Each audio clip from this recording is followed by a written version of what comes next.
Hello and welcome. I'm John O'Hayes and you're watching W News broadcasting live from the Arabiya studios. And these are our top stories.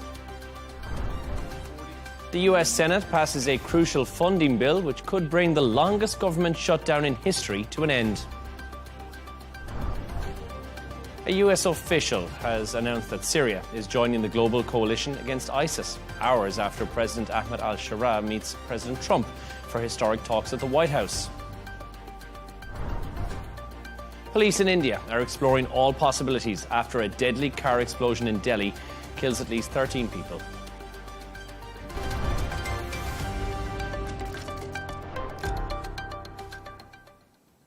To our top story, a crucial funding bill in the US has been passed by the Senate, which could now bring the longest government shutdown in history to an end.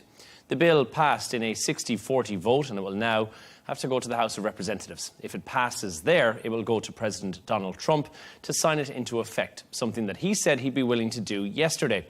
We're going to go live now to Washington and speak to Republican strategist Adolfo Franco.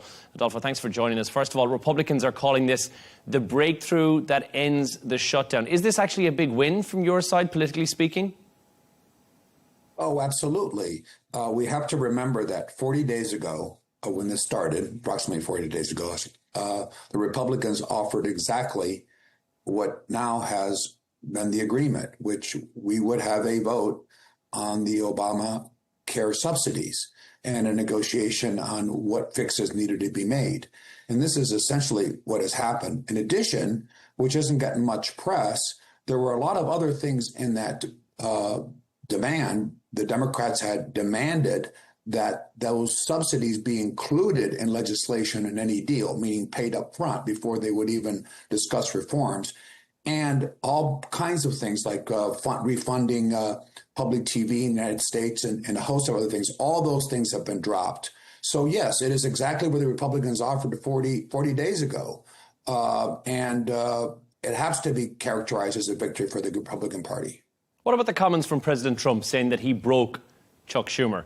Is that going to help or is it going to hurt this bipartisanship? And the next deadline is just around the corner. Well, we have to remember a couple of things. In this country, it's so polarized. I can't imagine the remarks the president make are going to hurt or help.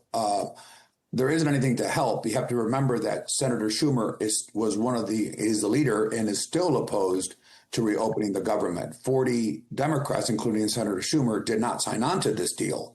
So the polemics are high on both sides. Schumer has said awful things about the president. The president has said nasty things about Senator Schumer.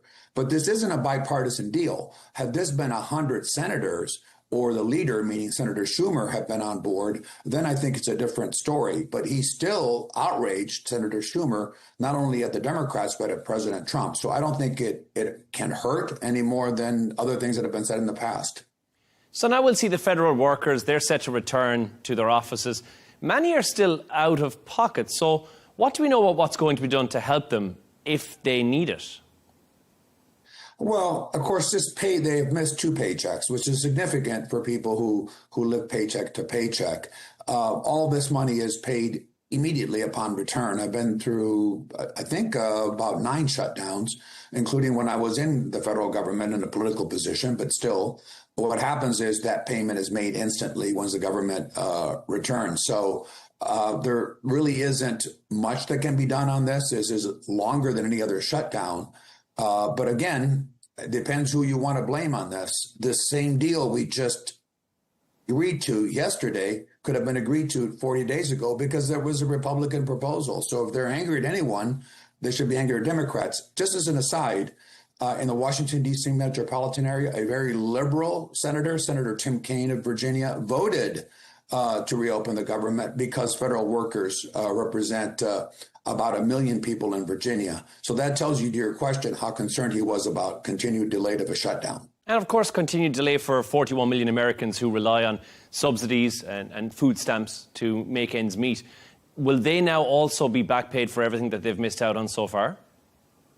Yes, they will. And of course, one of the things that happened happily in this bill is that the agriculture appropriations bill, the money comes from that pot of money, is actually part of the agreement to fund that. So for the rest of the year, so that won't be subject to any future potential shutdown, because remember, this agreement is only good through January 30th, and we're back to some negotiations for the remainder of the year, except for the food programs, because the agricultural appropriations bill is going to be part of this package. But keep in mind that the Republicans 40 days ago, since this bill was ready to go, had offered to actually move on this bill while keeping the rest of the government shut down if they wish to do so, and the Democrats declined it. So this SNAP program, which is the food aid program in the U.S., that could have been funded from day one while they still pursued their 40-day shutdown. They chose not to do so. And Adolfo, you mentioned it very quickly there, but are we just moving the goalposts here ever so slightly, because we'll be back at the table here again at the end of January? Are we just pressing pause on another crisis that could be on the way, do you think? Excellent question. It depends on in December. Part of the deal is there's an offer for the Democrats to offer a Obama credits or subsidies bill for the Congress. If that is enacted in December, then I don't think we're going to be back to the same crisis situation. And if it is not, if it is defeated, because the majority is Republican, it's an up and down vote, then I think there is a potential to repeat this. But I have to say, there's a lot of Republican sentiment that some of these subsidies, at least in part, need to be provided along with reforms. So I think the chances of another shutdown are smaller. Also, and keep in mind that it is January, which is already 2026, mid-year elections in the U.S., and there probably will be little appetite to repeat the disruptions in the food program and the flight delays in our country. So politically, it'd be hard for either party to really want to go through a shutdown again. So I venture to say in December, there'll be a compromise on health care. As you did mention, the flight delays there as well. And now there's a push to get everyone back to Washington as quick as possible. President Trump has given a warning to air traffic staff that they could face those consequences for missing work. Perhaps maybe an overstep? Well, you have to remember there's a sweetener as well. President Trump has said that those who have reported to work are going to receive, he proposed a $10,000 bonus just for reporting to work. So I think he's rewarding those that are reporting back to work. But I don't believe that's an overstep. I've been in Washington since the Reagan administration. In 1982, President Reagan fired all of the air traffic controllers because they went on strike. At that time, it was against the law to go on strike. And President Reagan fired the entire air controller community. So I think it's an essential service. It is part of what they sign up for. It's like a military service. So I don't think it's an overstep. And there's a sweetener here. If you report to work, you get $10,000. It is a sweet deal, but is there a risk for the Trump administration or for President Trump himself at this stage to alienate some of the moderates with the way that he is claiming this as somewhat of a victory from his point of view? Well, in my assessment, of course, I have a Republican point of view. I don't think he is alienating the moderates because, A, you have 8 Democratic senators who have joined in with the proposal that was supported by the Republicans and President Trump. So you already have moderates in this way. You know, Senator King, a Democrat from Maine, has said this just isn't working. And the polls indicated increasingly in this country, initially the Democrats were favored and the Republicans are blamed for the shutdown, but now it's become even. And with every day that moved forward, they read the polls. That's why you had this change of heart, in addition to a major holiday coming in the United States that would have ensnarled air travel. So for that reason, I believe it won't hurt with the centrist. And you will have Democrats join in the House as well to support this, not a large number, to support this measure, along with virtually every other Republican. Last point is, keep in mind that 15 times Republicans put forward a proposal to reopen the government with Democratic votes in the House and in the Senate. It was just a minority of the left in the Senate, a minority with through their procedural ability to do so, that put an obstacle on a stumbling block to move forward. So I think the majority of the country will eventually see this as a Trump victory. Adolfo Franco, Republican strategist, thank you so much for joining us. We're going to stay on this topic. And we're going to speak now to Dr. Nick Lamson, who's a former Democratic congressman for Texas. Thank you so much for joining us, Dr. Nick. First and foremost, Democrats are split here. Was this a vote of practicality? Was there some political pain that perhaps swayed this vote? What happened? Well, practicality. We had to do something to move forward with the deadlock. No one was winning. This hurts everyone. It hurts both parties. It hurts the people of the United States of America. Keep in mind, we believe we are great because we are good. We're good to our citizens. We are good to the citizens of the world. And this was showing something that was not good. We are desirous of helping people. We believe in the Beatitudes that we are to do unto others as we would have them do unto us. And I think that's the way that our government has reflected over the last many, many years. This was contrary to that. So it was necessary. Let's talk about President Trump's comments in regards to Chuck Schumer, saying that he broke Chuck Schumer. Now he's under pressure from within his own ranks. So how fragile is his leadership there in Washington? Well, it is fragile, and leadership is something that is missing in the United States of America right now. Good leaders are capable of pulling opposite interests together into a compromise. So we did not show good leadership in any aspects of what we have been involved with. Yes, the Republicans voted 13 times or some number of times on the same concept.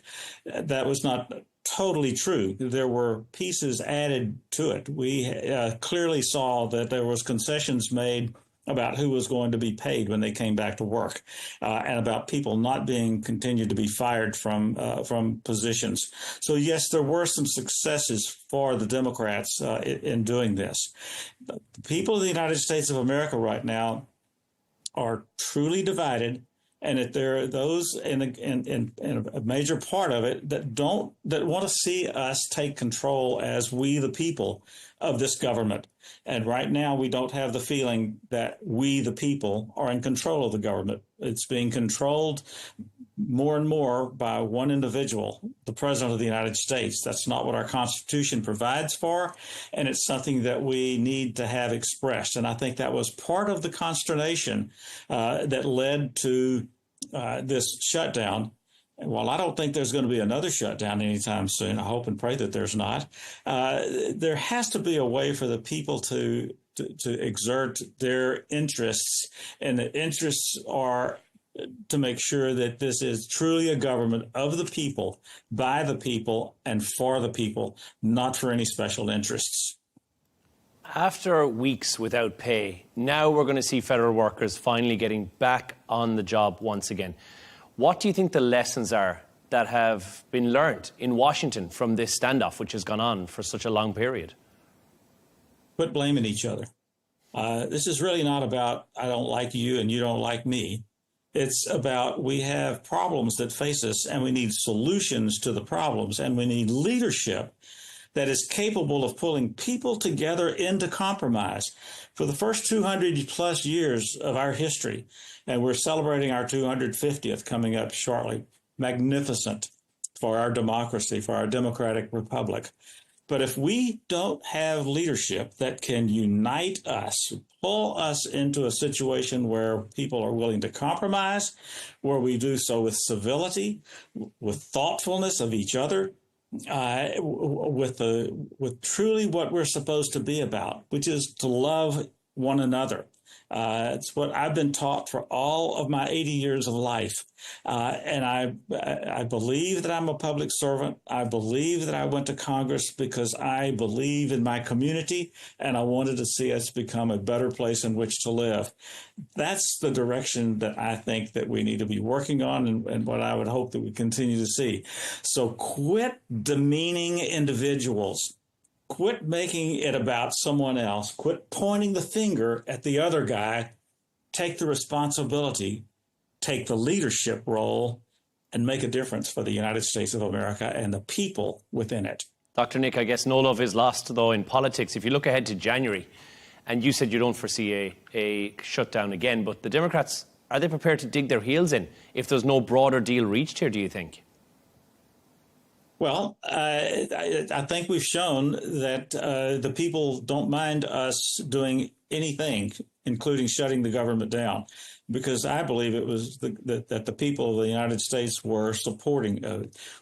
None of us wanted to see the hurt that was going on for the air traffic controllers, the chaos within our air traffic system, the lack of food that goes to individuals who are needy, but also the lack of purchasing food from the farmers who grow it. All of those people were adversely impacted through this whole effort. We don't want to see that again. But I think that there is also a feeling that if you don't play fair, if you don't treat me like I'm an equal citizen, then we will rebel. And that was a part of a rebellion that was felt by a lot of people. So no one wants to go through another shutdown.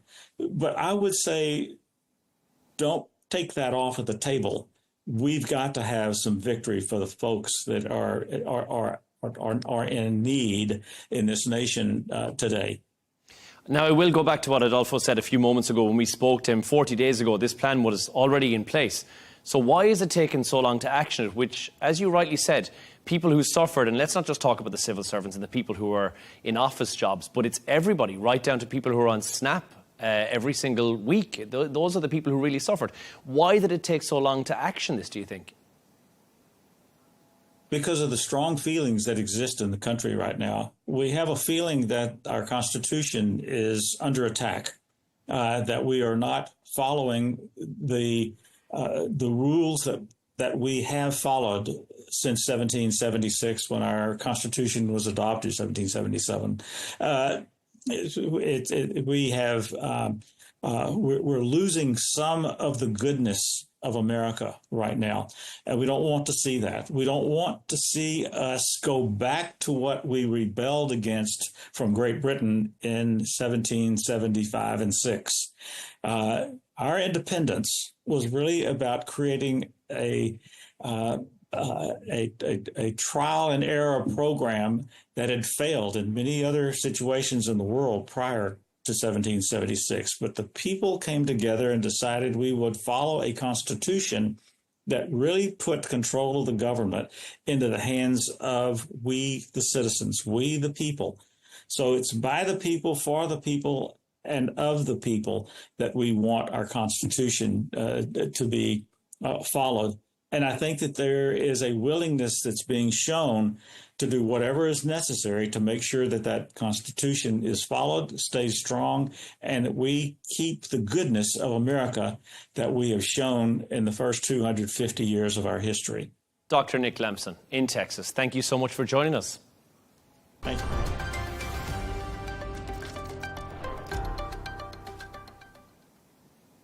A US official has said Syria is joining the global coalition against ISIS. The announcement was made just hours after President Donald Trump welcomed his Syrian counterpart, Ahmed al-Sharaa, for historic talks at the White House. After their meeting, al-Sharaa also told Fox News Channel's special report that his association with the al-Qaeda militant group was a matter of the past and was not discussed in Monday's meeting with the US President Donald Trump. Here's some of what he had to say. Only 19 years old, so I was a very young person, and it didn't have any decision-making power at that time, and I don't have anything to do with it. And Al-Qaeda was not present right then in my area. So you're speaking to the wrong person about this subject. We mourn for every civilian that got killed, and we know that people suffer from the war, especially civilians who paid a price, a hefty price for the war. We talked about the president and the future. We talked about the investment opportunities in the future in Syria, and so that Syria is no longer looked at as a security threat. It is now looked at as a geopolitical ally, and it's a place where the United States can have great investments, especially extracting gas. For more on this story, we're joined from Damascus by activist and researcher Celine Kassim. Celine, thanks for speaking to us, a Syrian president at the White House for the very first time ever. This is a historic moment. We're fully aware of that. But how important is it for Washington to align itself with Damascus? Thank you so much for having me. It is very historic and symbolic, and not just for Syria, but for the Middle East. I mean, we all know the Ba'athist ideologies that Syrians grew up on under the Assad regime, the anti-West, anti-imperialist, and anti-neoliberal that Assad continued to speak about. So this shows that it's a completely new chapter for Syria, and a new chapter for Syria's role in the world. And Washington needs to see that as an opportunity to now balance the Middle East and continue its efforts in the peace in the Middle East that it continues to speak about. And I mean, the stability of Syria is the stability of the Middle East, because it is in the middle of a bunch of different conflicts and a bunch of different things that happen. So it's extremely important for Washington and obviously for us as Syrians. We know that this has been kind of brewing since May the 13th, but Ahmed al-Sharaa was until recently on the US sanctions list. What has changed? What's made this partnership possible as of late? I mean, what changed is that I think that the world realized that Sharia is the most effective at running this extremely sensitive time in Syria. I mean, we kind of disassociate the past 15 years and 50 years of how Syrians lived under the Assad regime, you know, the bloody war and the sectarian ideologies of divide and conquer. That leaves a big scar, and it's going to take generations for us to solve. And I think that the world sees that Sharia is the most effective at this role, and he has shown that he has been, with his pragmatism, strong and precise kind of aspects of running this transition that we are currently going through. He seems to be the master of changing his image, and he very much seems to have done that on a global scale. Syria joining the anti-ISIS coalition, that is a major shift. Are we seeing genuine cooperation for the first time in recent history? Yeah, I mean, I think this is genuine responsibility and cooperation, that the current authorities are extremely, aware of this, and they want to work on it, but they do need the help and resources of different forces on the ground.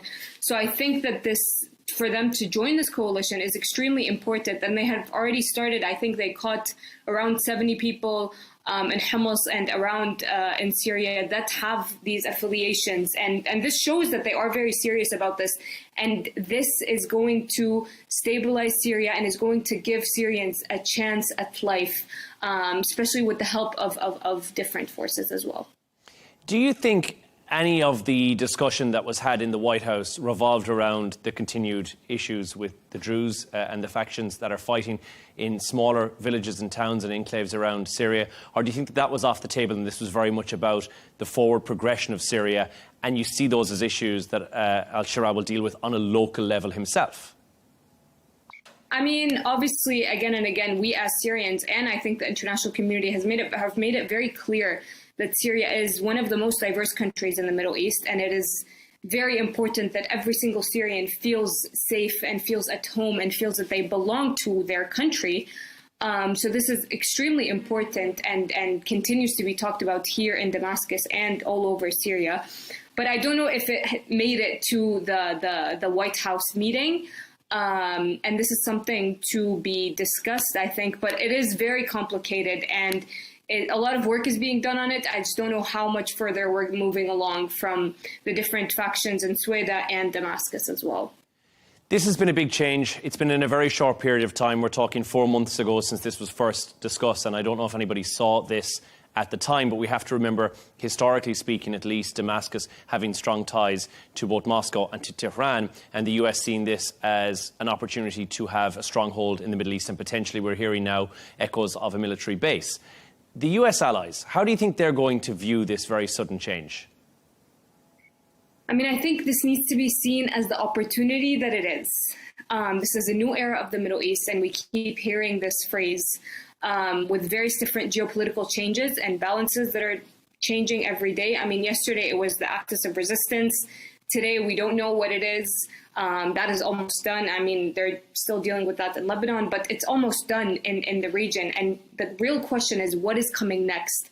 And I think that this is an opportunity for the international community to realize that the Middle East needs to get to a point where it rules itself by itself, and it is able to get to a point of peace without all of these different interferences and Israel bombing us every other day. and continuing to interfere in everyday life. So it's a bit of understanding that this is an opportunity that needs to be worked on from all sides altogether. Celine Kassim, activist and researcher in Damascus, thanks for joining us. Thank you.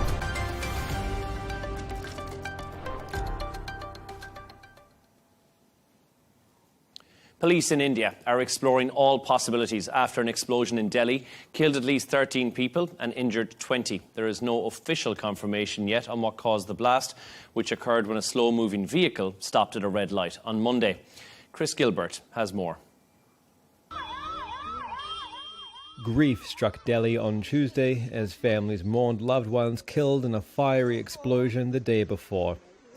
The blast occurred near the historic Red Fort on Monday evening, a rare occurrence in the heavily guarded city of more than 30 million people. The 17th century monument is usually visited by thousands of tourists daily and is now closed for 3 days as investigations proceed. Officials say they've identified a number of the dead and post-mortems are being carried out. Several states and key facilities across the country have been placed on high alert as police investigate under India's major anti-terrorism laws. They say the investigation is ongoing. Once we are able to find out hard facts, then only we will be able to comment upon it conclusively. First responders at the scene say it was gruesome. When we reached the blast site, we could find only bodies. The bodies were in parts, and we had to pick different parts and bring them back in the ambulances to the hospital. Members of the police forensic team have been working throughout Tuesday to survey the area as armed guards patrolled the site. Foreign experts are also on site seeking evidence. Relatives of the victims gathered outside the Lok Nayak hospital early on Tuesday seeking information on the victims of the blast. We tried to call him but couldn't reach out to him. Authorities told us to come to the hospital. When we came here, we had to identify the body. They didn't allow us in easily, but eventually we got in for identification. We'll proceed with the post-mortem. The government says the police investigation will soon be made public. The Defence Minister is vowing those responsible will be brought to justice. Security has been tightened all across Delhi. World leaders from Egypt, the US, the EU, France and Iran have expressed their sympathies online. Prime Minister Narendra Modi is currently travelling in Bhutan but says he has held discussions with the Defence Minister and sends his condolences to the families of the victims. Chris Gilbert, Arabiya English.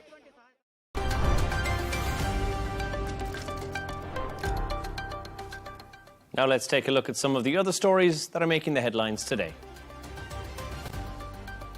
At least 6 people have died after Super Typhoon Fenghuang hit the Philippines, bringing floods, landslides and widespread power outages. More than 1.4 million people were evacuated ahead of the storm, which is now heading towards Taiwan. At least 12 people were killed and 27 injured in a suicide bombing outside Islamabad's district courts. The blast sparked panic in the area, which also houses government offices, and paramilitary forces quickly cordoned off the site. No group has claimed responsibility, but the Pakistani Prime Minister has blamed terrorist proxies backed by India. Ukraine says its forces have struck Russia's Saratov oil refinery overnight, sparking explosions and also a major fire around the site. The military also reported hitting the Sea Oil terminal in Russian-occupied Crimea and a warehouse occupied in Donetsk. Kiev has stepped up long-range strikes in recent weeks, targeting key Russian fuel and logistics hubs. A Chinese woman who fled to London after allegedly stealing billions from pensioners through a fake cryptocurrency scheme has been sentenced to over 11 years in prison. Police say 47-year-old Jian Shiyem has pleaded guilty to money laundering after UK police seized more than 61,000 Bitcoin worth over $6 billion. The case led to one of the largest crypto seizures in UK history. Victims hope any recovered funds are returned to them.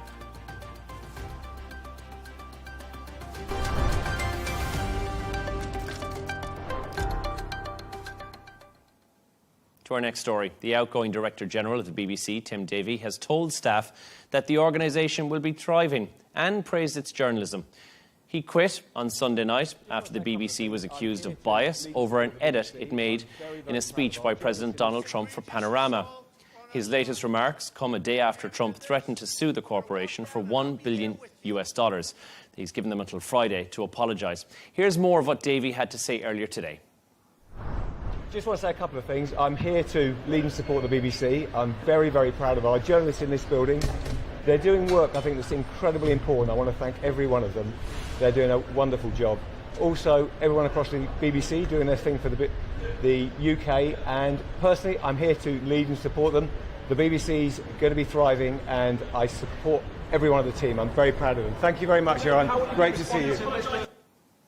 For more on this story, we're joined from London by correspondent Stuart Smith, who's there at the BBC. Stuart, what's the reaction like? How are the staff at the BBC reacting today after Davies' comments? Is it panic? Is it frustration?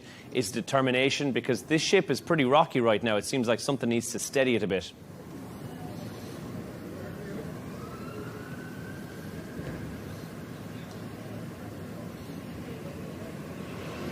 Yeah, so the steadying message you heard there from Tim Davie, the outgoing Director General, who will stay on until a replacement is found. That's the official message coming from the BBC, that these resignations will assist with dealing with the consequences of that leak, of that very critical memo about how the BBC operates. But internally, I think the other adjectives used to describe the situation would be more appropriate. Perhaps not panic, but certainly a realisation that this is unprecedented. To have the head of news and the Director General resign on the same day over a host of issues, to have a lawsuit threatened by a sitting US president, that's all unprecedented. And it does mean changes will have to come to the BBC, and so there's nervousness about what that means for staff, though potentially those changes might be coming, say, 2026, 2027, either ahead or after a review of how the BBC operates. But a few ex-journalists from the BBC have been speaking, one of them saying that the mood inside is sulphurous and mutinous, according to one. Another one described the situation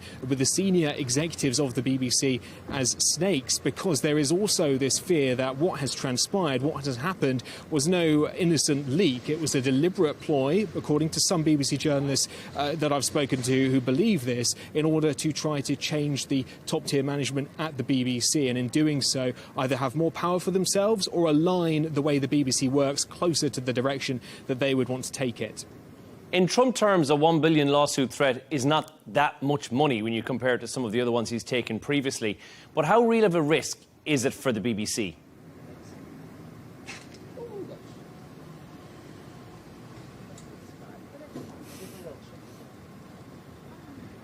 Well, the BBC has around 8 to 9 billion US dollars of revenue, so 1 billion for the BBC would be an extraordinary amount of money. Having said that, lawyers both here in the UK and the US have questioned the validity of that figure. It's effectively a number pulled out of thin air, they say. As to the reality of whether a lawsuit could go ahead, that partially depends on, for example, whether it was attempted here in the UK or the United States, with all indications so far that if it got to that stage, we would be talking about a US lawsuit. And if that is the case, of course, there's the First Amendment in the United States relating to free speech is something the BBC could potentially rely on. Also, Donald Trump has a history of doing this, both sending these threatening letters and then no action taking place, or where libel action did continue, those not being very successful in the courts. So at this stage, it could be as simple as this is meant to be a warning to the BBC. As to what it will actually do, whether the BBC will try and settle this some other way or whether even the UK government might get involved, all remains to be seen.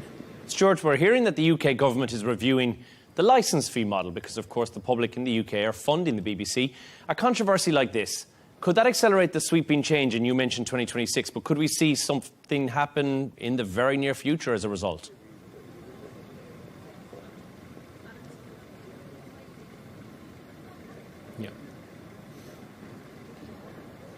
It's certainly the talk of most of the political parties here in the UK. For example, the current political party with the highest rating in the polls is the Reform UK party, led by Nigel Farage, who has suggested that it's an unsustainable model, that people who want to watch live television, not just the BBC but other channels too, must contribute this $230 a year licence fee to the public purse, which is then distributed to the BBC.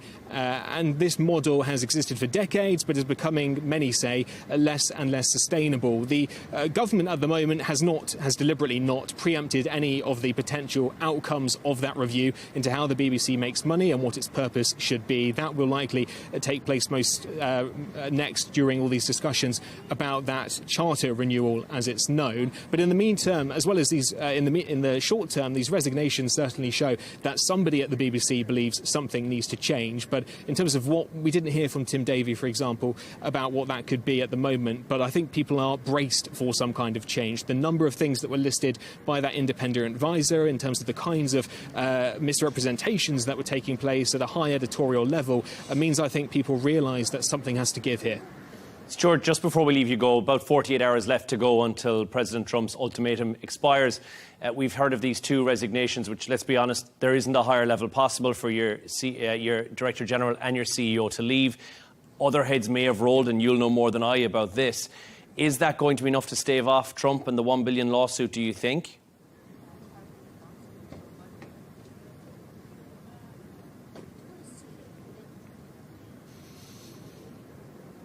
Well, he had in his lawsuit drawn up by his lawyer a list of 3 separate requirements for him to be placated, and one of them was a full and fair retraction of the Panorama documentary, as well as any other, quote, false, defamatory, disparaging, misleading and inflammatory statements about Donald Trump. Perhaps the BBC could try that, because it has already apologised and admitted there was wrongdoing. The second one is to apologise for the Panorama documentary, but the third part of this, to avoid a lawsuit taking place, Donald Trump's lawyer says that Mr. Trump must be appropriately compensated, and that seems unlikely, to put it mildly. The BBC to compensate Donald Trump with effectively taxpayer and licence fee money. The prospect of that is already causing anger and concern amongst the British public, some of whom effectively feel like they would be paying Donald Trump for this mistake that the BBC made. So that in itself would be a very controversial avenue to go down. On the other hand, if it fights any potential lawsuit, that itself would cost money, and perhaps more important than even the money would be the reputational damage for the BBC, which is still seen globally as a very respectable broadcaster when it comes to so many issues. The global damage from this could be really the biggest hit that the BBC may have to take. Stuart Smith, thank you so much for joining us in London at the BBC.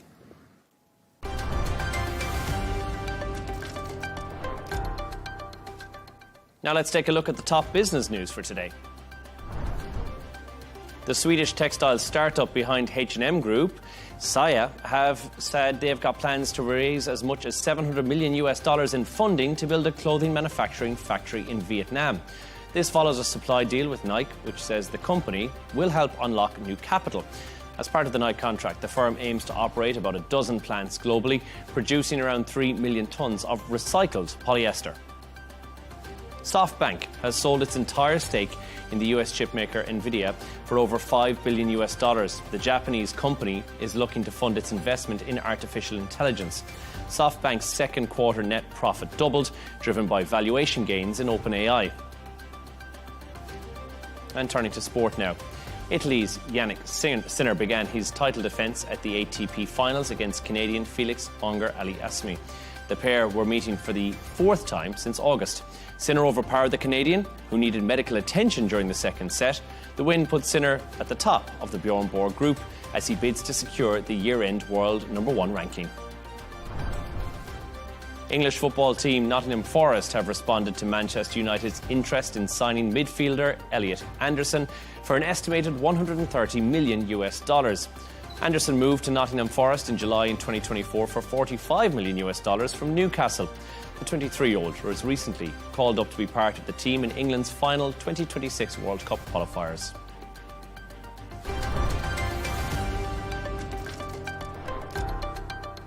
And a final reminder of our top stories. The US Senate passes a crucial funding bill, which could bring the longest government shutdown in history to an end.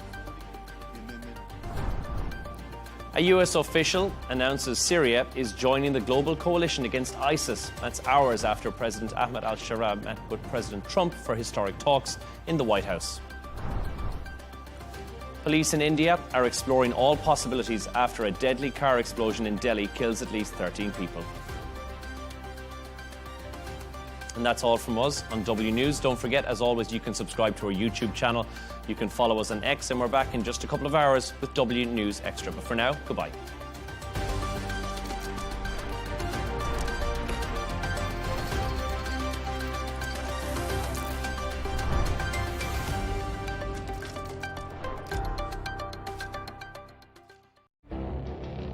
It feels like decades are passing by in a matter of weeks. Seismic shifts in the world order. Never, ever will be part of America. With so much happening and so much noise. Whether it's political upheaval, Canada has been ripping us off for years. Economic shifts or social movements. And no one wins from tariffs. I think America can be more friendly to the rest of the world. For in-depth analysis and all the latest developments across the globe. To have an inclusive policy together. The meetings with Hamas gave me some hope. We're in another nuclear arms race. The most important developments straight to your screen. Welcome to the dressing room. I'm on my own. I need backup. And an insightful look at the issues shaping our world today. It was not going to happen, that war, and it happened. Join us on Arabiya News, where the world talks.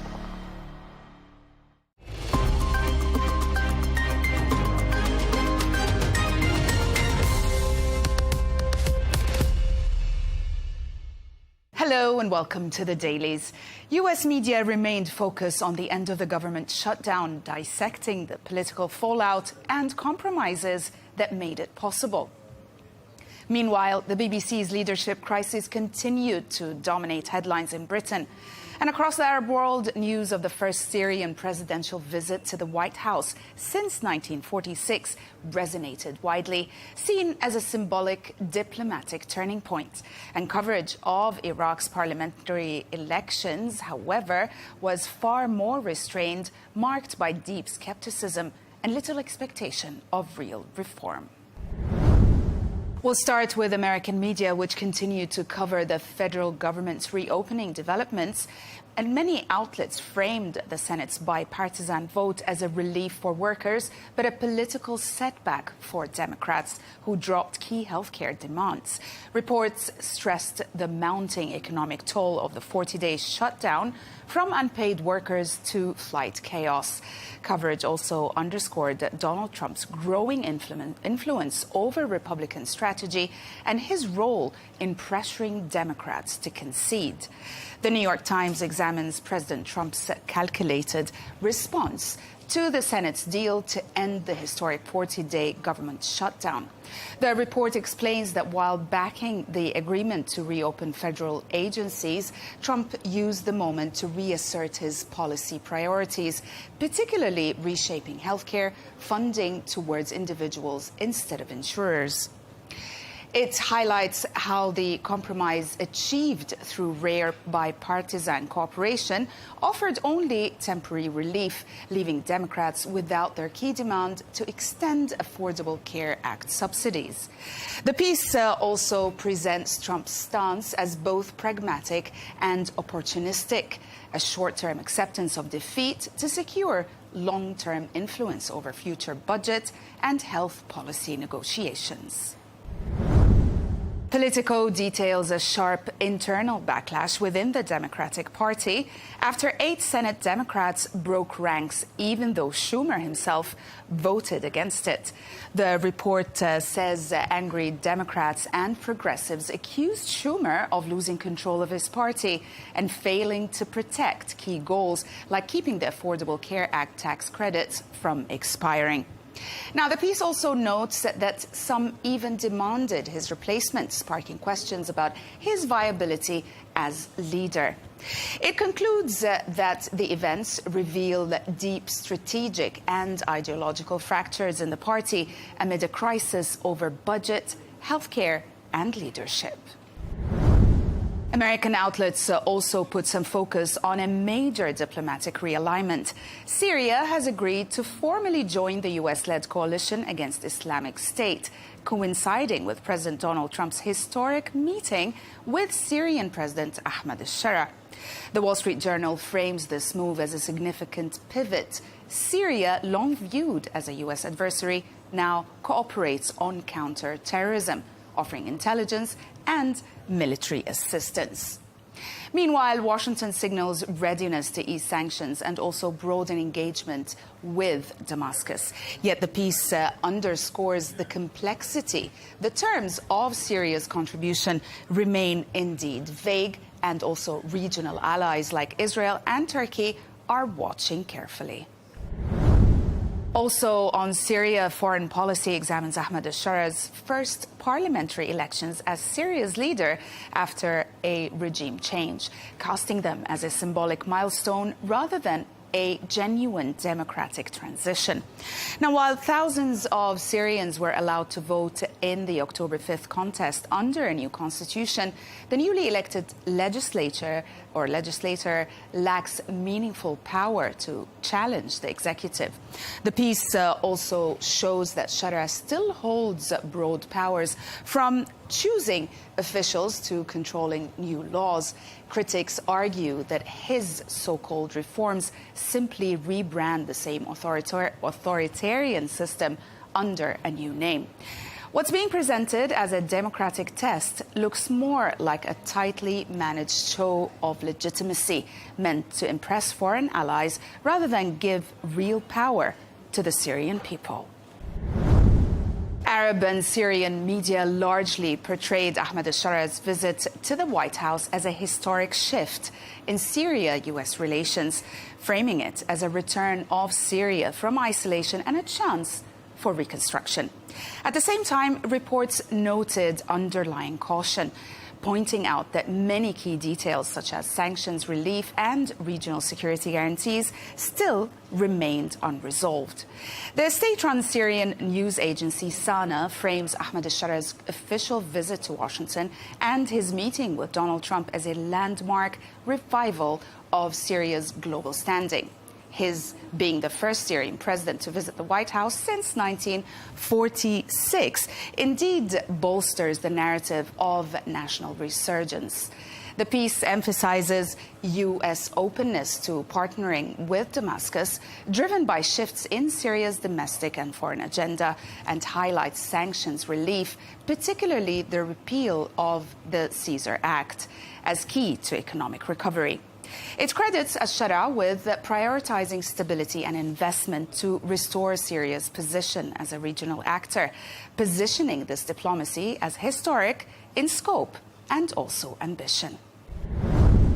As for Arab media, the London-based pan-Arab daily newspaper Al Arab analyzes Syrian president's visit and its potential to reshape decades of hostility between Damascus and Washington.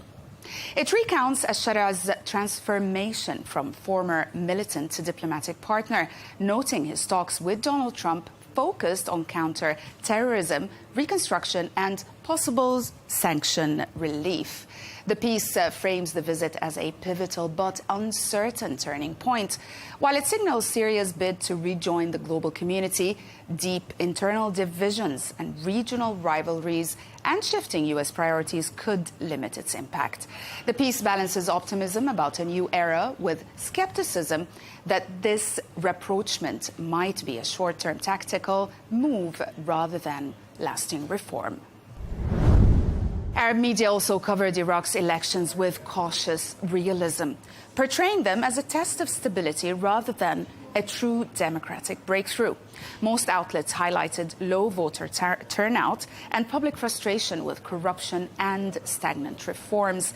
Regional analysis framed the vote within broader power struggles between Iran, the US, and the Gulf states over Iraq's political future. Al-Sharq al-Awsat portrays Iraq's 2025 parliamentary elections as a moment of deep public cynicism rather than democratic renewal. Reporting from Baghdad, it captures voters' frustration over entrenched corruption, failing services, and an elite political system that many believe is resistant to change. Younger Iraqis, especially disillusioned after years of stalled reforms and broken anti-corruption pledges, are not showing up to vote.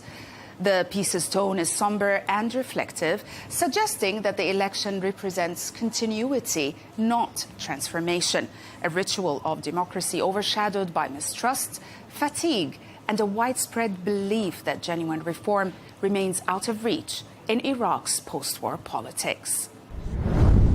In the UK, British media continued to cover the BBC scandal after President Trump threatened to sue the BBC for $1 billion over Panorama's speech edit and the subsequent resignations and the BBC's chairman's apology. The Times frames the broadcaster's towering crisis as something out of an Orwellian farce, a coup orchestrated by the BBC against itself. It mocks institutional self-undermining, noting how board members and international factions appear to be attacking the broadcaster from within, all while the organization insists it remains in control. The piece exposes the complexity of the scandal, the tangled governance issues, and the mounting existential pressures on the BBC's role in British public life. The Telegraph, on the other hand, reported that the British Broadcasting Corporation is about to undergo a sweeping government-led review of its TV license fee model, sparked by recent editorial controversies and concerns over public trust. The piece highlights that the broadcaster's mandatory funding mechanism payable by all households with a TV is now deemed unsustainable in an era of streaming services and rising fee evasion. The review, expected before the current charter expires in 2027, may consider options ranging from a subscription model to a large portion paid by wealthier households. Critics argue the BBC's funding and governance must adapt or face decline. And we'll end with the Middle East, as the Times of Israel reported that an external panel commissioned by the IDF Chief of Staff, Eyal Zamir, has judged most of the military's high-level investigations into the October 7 attack by Hamas as inadequate, with several rated outright unsatisfactory. The panel was created to assess whether the IDF's internal probes properly identified failures, implemented lessons, and held individuals accountable. The piece highlights that while Zamir expressed support for further external review, he avoided endorsing a formal state commission and announced that personal decisions against officers under question are being evaluated. It concludes the findings raise serious questions about accountability and reform at the heart of Israel's military response. Thank you for watching the dailies only on Arabiya English.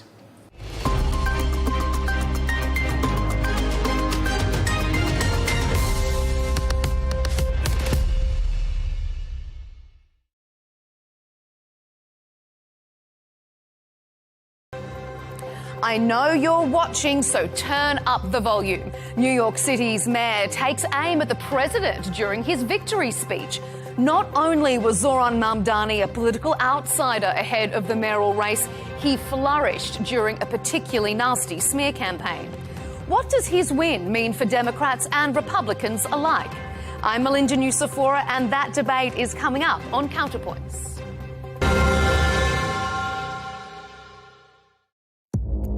Our allies, in many cases, are worse than our enemies. Stay informed and connected with the latest international headlines. There obviously is a risk.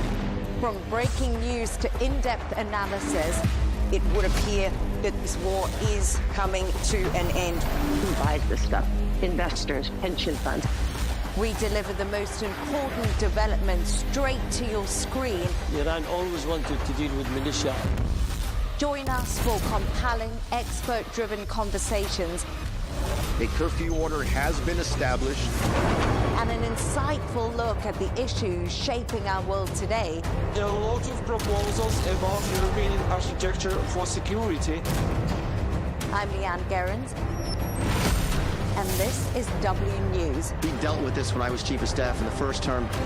Where you don't just hear the headlines, you get the full story. We have to take care of our people, and we're going to take care of our people first. For in-depth analysis and all the latest developments across the globe, make sure you join us every weekday. President Trump is trying to negotiate a ceasefire. With so much happening, so much information, and so much noise. International law will have no part in his administration. It can be hard to keep track. Tariffs will just fuel inflation. We're going to fight these tariffs. But you can count on us to tell you what you need to know. We stand by your side. Join me, Tom Burges Watson, for Global News Today, right here on Al Arabiya News.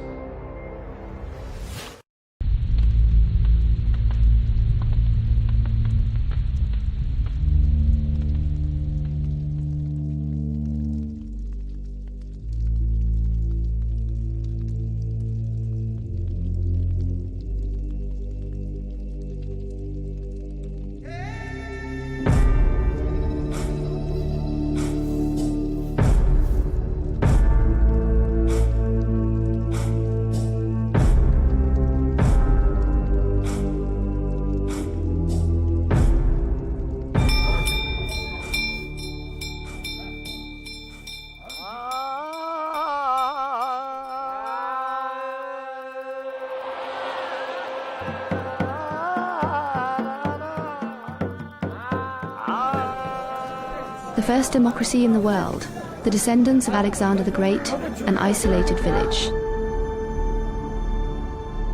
And a God who speaks through a spiritual medium. The secrets of Malana, a veil lifted from the depths of a mysterious world.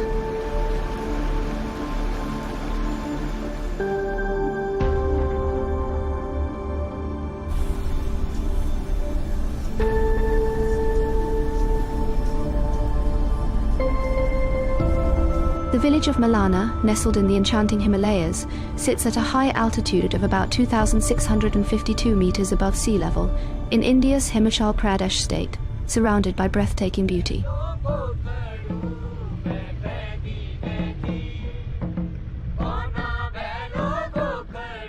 To reach this hidden sanctuary, travelers must endure a long, winding journey, about 21 kilometers from the nearest city, Kullu, climbing steep trails and rugged paths that seem to go on endlessly before finally reaching the village.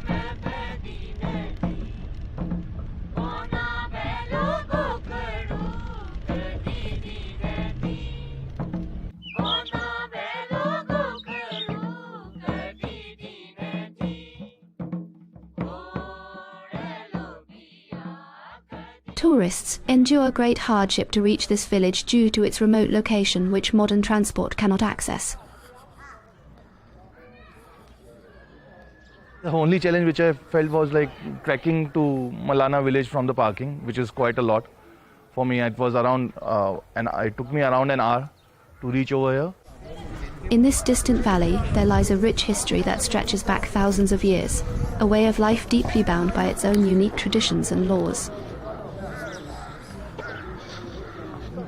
The beliefs of the Malanese, which often conflict with their economic needs, mean that although they strictly forbid physical contact with outsiders, they are nonetheless forced to rely mainly on tourism, a blessing, yet also a curse for them.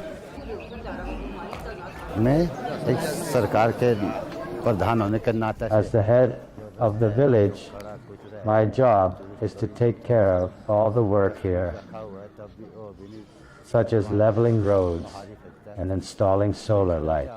It is my duty to place trash bins in different parts of the village and to raise awareness among tourists to use them instead of throwing garbage anywhere.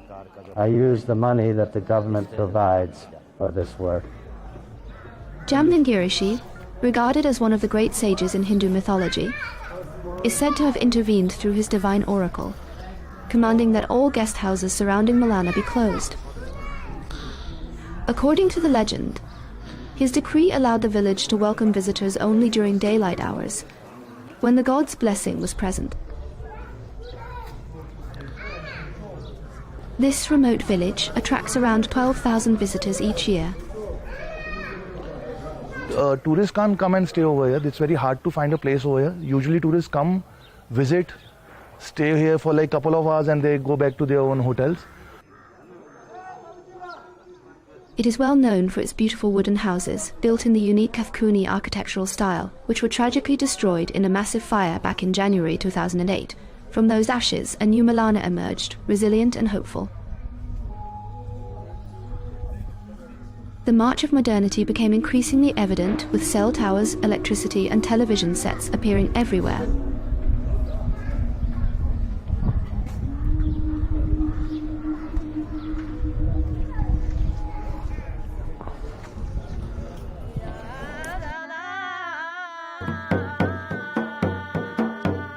Throughout Himachal Pradesh, people will tell you that the residents of this ancient village, known for their deeply rooted customs, avoid even the lightest physical contact with outsiders.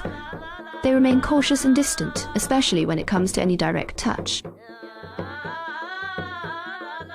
The children of the village do not hesitate to hug or shake hands. But most of the people here still firmly uphold the rule of no physical contact with foreigners.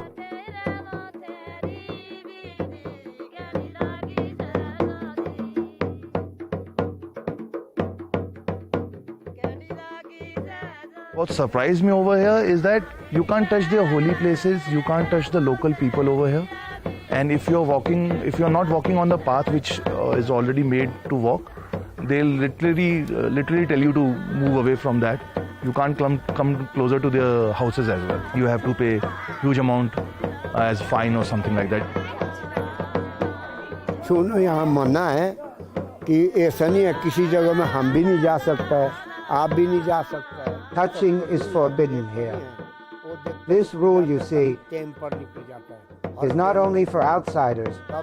We too have our own rules that forbid touching others. Even the gods have their rules. That is how it is. Everyone can be punished for touching, even the locals. The people of Malana do not marry outsiders. They also have their own language, which is closely related to ritual and traditional religion.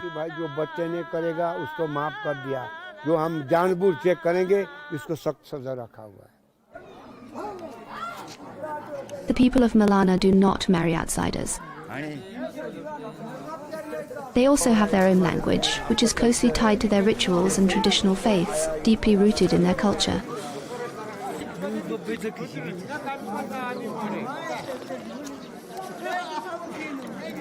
The people of Malana speak a sacred tongue known as Kanashi, a language never taught to outsiders, whispered only within the village itself. Nowhere else on earth can this language be heard. The good tongues once spoken here are gone. Now we speak only Dano, the demon's tongue. This rare language, Kanashi, belongs to the great Sino-Tibetan family. Yet, in the neighbouring villages, people speak completely different Indian languages, none of which share any real connection with Kanashi. The current state of the Kanashi language, unfortunately, puts it at an inevitable risk of extinction. It is unwritten, and it has not been scientifically documented at all.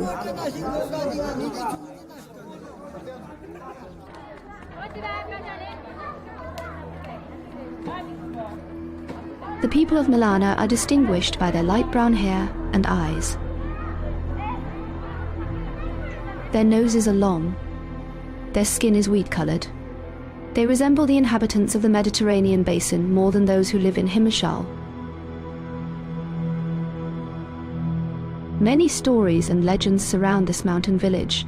One ancient tale tells how soldiers from Alexander the Great's army sought refuge here in 326 BC, wounded after fierce battles with King Porus, ruler of what is now Punjab in India. Their memory still lingers in the myths of Malana.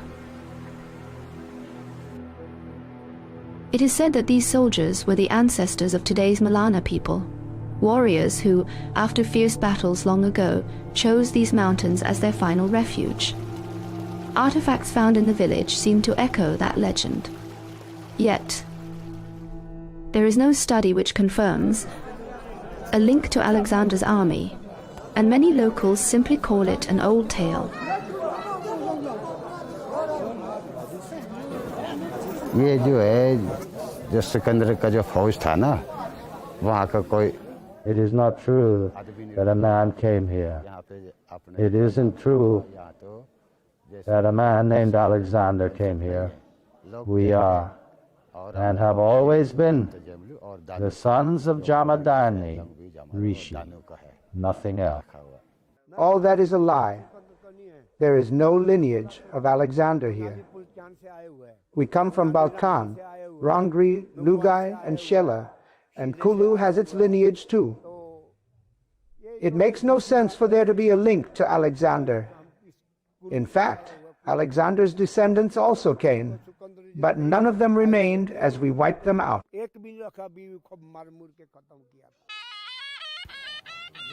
The village of Malana is renowned for its judicial and democratic system, marked by its unique and ancient traditions. The members of the village council, 11 in total, gather in the main square and are known as the Jamda. The council members listen patiently to every case brought before them. Disputes are discussed, voices are heard, and the village reaches its verdict by a vote of the majority, an enduring example of the living spirit of democracy that has guided Malana for centuries.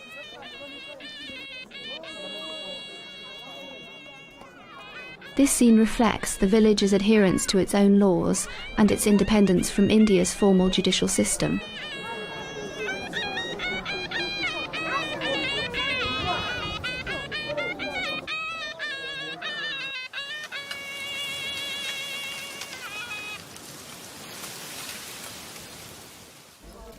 Malana is famous for cultivating a type of cannabis that bears its name, Malana cream, one of the region's main sources of income.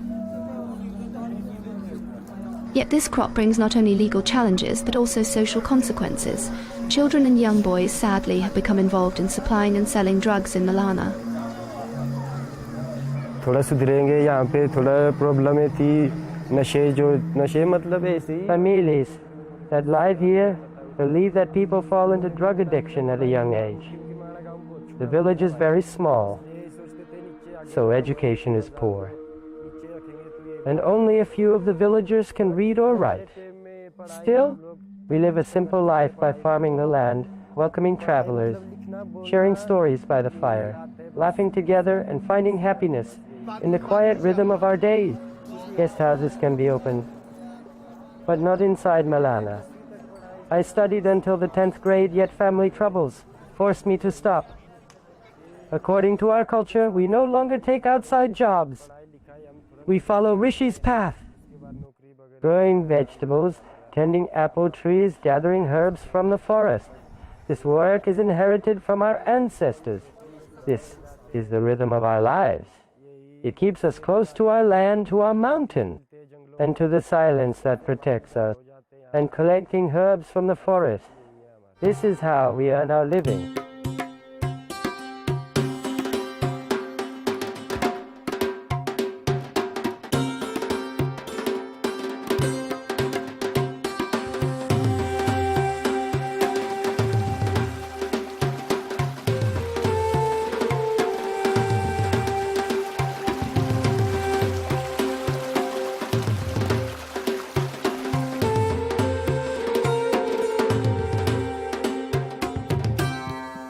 Here, women work more, and men work less.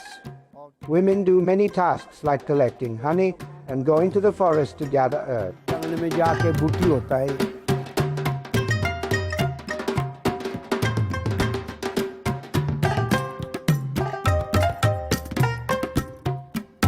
People are quite friendly over here, and there's some different culture also over here. What I heard about the culture and everything, that they have their own code, they have their own law. They don't follow what you call Indian constitution. So this place is completely different compared to all over India, kind of, you can say that. Their Pradhan take all the decisions. If there's any fight or anything in between the locals or something among themselves, there's only one person who takes all the decision for them.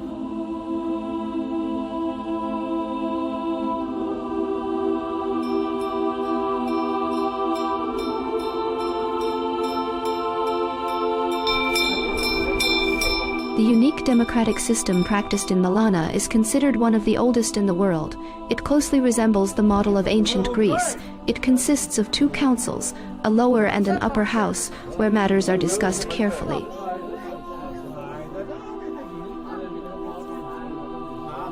Final authority always rests with the upper house, which includes 3 respected figures, one serving as the voice of the local deity. The village's oral tradition tells of a sacred figure named Jamadan Girishi.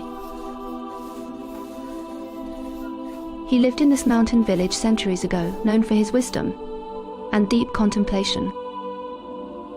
He is believed to have helped establish the laws and customs that the people of Malana have followed through the ages. ऋषि आया ना इधर, जमदग्नि ने ऋषि आ गया तो इस करके इधर तपस्या की है इन्होंने. दानु का राज था. When the Rishi Jamadarni came here and meditated in this place, Danu ruled this region. Danu agreed to hand the village over to Jamadarni. In Hindi, we call him Jamadarni. We call him Jamlu. 2 brothers first came and ruled here. After that, their number grew to 100 people. And now, there are many. बात पे और भी आते आते आते आते तब इधर पूरा गाँव बस गया. यहाँ का कल्चर अलग ही है. The story of Jamdan Girishi forms an inseparable part of Malana's rich cultural heritage. New generations are constantly reminded of the importance of wisdom and a deep reverence for history and tradition.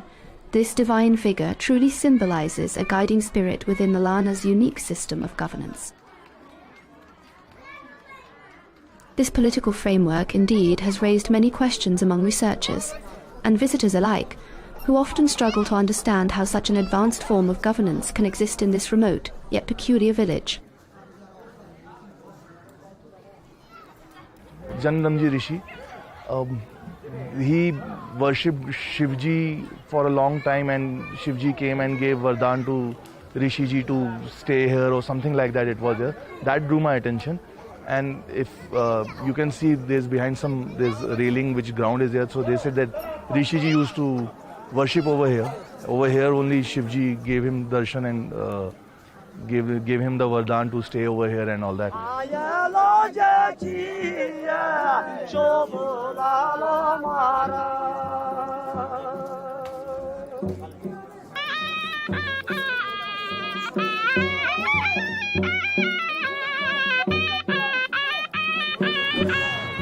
There's some festival today for which I came. So let's see festival, how does it goes. It should start in the evening and it will go on for the next 2-3 days. They dance and all that, and they do prayers and all that.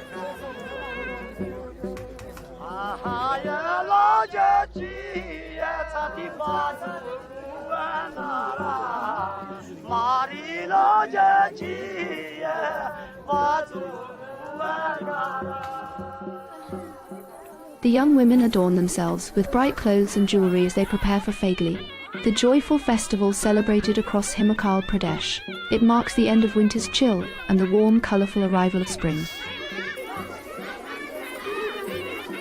It is an important and colourful celebration of music and traditional dance that unites the community.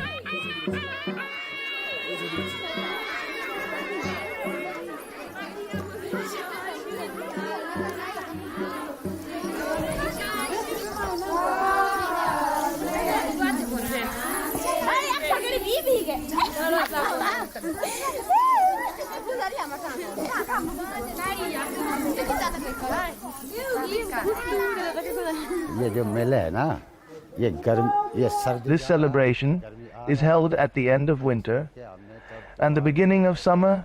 Now we can plant the seeds in the fields. We will start by planting potatoes, kidney beans and other things.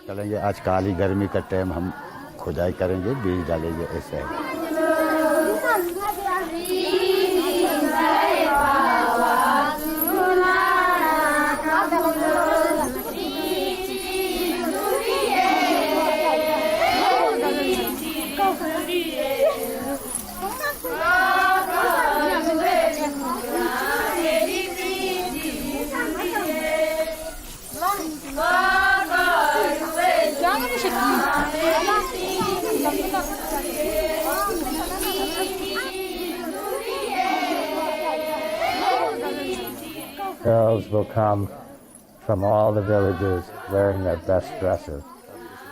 And there will be dances in many places, and everyone will visit each other's homes to eat together. आज लड़की मेला है.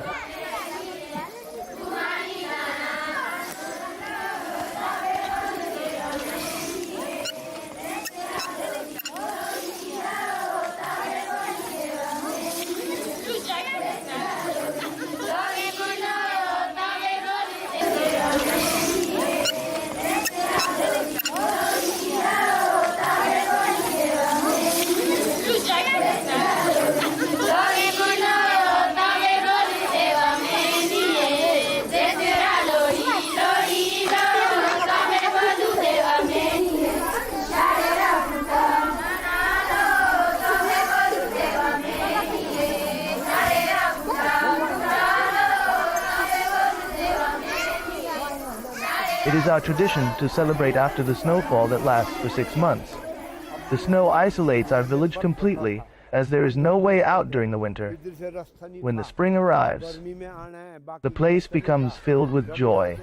Everyone sings, the snow has melted, and people dance through the night and into the morning. This is the reason for our happiness.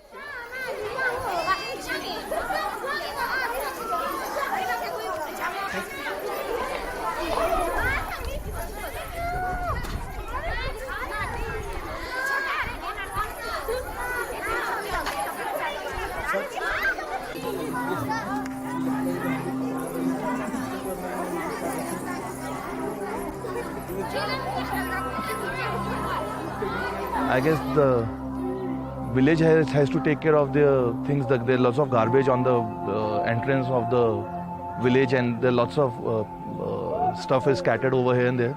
So I guess it can get much better. They can clean it properly.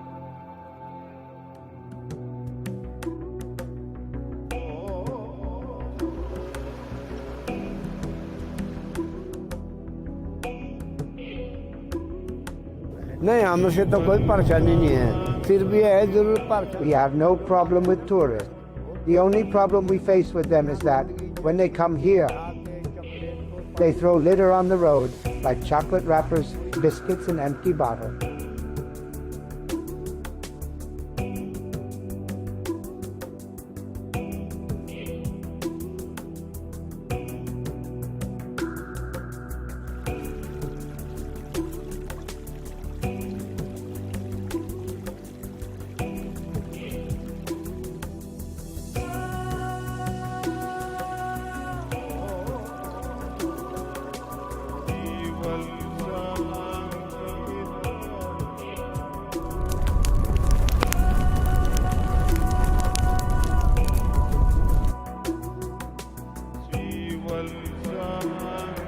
This enchanting village has absorbed the essence of the Himalayas that surround it, its roots intertwined with the ancient heritage of its people. Despite warnings against foreigners and the strict rule of no physical contact, the village radiates warmth. It remains a mysterious haven for many adventure seekers. Yet one wonders, could the villagers' joy in welcoming tourists ultimately become the very cause of their village's ruin?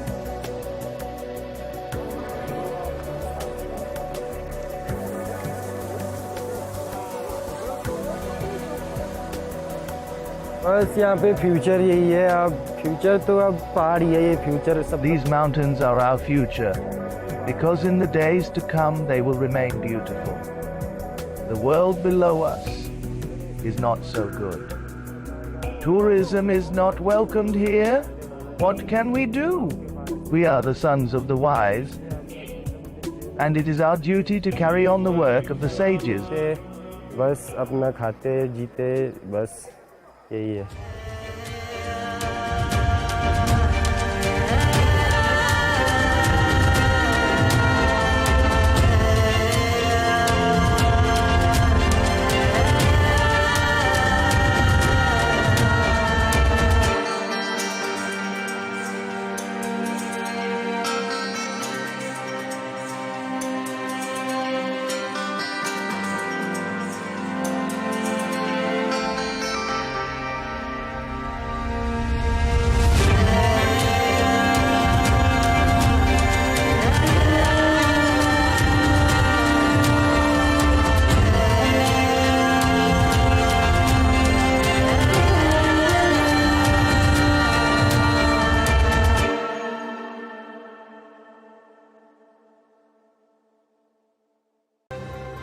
I know you're watching, so turn up the volume. New York City's mayor takes aim at the president during his victory speech. Not only was Zoran Mamdani a political outsider ahead of the mayoral race, he flourished during a particularly nasty smear campaign. What does his win mean for Democrats and Republicans alike?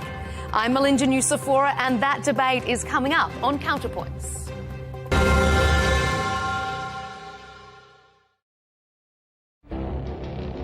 It feels like decades are passing by in a matter of weeks. Seismic shifts in the world order. Never, ever will be part of America. With so much happening and so much noise. Whether it's political upheaval, Canada has been ripping us off for years. economic shifts, or social movements, No one wins from tariffs. I think America can be more friendly to the rest of the world. For in-depth analysis and all the latest developments across the globe. To have an inclusive policy together. The meetings with Hamas gave me some hope. We're in another nuclear arms race. the most important developments straight to your screen. Welcome to the dressing room. I'm on my own. I need backup. And an insightful look at the issues shaping our world today. It was not going to happen, that war, and it happened. Join us on Arabiya News, where the world talks. We have to take care of our people, and we're going to take care of our people first. For in-depth analysis and all the latest developments across the globe, make sure you join us every weekday. President Trump is trying to negotiate a ceasefire. With so much happening, so much information, and so much noise. International law will have no part in his administration. It can be hard to keep track. Tariffs will just fuel inflation. We're going to fight these tariffs. But you can count on us to tell you what you need to know. We stand by your side. Join me, Tom Burges Watson, for Global News Today, right here on Arabiya News.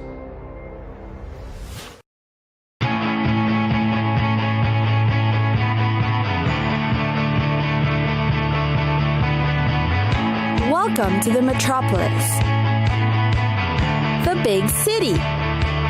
This is where tech, trends, and culture meet.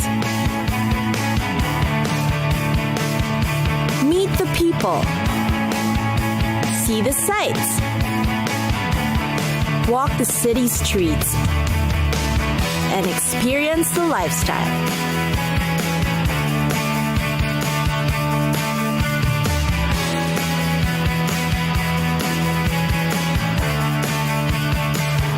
This is your first-class ticket to the cities of the world.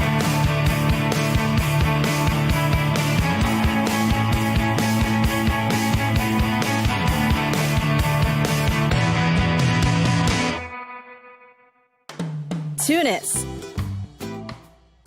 the capital of Tunisia and one of North Africa's easygoing cities. Yet, behind its laid-back approach is an exotic appeal. Tunis deserves to be the perfect introduction to the region. You'll find most of the main sightseeing in the Medina or Old Town, which is already an attraction in itself. There are winding routes along the alleyways, and behind the high walls, you may find yourself lost. But that's the charm of the city. There's a fabulous mosaic collection of the world-famous Bardo Museum. And then there's the remnants of the once glorious Carthage that's a tourist highlight. Carthage, the fabled wealthy seafaring city of the Phoenicians, lies scattered across the Bay of Tunis. Its columns and pile of marble rubble are bordered by a panorama of the Mediterranean Sea. And who could resist such a view? The sea is actually vital to Tunis's prosperity. The Carthage was completely destroyed in the Third Punic War in 146 BC. and the surviving ruins is worth the visit. The view is yet amazing, especially with its seafront setting. Meanwhile, there's also the Medina district or Old Town. It is considered Tunis's historic heart and known as the Port de France during the colonial period. Because while the Old Town walls of the Hafsid period may have long ago disappeared, when you get inside the mosques, mausoleums, and the madrasas, or the Islamic schools for learning, you'll see opulent tile art and splendid Fatimid and Ottoman architecture decorating the streets. Get lost in the beauty of the district's monumental relics. Last but not least is, of course, the shopping. In Tunis, the Souk des Chechis is the place to be. Makers of Tunisia's traditional woolen hats will be found here and are even conducting workshops. Looking for furniture to bring home? You'll find them between Rue Gemma es Zaytuna and Rue Kasbah.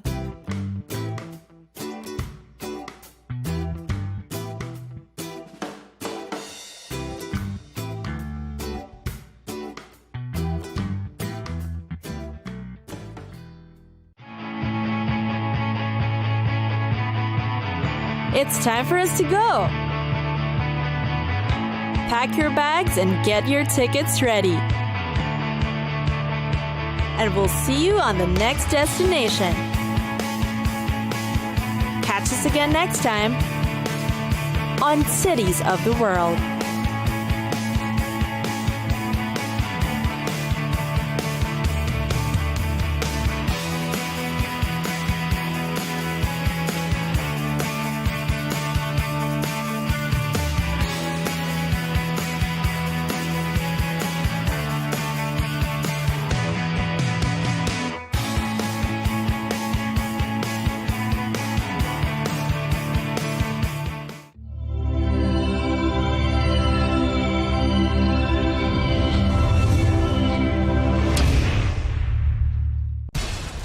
To take care of our people, and we're going to take care of our people first.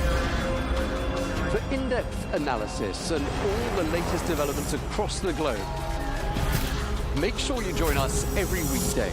President Trump is trying to negotiate a ceasefire. With so much happening, so much information, and so much noise, International law will have no part in his administration. It can be hard to keep track. Tariffs will just fuel inflation. We're going to fight these tariffs. But you can count on us to tell you what you need to know. We stand by your side. Join me, Tom Burges Watson, for Global News Today, right here on Al Arabiya News. Our allies, in many cases, are worse than our enemies. Stay informed and connected with the latest international headlines. There obviously is a risk. From breaking news to in-depth analysis, it would appear that this war is coming to an end. Who buys this stuff? Investors, pension funds. We deliver the most important developments straight to your screen. Iran always wanted to deal with militia. Join us for compelling, expert-driven conversations. A curfew order has been established. And an insightful look at the issues shaping our world today. There are lots of proposals about European architecture for security.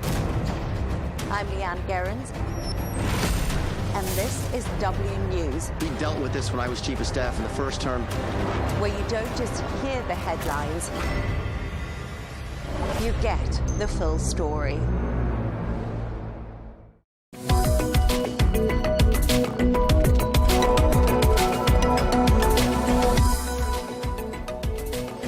Hello and welcome to a special episode of The Real Deal Plus, coming to you from the Al Arabiya English studios. Now, tourism in Saudi Arabia is going from strength to strength, breaking records every year, both in terms of domestic and international tourist arrivals and tourism revenues. Well, 115 million tourists, domestic and international, brought in around $75.5 billion last year, Well, as visitor numbers continue to rise, the demand for hotels is only going to grow, in line with Vision 2030 goals. Well, today we are joined by Sir Rocco Forte, who is the president of Rocco Forte Hotels, one of the most iconic names in luxury hospitality. Well, the group, which is headquartered in London, operates hotels across the United Kingdom and Europe. And in December 2023, Rocco Forte Hotels entered a landmark partnership with Saudi Arabia's Public Investment Fund, which acquired a stake of 49%. Well, Sir Rocco Forte, thank you very much indeed for coming to see us. You agreed a deal in December 2023 to sell 49% of your family's hotel chain to Saudi Arabia's Sovereign Wealth Fund. What was the rationale for that deal with the PIF?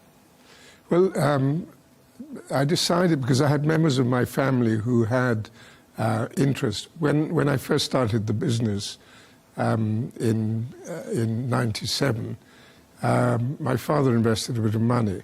When my parents died, my sisters, I have 5 sisters, one Olga who works with me, the others didn't. They all inherited shares in the business, and they had no involvement in the business, so they kept complaining about this. And so I thought I should find a way of taking them out. And so I'd seen there's some transactions in the market which were quite attractive. So I said to Rothschilds, who were my bank, let's see if there's anybody interested. And we sent out a teaser to about 20 companies. And PIF came back straight away and said, yes, we're interested. We're only interested if we can deal exclusively with you. We don't want to enter into an auction. So we sent them information. They made an offer which was attractive to us. And we went ahead. And the negotiations took, I suppose, about 6 or 7 months to come to completion. And so they invested, not only they bought my sister's shares, they invested money into the company as well, which significantly strengthened our balance sheet. The money invested was really to enhance our growth capabilities, but we've also used it to catch up in our refurbishments programs, which were delayed by the COVID period, which was 2 years of basic survival for me. Of course, it raised our profile in the world, this deal. PIF are a long-term partner. They look long-term into the future. We're a family business, and I have that same outlook. They're not a fund that comes in and out, and wants to turn a profit in the meantime. And so they're the ideal partner for us. They're very good partners. Obviously, they've invested in a huge number of companies around the world, of which we're one. They're very supportive, and we work well together. Okay, so 2 years on, you'd say it's been a good arrangement. Yes, very good, yes. Okay. What are your plans for opening new hotels in this region, the Middle East, in particular in Saudi Arabia? Yeah, we've done most of our development in Europe and a lot in Italy in recent years. And we're opening in Milan, on Via La Spiga, the Carlton in Milan, in a week's time, in fact. And most of our development pipeline is in Italy. Obviously, with a deal with PIF, it makes sense for us to come into this part of the world. And obviously, there are a lot of developments taking place in Saudi Arabia, and we're looking, and we're close to a deal on one of them on the Red Sea, a hotel which is being developed in the Red Sea. And obviously, you were talking earlier about tourism development. I mean, they really hit it in a big way. And they're building a huge number of hotels in a lot of different destinations with a view to becoming, an international tourist destination. I mean, the fascination of Saudi Arabia is it's so diverse. It's a huge country. They've got mountain regions, coastal areas, and of course, Riyadh is going to be one of the biggest centres in this part of the world, if not the biggest, with a huge growth in population, and a lot of hotel development is taking place there as well. So obviously our partners are keen that we should be involved, but I'm keen also because I think it's very exciting what is happening there. You first went to Saudi Arabia, I gather, in the mid-1970s. I just would be really curious to hear from you what you've witnessed in terms of change during those 50-odd years. Well, I hadn't been back much in between. In the old Trust House 40 company, we had a management contract in Riyadh, and I went with the guy responsible at the time, very young man, to meet with the owners, and that was my first impression of Saudi Arabia. It was very different then to what it is today, and I think what is happening in Saudi Arabia today is quite visionary, actually, and the drive and the enthusiasm that's been created is, I mean, quite amazing. I think, you know, Riyadh today reminds me a little bit of New York in the 80s. There's a sort of electric atmosphere and a can-do approach to things. And of course, the encouraging women into the workplace has had a big effect. You know, that's the main difference. You see, we were briefly involved in a hotel in Jeddah about 10 years ago, and there's a huge difference between then and now in the whole field of Saudi Arabia. And it's, of course, the vision of one man who's actually making that happen. So I've never met him, but he's a bit of a genius. And the interesting thing, you know, there's a leader of all the various tourism development projects, and he gets involved in a lot of the detail, even down to decoration sometimes. I don't know how he has the time to do it, as well as being, you know, getting involved in the international affairs of the country. And they all say, of course, it's wonderful to work for someone who's instigated a thing, and he's going to be there to see it come to fruition. Where do you see tourism in Saudi Arabia in the year 2030? Because that's the next big sort of milestone year for the country. Where do you think tourism will be at that point, in 5 years from now, let's say? Well, it's difficult, but I mean, with the developments going on, obviously there's going to be a lot of new hotel accommodation and rather wonderful hotels in wonderful locations. They're building up the internal infrastructure, which is, you know, is still probably behind the level of development that's taken place on the hotel front. Internal flights and so on. There's a new airline happening, which will be the sort of top-end luxury airline coming in from all over the world. So all that has to happen and continue to develop as it is now. And I think then there's no reason why Saudi Arabia shouldn't be one of the major tourist destinations in the world. Let's talk a bit about your hotel group. Your specialty is luxury hotels. I'm told the typical size of a Forte hotel is between 80 and 120 rooms. Do correct me if I'm wrong. Is there a sort of a magic formula behind a Forte hotel? What's the secret sauce? Well, I think there are a number of aspects, and today there's you know, all the major groups becoming bigger and bigger. Marriott has 34 brands, Accor has 50 plus. Four Seasons has moved from being a 40 hotel company to 140 hotels, and you know, they become, I suppose, rather corporate in their approach. I think we take an individual approach to our hotels. Each hotel is different. Each hotel has to be authentic, relate to the location, and we have to create a bit of magic in what we do for the customer.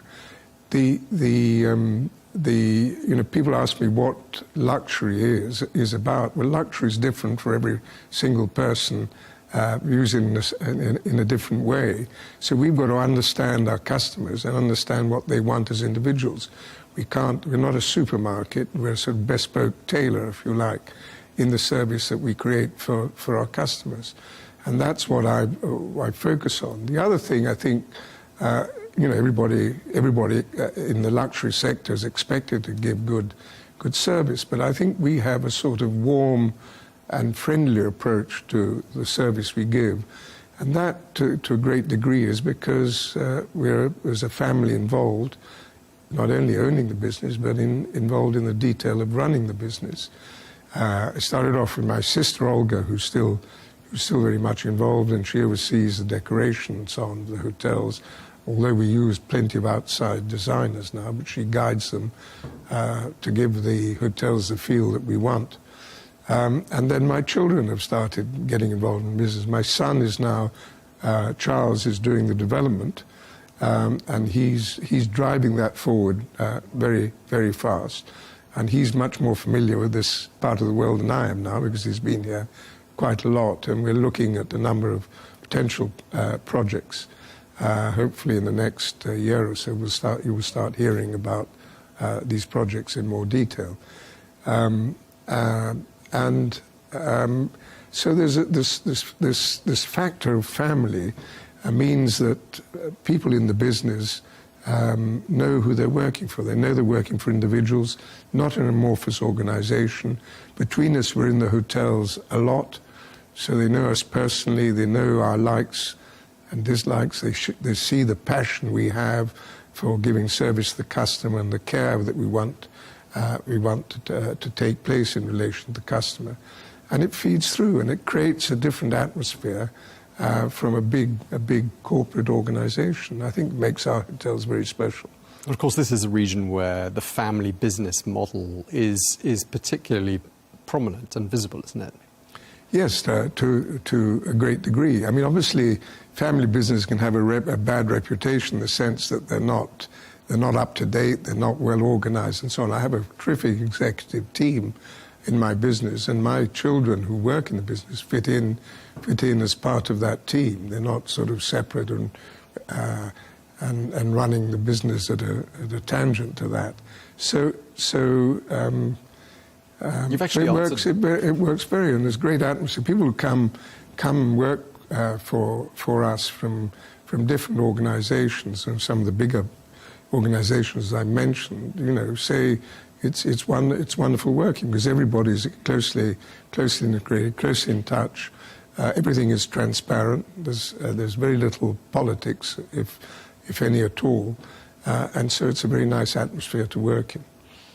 I was going to say you've answered my question about succession planning, because it sounds like your children are indeed already picking up the reins and being groomed up, it would appear, for eventually running your business. Is that correct? Yeah, well, in due course. I mean, I think obviously they're quite young, my children, at the moment, and there will probably have to be an interim transition before we get to them. But I'm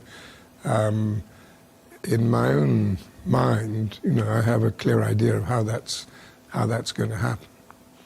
We don't have very long left, but you were born in the United Kingdom. Yes. You spent most of your life there.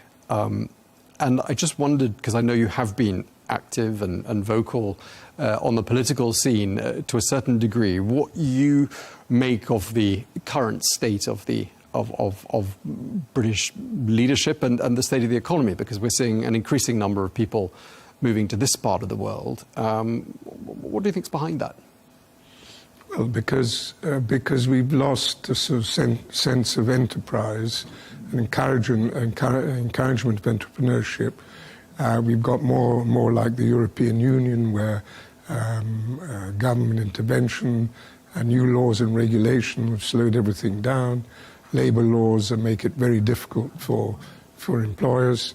In Britain, we've got a new labour bill coming through, which will allow the unions to already rampant to run wild, and take us completely back to the 70s. So I remember the 70s very well. I'm old enough to be working at that time, and the country was a disaster. Everybody said it had no future, and then along came Mrs. Thatcher and changed it. And since her, basically everything's gone downhill ever since. and the conservative governments we've had have been sort of not proper conservative governments, or the middle ground, and all that, you know, and that's led us to the current government we have, which is a socialist government, doesn't understand business, talks about growth, but everything it does is against growth. So I'm very negative about the UK at the moment, unfortunately, it's not clear this government will last its term because it has a huge parliamentary majority, although it didn't have a big majority, only 34% vote in the country. But it's not clear what's going to come after them yet, and that's the big question. Okay, well, that's all we have time for. Thank you very much indeed for your time. Sir Rocco Forte, President of Rocco Forte Hotels. Thank you very much indeed, sir. And thanks to you for watching this special edition of The Real Deal Plus here on Al Arabiya English. Do stay tuned.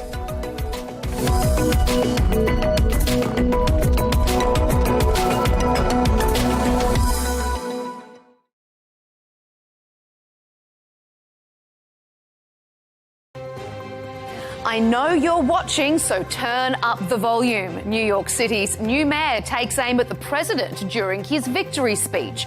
Not only was Zoran Mamdani a political outsider ahead of the mayoral race, he flourished during a particularly nasty smear campaign.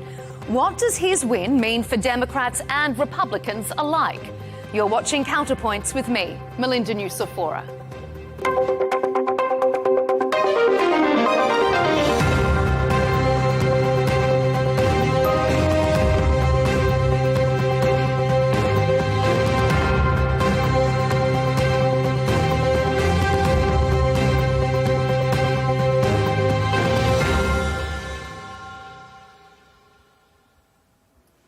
The youngest in more than a century, the first Muslim and the first of South Asian descent. New York City Mayor-elect Zoran Mamdani made a lot of history on Tuesday night.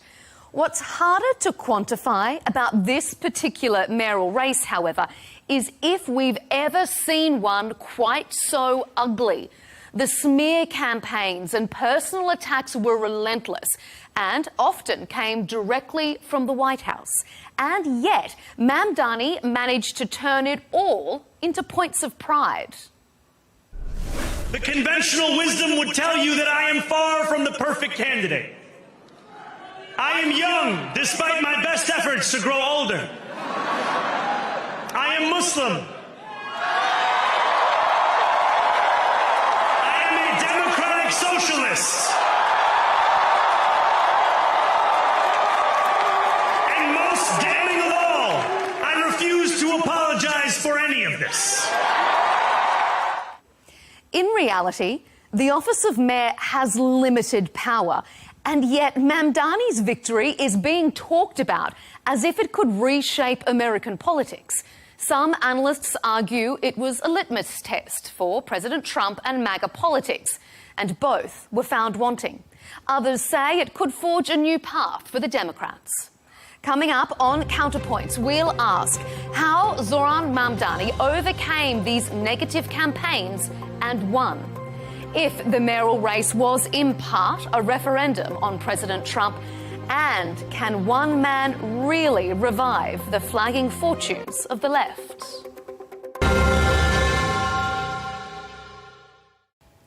Joining the discussion is Josh Hammer, Senior Editor-at-Large of Newsweek and host of The Josh Hammer Show. Stephen Burnell is back with us, a YouTuber and political commentator, also known online as Destiny. And rounding out our panel is Amani Al-Khattatba, an author, activist and founder of MuslimGirl.com. Thanks for joining us here on Counterpoints. The election of Zoran Mamdani as mayor of New York City has gained huge attention, and not just in the US, internationally as well. And part of that has to do with just how divisive and at times nasty this campaign was. Some of the commentary throughout the race framed Mamdani as a terrorist and a radical threat. He himself called it at times Islamophobic. Issues far from New York City, such as the Israel-Hamas war, were pulled into the conversation. But by and large, Mamdani stuck to his messaging on primarily the cost of living crisis and the rental market. Josh, let's start with you, because I know that you're not a Mamdani fan. Josh, why do you think he won, despite this negative campaign that was run against him? How did he turn it around? Well, look, I mean, Zohar Mamdani is the Democratic nominee, or he was a Democratic nominee for mayor in a city where roughly 66% of registered voters are Democrats. So one might make an argument that the mayoral race really was won in the Democratic primary.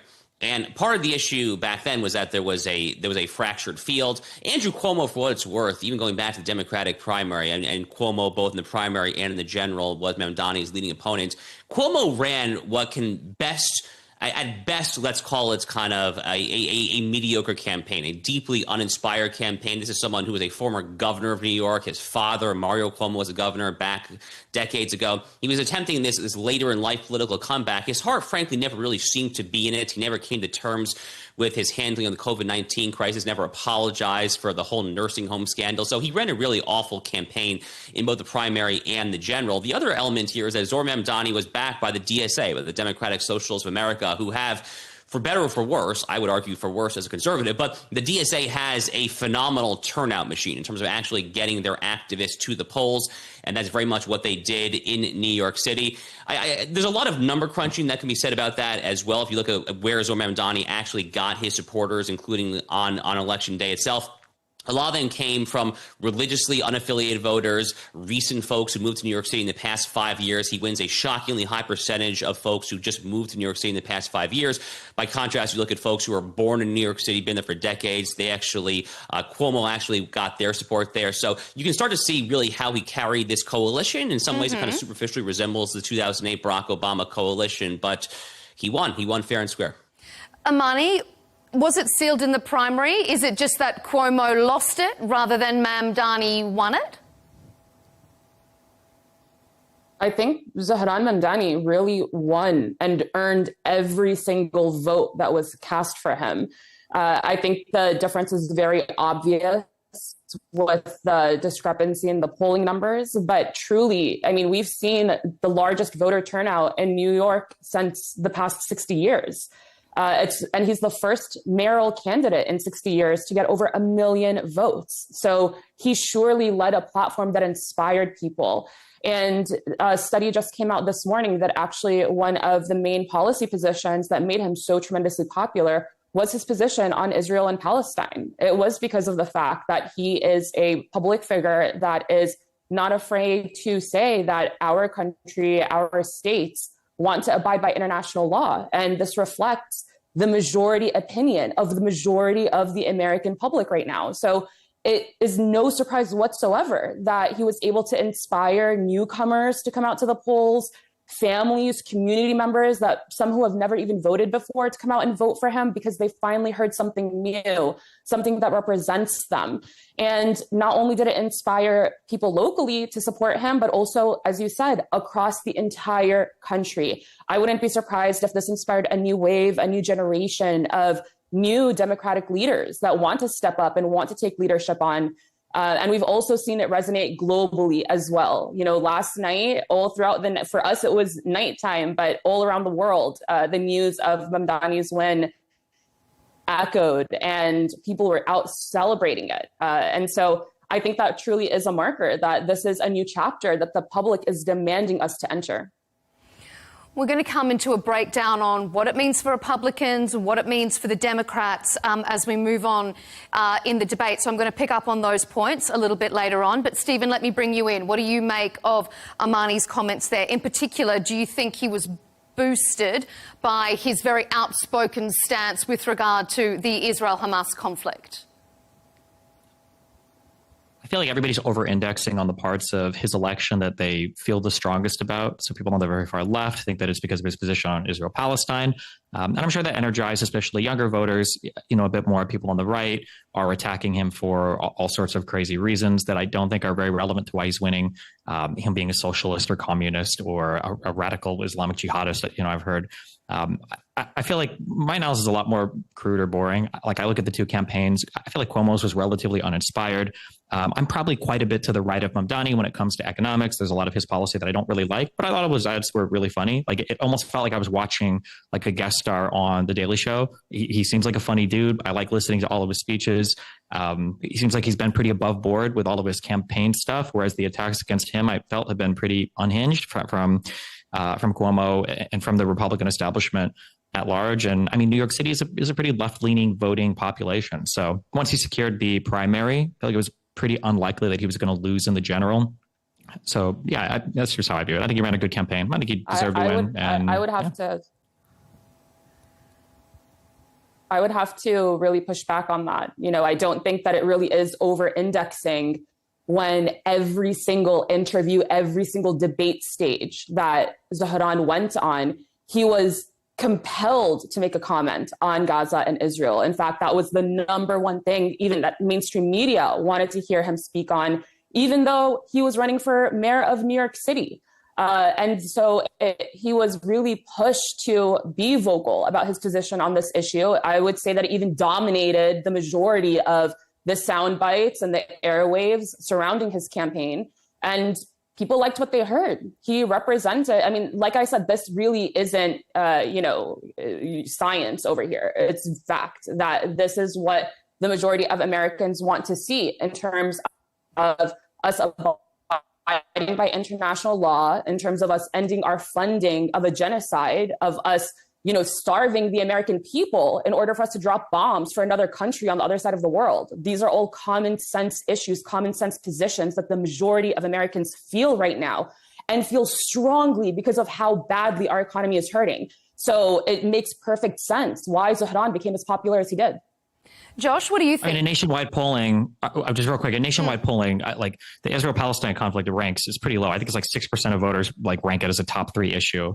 I'm sure it's nice for people to hear it and they feel a certain type of way about it, but I don't think these are the primary drivers for why people were going out to vote. I think that it did dominate the airwaves because a lot of people like to talk about this particular issue, but I would say that's a failure of Cuomo more than anything else. At the end of the day, the New York City mayor is not really doing anything with regards to our stance on Israel-Palestine. He's not going to be able to influence, funding for Israel or, bringing an end to anything going on over there. So I don't see it being as relevant to the majority of New York voters. Again, maybe younger people, it's the thing that they like more about him. But absent this issue, I'm not sure if I feel like, younger voters, new transplants, or everybody else would have been like, oh, I think Cuomo is definitely our guy now. The Mamdani guy, if he's not talking about Israel-Palestine, that's not what I want in my mayor. I feel like his messaging was pretty big on other economic issues, tabletop issues, talking about the funding for the public transportation, stuff related to like rent control of the grocery stores. As much as I might disagree with it, like the big focus on cost of living is getting really expensive. We need to do something about it. And then making it this, like a fun message that was entertaining to watch and everything, I think was with the big drivers of his campaign. Okay, let me bring in Josh. What's your take on that?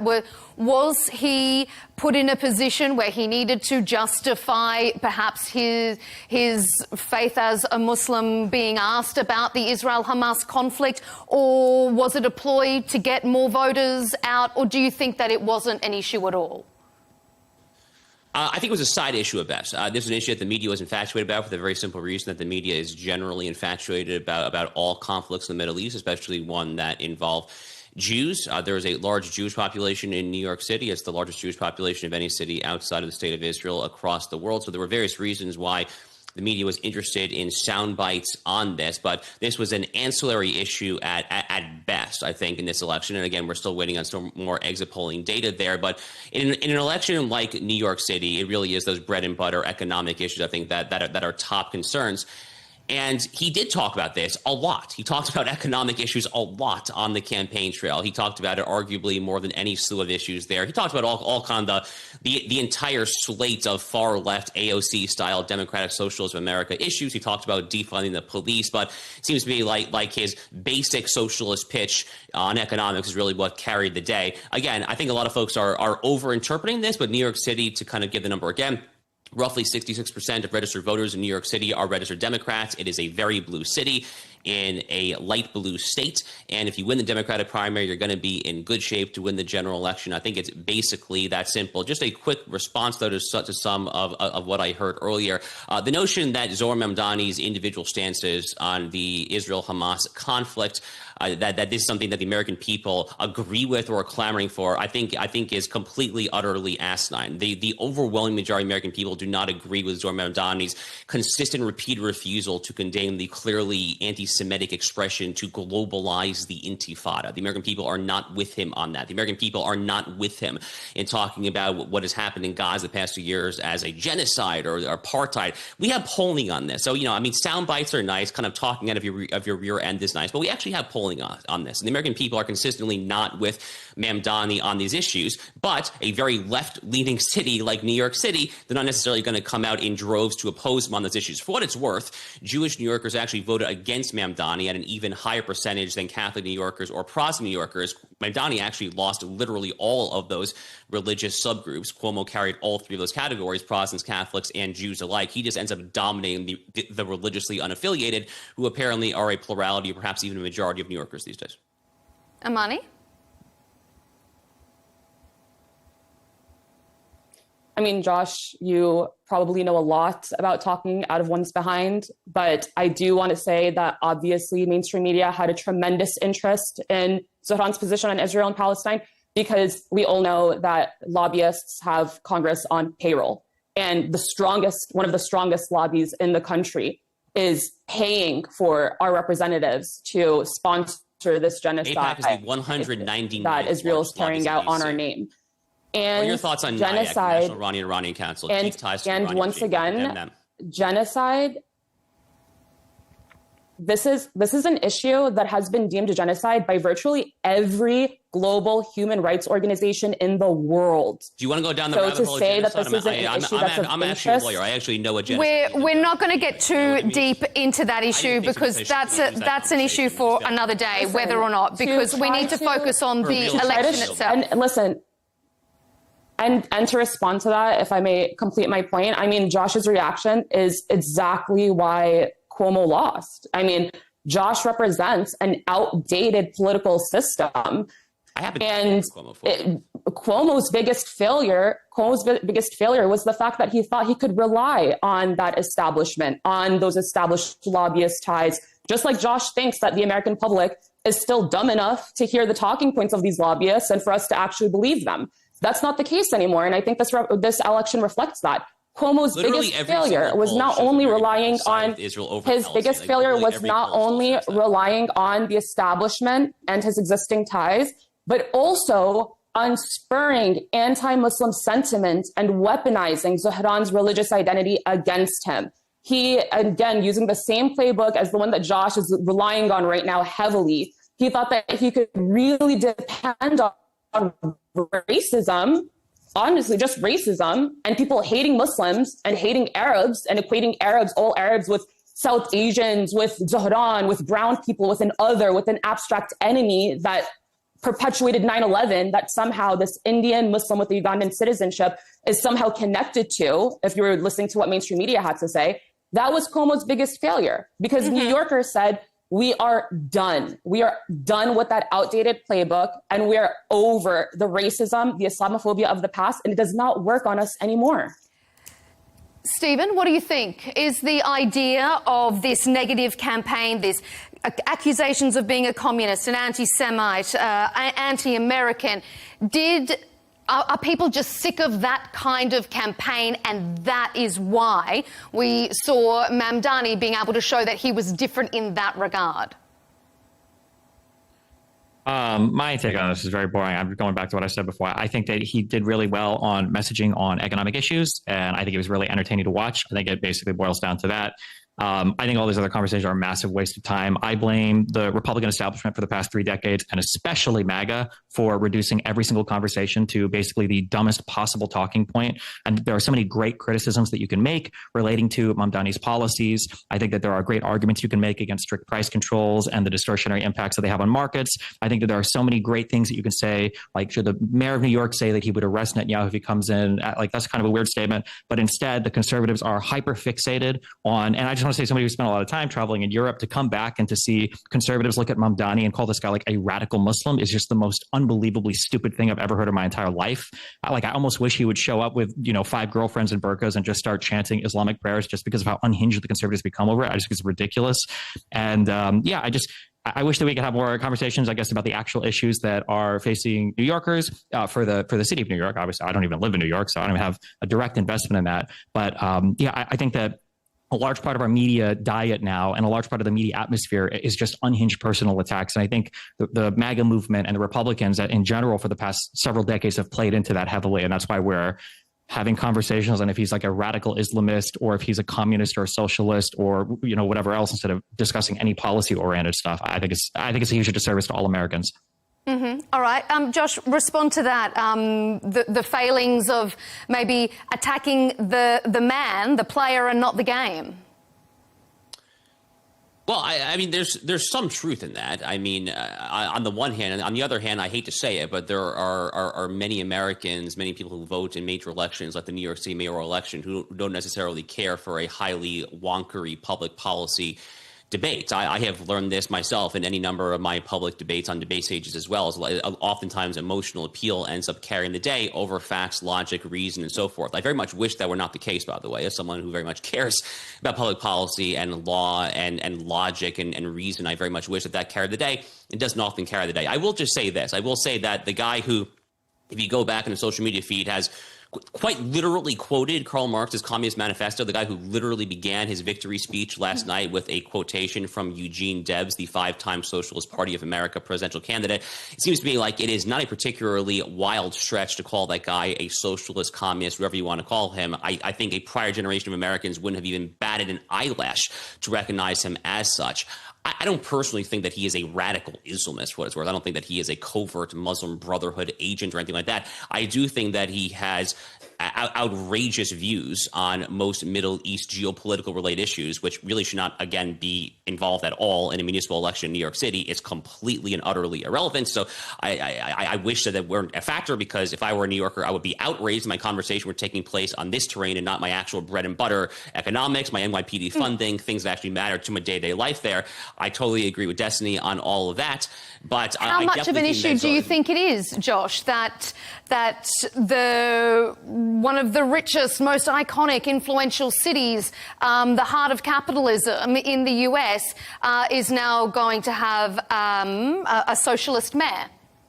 Yeah, I think it's horrific. I think it's an absolute abomination. I mean, as someone who grew up in the broader New York City area, I grew up in the suburbs there. Most of my family still lives in the broader area. I personally left when I was 18 years old and never looked back. I'm not a big fan of New York, but I think it's a total mess, because New York is the largest, most important city in America still to this day. And it's really the largest, it's really the most important city in the Western world still to this day when it comes to finances, when it comes to the arts, to culture, to high fashion. I mean, there's so many ways from a human capital, financial capital, and social capital perspective that what happens in New York City doesn't stay in New York City, but very much spills out to the entire country and very much across the world. I think you're going to see massive exoduses of businesses, of capital, of human beings.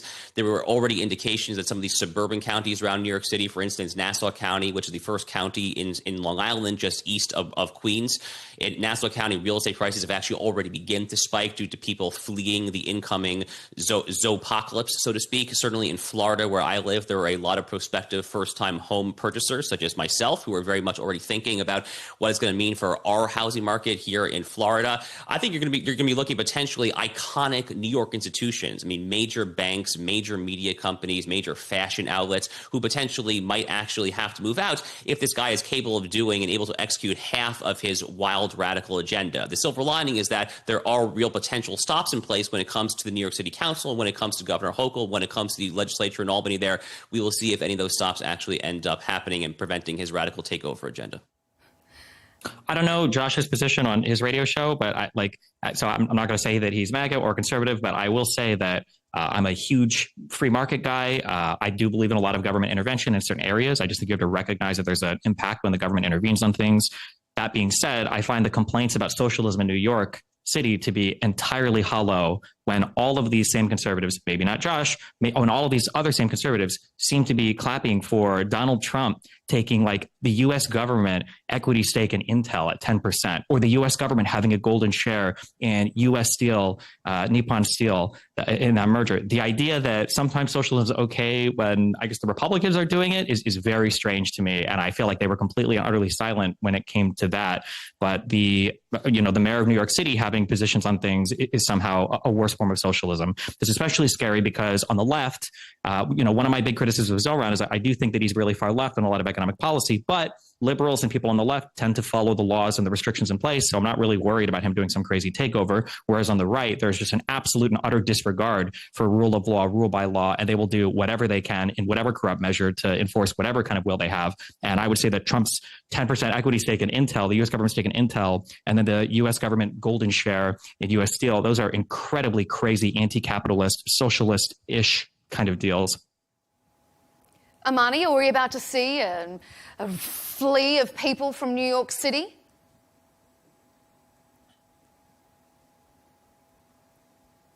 I think it's really funny that whenever we have policies that put the American people first, suddenly there's this scramble, this fear of, oh my God, we're losing the country. New York City is falling, Out of all of the cultural capitals that Josh rattled off just now, he forgot a really major one, which is that New York City is also a diplomatic capital in the world, right? It's the base of the UN headquarters of the United Nations. So Zohran does have a very influential position as the mayor of New York City. And what we're seeing right now really is the emergence of class divide, right? I think the fact that Trump endorsed Cuomo, MAGA endorsed Cuomo, a Democrat, tells you everything you need to know about where people like Cuomo, people like Josh Hammer fall on the side of that class divide and who they're really fighting for. Actually, in fact, I think Josh isn't even looking at that class divide from the perspective of the American people. He's really looking at it through the perspective of what's best for Israel. That's the only way that Josh really looks at American policies. There's one person on the show who is literally talking nonstop about the Middle East, and it's not me. I'm talking about the issues that actually matter to the median New Yorker. I'm talking about the economy, NYPD crime. Because you're taking every single conversation back to your Josh, because you want to ignore the elephant in the room. That has no relevance. You want to ignore the elephant in the room. You are throwing around you have the audacity to say that I am inaccurate numbers you are the one about who won't polls. shut up about it. So we can talk over each other all day. Excuse me, Josh. Anyone can do a preliminary Google search of everything that you've been saying about Zohran Mamdani over the past several months, and they've entirely revolved around your fixation on what's best for Israel. And the fact that Zohran said that he would arrest a war criminal like Netanyahu, who has an active arrest warrant out for him, yes, that did tremendously work in his favor. It actually was one of his most popular talking points. Because New York City is a diplomatic capital in the world. And we just had a UN General Assembly. Okay, we're going to let Josh respond because then we need to move on to our next segment. So is this normal to talk over? No, I'm sorry. I find it quite telling that Josh has no problem speaking over the only woman on the panel. You can't let me finish a sentence. And I don't know if it's because of the lack of respect we need to let or Josh your inability to as well answer to the points topic. that you've made against him, so that we can move on to our next I didn't complete my points, but go ahead. Okay, we can come back to them. Josh, we need to keep moving on. Respond to the points that Amani has made, and then we're going to move on to a Republican focus. Well, she really didn't make any points. But, I mean, the notion that Mamdani's vow to arrest Bibi Netanyahu due to the ICC had any impact, move the needle in this tremendously popular, preposterous. And that is something that she finds, I guess, in her WhatsApp chats, in her blue-checked online YouTube, Twitter, circle, whatever there. The notion that there was any New Yorker outside of the hardcore of hardcore base of the DSA that was voting on the issue as to whether or not Netanyahu will be arrested for landing at JFK Airport is nuts. They were voting primarily on you're from Florida. What in the world do you know about what New Yorkers want? We need to keep moving on. They were voting on. I'm really sorry, but you didn't ask him to stop and let me finish when he was interrupting me. So I think that I should be able to. Matter, not this individual panelist on this show's bespoke foreign policy issue that has no relevance to the day-to-day New York. Okay, I'm going to move us like on. the next president needs to take Florida that wants to the box of nuclear weapons to Jerusalem, and he needs to say, okay, Israelis, Palestinians, negotiate peace. Whoever comes closer to actually reaching, is willing to get more concessions. If the other side doesn't and they can't reach a deal, they give the other side the nukes and they blow them up. Okay, because I cannot wait until we stop talking about Israel-Palestine in my goddamn country. Okay, it's the mayoral election of New York City. Who cares? You can't even enact ICC warrants. Even the United States can't. We're not even Rome Statute signatories. Who cares about the friggin' Israel-Palestine? It's the New York City mayoral election. Weren't you... Okay, we need to keep moving this on. We cannot get bogged down into an Israel-Palestine debate. Amani, I'm going to have to interrupt you there because we need to keep going on. They're putting their phones away before they commit them. We need to keep moving on, Amani. So I'm going to move us on. Israeli news channel just for that piece of advice. Yeah. Thanks very much. I'm going to keep us moving on to focus specifically on the implications of this election because it's a local race, but it's a local race for control of one city. An important city, no doubt, but a mayoral race nonetheless. However, it is the first general vote since President Trump retook the White House, so it is symbolic in value. That can't be denied. We saw Democratic governor wins in Virginia and New Jersey.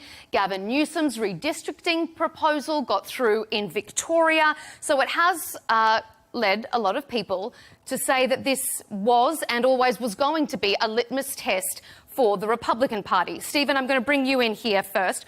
Was this a referendum on President Trump as much as it was about local politics? I hope so. I think that for the first time, we're finally seeing, especially through Gavin Newsom, like Democrats putting forth a positive position. It's not just attacking the right. It's not just standing in opposition to some of the insane stuff that Trump is doing, which they should be, but it's having actual figures for us to rally around. I just think contrasting the behavior of Gavin Newsom to Greg Abbott and the way that Congress basically passed, by decree to Abbott, hey, you can go and mess up all your districts now. And then, they just on their state assembly, they're like, oh, okay, we're just going to go ahead and redistrict everything. For Newsom to go, that's not okay. We don't accept that. We're going to do it here in California, and we're going to do it via a public referendum to our own citizens that initially started off as unpopular because the initial thing when that was floated was like, oh, I don't know if the Democrats can do the redistricting, for California. It's built into the Constitution. They're going to have to pass a referendum, and that's not very popular right now. And to carry that through to fruition and then to see nationwide in Virginia, we see Democrats are winning, moderate Democrats are winning, sometimes up big. That's good. We saw Mamdani win in New York, despite Trump trying to, support Cuomo. Yeah, I think it's good for Democrats. I hope it's, pointing good towards the midterms for us, assuming Donald Trump lets us hold those elections in a free and fair manner. Amani, was this a litmus test for Trump and for MAGA popularity? I think it was a tremendous litmus test. It shows truly that, MAGA is doubling down on the racism and the bigotry and the white supremacy, quite frankly. And it is going to be a reckoning for the Democratic Party. I think Zahran's race has proven that if the Democrats don't catch up, they're going to keep losing seats and the party itself is going to be left behind. If there is going to be that reckoning, if there is going to be a pendulum swing, back to sanity in this country, it's not going to come from the Democratic Party. That's not where our salvation is going to be. It's going to be coming from the people. The people are going to be organizing. The people are going to be protesting more. They're going to be taking to the streets more. And especially if the economy keeps going down the way that it is right now, it's going to get I think it's going to force the hand of a lot of our leaders to actually own up to a lot of their policy decisions and answer to the demands that the people are making. Josh, is this going to reverberate to the White House? Is this a commentary on how the president has run his first year back in office? I think it's impossible to avoid that conclusion to an extent. The emphasis should be on to an extent. We're talking here about a mayoral election, albeit an extremely important one, and then a couple of gubernatorial elections in light blue states, New Jersey and Virginia, albeit the margin in all three of those races, the mayoral race and the two gubernatorial elections, those margins were all higher than the polls predicted, certainly higher than I predicted as well. So on the one hand, I would be cautious of overly interpreting and overly extrapolating. But yes, I think it is certainly fair to an extent to conclude that Republicans have some work to do. I mean, not just the Trump administration, but Republicans in general there.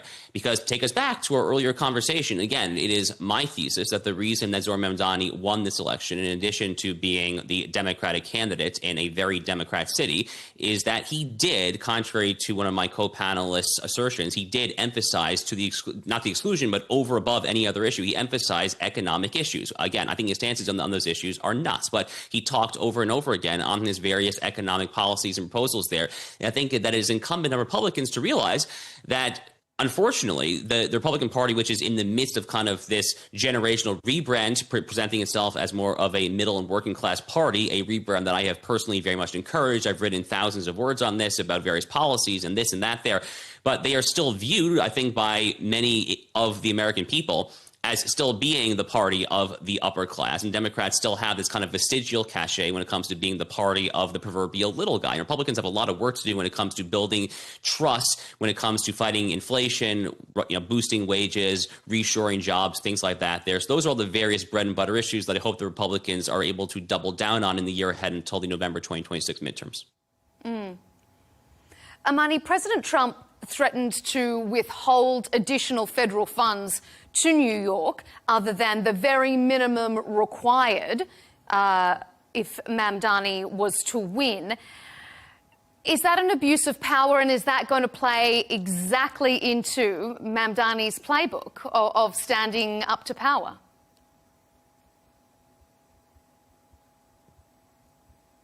Power grab, Donald Trump has been holding federal funding hostage from states to politicize the reason why he's providing funding that they are entitled to.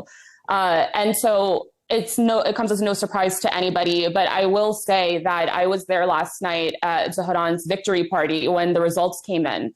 And during his victory speech, when he said to Trump, turn the volume up louder, the entire room went into a roar. And you know that this is the precipice of a MAGA showdown. And the people are ready for it. I don't think that New York is intimidated by any threats from Donald Trump whatsoever. If anything, they're going to hold down the fort and really lead by example for the rest of the country of what it looks like when we really fight for our rights. Josh, if President Trump does stick to what he says there, is that going to backfire on the Republicans? Is that just going to be seen as exactly what Mamdani is trying to fight against? Is what going to backfire exactly? If he withholds federal funding from New York purely because the candidate that he doesn't like won the election.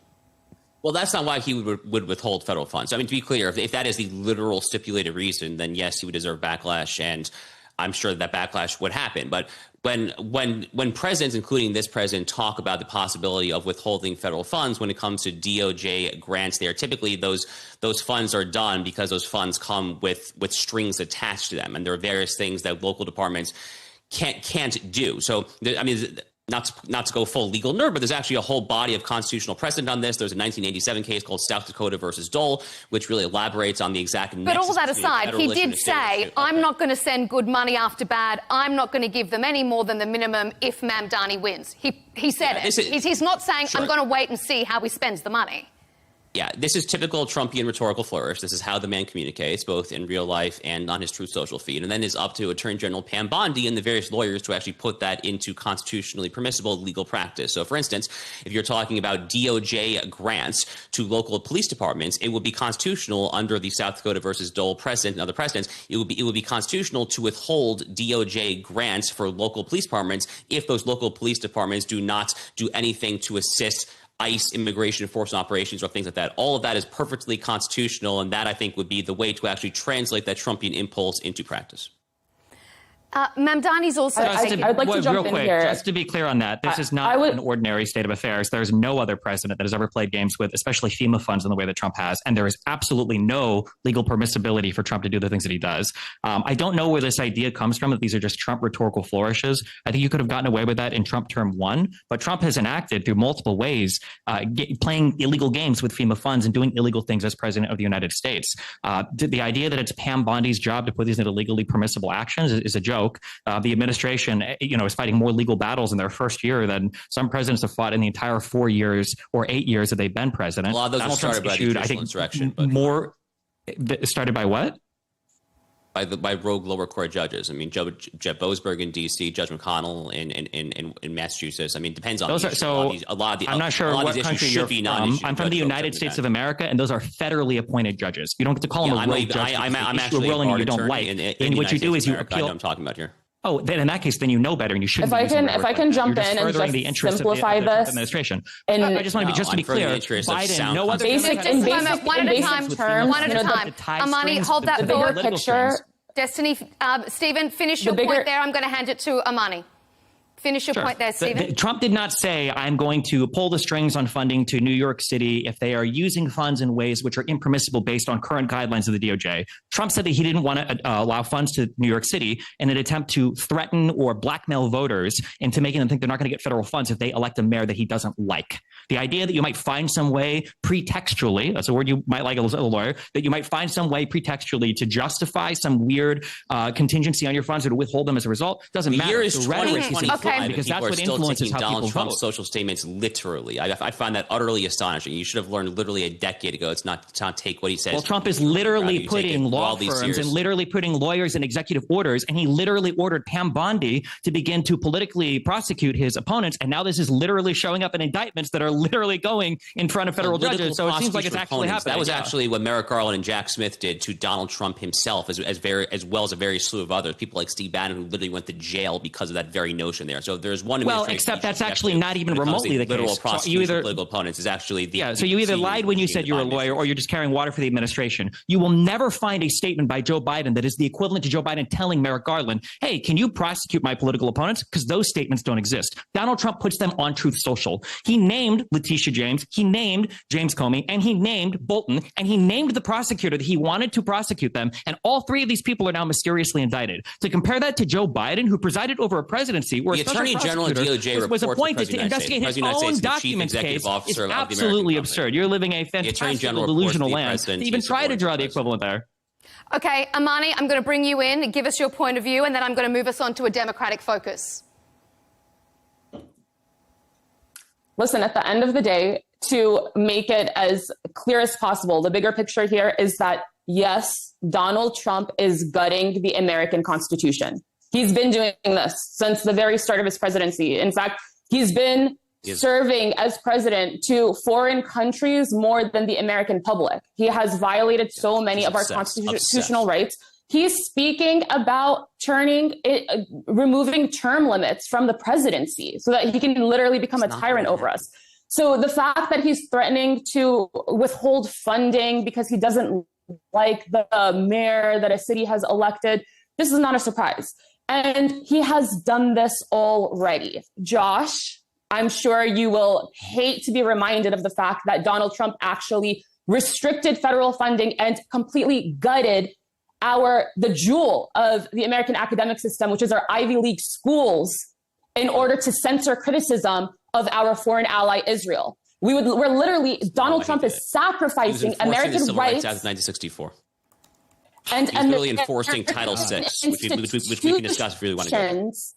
For outside influences. And this is a litmus test of where the people stand, more than the Republican Party or the Democrats. It's a litmus test of what the people are demanding. Josh, I know that this is the bane of your existence because you care more about Israel's interests than anything else, and everything that I'm saying undermines that. For Josh, let Amani finish, and then I'm going to bring you back in. Yeah, because it's the center. It's the center of everything right now. Hello, newsflash. It is not. We exist I live in the United States. Where do you live? Genocide is happening. I'm focused on American issues. We are funding. Josh, just let Amani finish. I'm going to bring you back in. There is nothing more important or prominent than that. You keep talking over me because you don't want people to hear the truth. Our tax money is being used predominantly to fund the extermination of a people on the other side of the world. And it's being done by Amani, I'm gonna that you are positioning as above the interests of the American people. That's what's happening here. And yes, Amani, it is the most important point of our current political system. Okay, I'm going to move us on there. Josh, a quick response from you to give you the right of reply, and then I'm going to refocus again back specifically on this mayoral election campaign and what it means for the Democrats. The right of reply. He has the right to defend himself. Go ahead. You've had way more. Amani, please just let Josh. Go ahead with your other talking points. Josh has the right to respond to your comments. Josh, go ahead. Talking points are really stupid. Ma'am, I'm sorry, but you have not stopped Josh from speaking over me. I have indeed. Time he's interrupted me in responding, but we're giving everyone fair time. We're giving everyone fair time, Amani. So just a moment. Let's let Josh respond. But go ahead, Josh. Let's pat Josh on the head. Go ahead and share your opinion. But we on Counterpoints give everyone the right to speak, so we need to get Josh's response to your comments. We know he needs the right to defend himself. Go ahead. Everyone deserves it. Josh, go ahead. Okay, very briefly. Donald Trump's righteous crusade against America's higher education establishment is primarily about rooting DEI. It's primarily about rooting diversity, equity, inclusion programs. You're calling it post-constitutional vestige of the Harvard versus Students for Fair Admissions case in the Supreme Court in 2023. This is the executive order that he signed back in January. They interpreted DEI programs, which are overtly racist insofar as they are anti-white. They are also anti-Christian, anti-Mormon, and yes, anti-Jewish. These policies are contrary to Title VI of the Civil Rights Act of 1964. They are also unconstitutional under the 14th Amendment in light of the Harvard affirmative action case of the Supreme Court 2 years ago. That is what Donald Trump is enforcing. Those are the lawsuits. Those are the high-profile settlements. That is the Columbia University case, the Princeton Harvard cases. That's what he is doing there. It is not about serving a foreign government's interest in the minds or the eyes of my patently obsessed co-panelist interlocutor. It is about enforcing this nation's civil rights laws. Okay. All right. I need to keep us moving on because we are really running short on time and we have a whole segment on Democrats that we need to get through. So much of what is being read into Mamdani's victory is not least that it signals this new path out of the political woods for the Democrats, which is what, Amani, you were pointing to at the very beginning of our discussion. The party has been struggling since that embarrassing loss in last year's presidential race, and it sank to historical lows in favourability polls this year. But just how galvanizing can this victory be when you have senior Democrats, like the senior Democrat in the Senate, Chuck Schumer, didn't even endorse Mamdani and still won't say if he even voted for him on Tuesday, and House Leader Hakeem Jeffries withheld support until the day before early voting started. So, Stephen, does Mamdani's victory further highlight the party's internal identity crisis? No, like I said, everybody's over-indexing on this guy in whatever way is politically suitable to them. People on the far left look at Mamdani as some referendum on the party. The reality is that over the past 12 years, ever since the Justice Dems appeared, ultra progressives or, these Marxist, Leninist, tanky, whatever socialist people keep thinking there's going to be some huge uprising with socialist, ultra progressive, ultra left, whatever candidates winning. And they don't. They keep losing over and over and over and over again. Now that they have Mamdani, they're like, oh my God, this is what we've been waiting for 12 years. New York City is a very blue city. Mamdani is not very popular amongst the entire Democratic Party.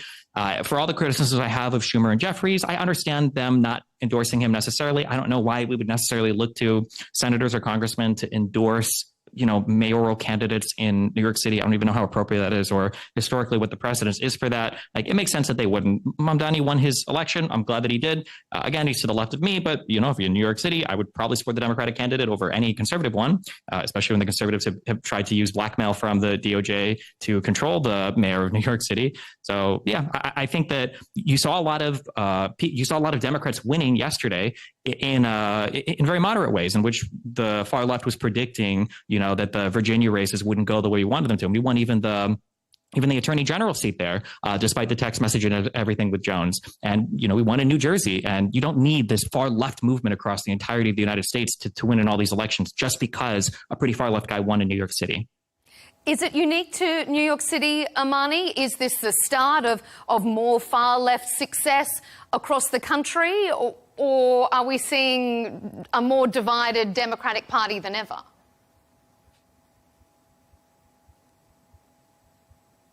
I think the Democratic Party has remained divided right now. I think that's pretty obvious by the slow pace that we've seen a lot of Democratic leadership show when it comes to support behind Zahran. And that divide is very palpable because what it is saying is that so many of our Democratic leaders are paid for and bought for interests that are contrary to their very own constituents.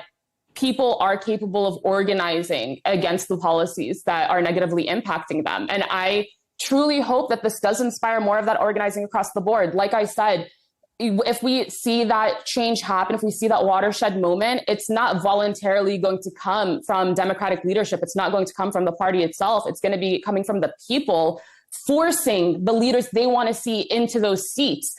Because as it stands, also the Democratic Party has a lot of red tape. The establishment has a lot of red tape in order to make it very difficult to disrupt the status quo, to rock the boat for incumbents that have held on to their seats for entire lifetimes. I mean, the incumbent that I ran against for Congress has held on to his seat for longer than I've been alive, even though his interests are contrary to those of our constituents. So it just shows that if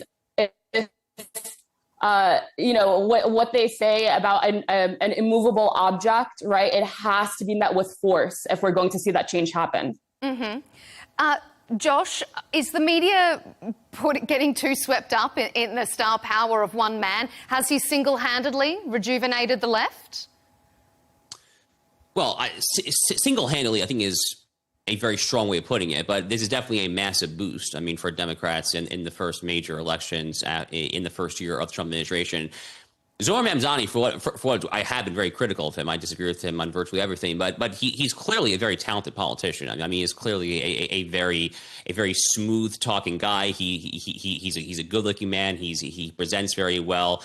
He seems amicable and jovial. I mean, he's clearly a very skilled politician.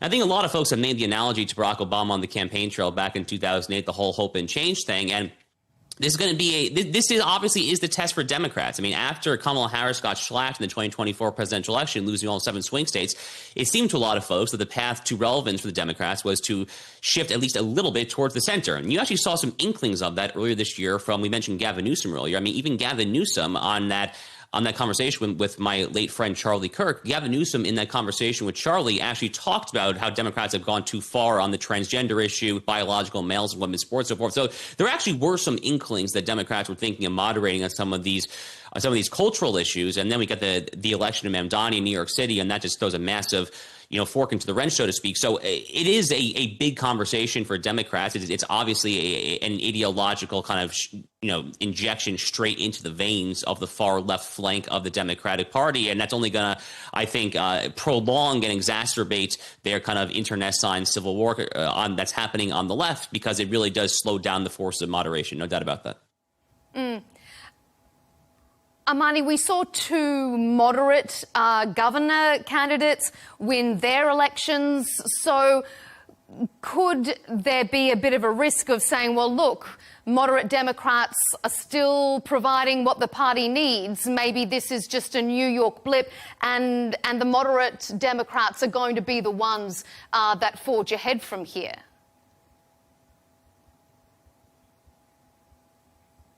Anything, I think that Kamala's presidential race. Sorry, Amani, go ahead. I think that Kamala's presidential race, right, I think that Kamala losing as badly as she did was a referendum of that fact, right? It is a losing strategy for the Democrats to try to give more of the same and push more towards the right in order to try to appeal to voters. It makes absolutely no sense. It doesn't reflect the polls. It doesn't reflect the interest. It doesn't reflect the outspoken opinions of the people that they're representing.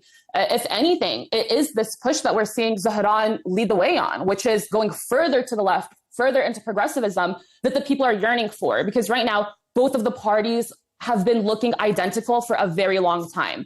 For many, many election cycles, we've been asked to choose the lesser of 2 evils. And I think the American people are sick of that. We don't want to keep voting for the lesser of 2 evils. We want to vote for something good. And in order to put something good in front of people, you have to shift into something different. So right now, a lot of, Democratic leaders, a lot of Republican representatives, they serve the same masters. They serve the same corporate interests. They serve the same donors. And for that reason, they sound exactly the same. And I think that's what's been so refreshing about Zohran, is he's saying, like, no, we can break out of that. We don't have to be molded by the system. We can rebuild the system.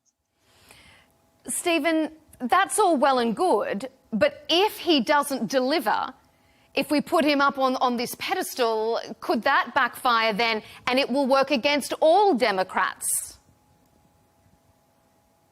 No, I mean, on a personal, selfish level, like if he goes up as mayor and if he fails on some things, then I can point to that and I can say, well, look, far left policies don't work. We should focus more on our strong center left policies and keep pushing that because we know these work. And if it does work, then I change my mind on some things, you know, like, oh, maybe the government can intervene more in some local matters. Maybe rent control isn't as horrible as I thought it was. Maybe there are places for the government to compete when it comes to things like grocery stores or whatever. Again, he's the mayor of New York City. He's not the governor of New York State. He's certainly not the president. He doesn't hold like a federal office. The idea that the entire Democratic Party, you know, is going to shoulder itself on Zohran Mamdani's success in New York City, I just think is a bit ridiculous. Yeah. Josh, what do you think? Do you think there could be a risk that the Democrats could get swept up in this? We're going to see them move. I mean, the Republicans got quite swept up with President Trump and his personality. They've moved in that direction. Are we going to see the same things? Could the Democrats learn that lesson now?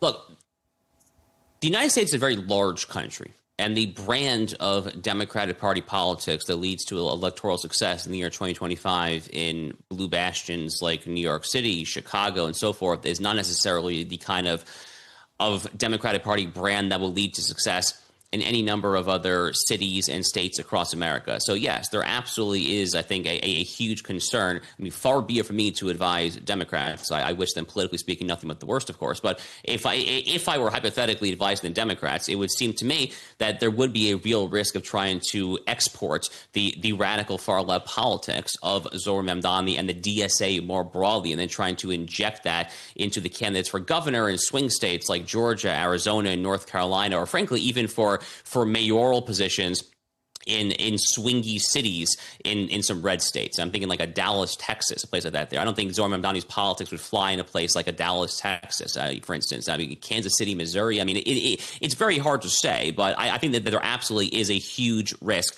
of trying then to say, okay, this did work in the nation's largest city, and then saying, okay, it's going to work from sea to shining sea. On the other hand, again, I do think that it is definitely a bit of an injection, a shot in the arm of the far left DSA flank of the party. It's only going to, I think, exacerbate internal divides, which is at least something of a silver lining for Republicans who otherwise wake up the day after the election and are in something of a daze. Amani, can it be transported into other parts of America? I mean, Josh questions whether somewhere like Texas would embrace the politics of Zohran Mamdani. There are communities that believe in and support the politics of Zohran Mamdani all over the country. Whether or not they're a majority in different parts of the country is a different story. But certainly, you know, the ideals that he espouses are popular for a reason. They aren't out of nowhere. And I think that the most dangerous part of his success is that he has shown that those policies can work. We can break out of that mold and we can present the American people with something different than what's been done. And obviously that is bad news, you know, for our billionaires and for, you know, people that are directly benefiting from that power grab. But for him, he's kind of really disrupting that and breaking the wheel, so to speak, or showing at least that there's hope that it can be broken. And I think that that's going to inspire a lot of movement in different types of communities across the country. Absolutely. Mm-hmm.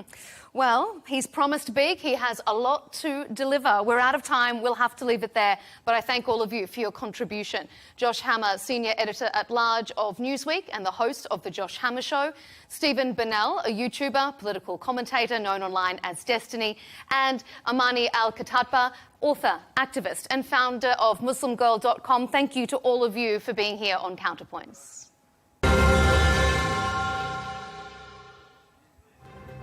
And thank you to you for tuning in to this episode of Counterpoints. Keep up to date with our latest debates and, of course, our special interviews. You can subscribe to Al Arabiya English on YouTube.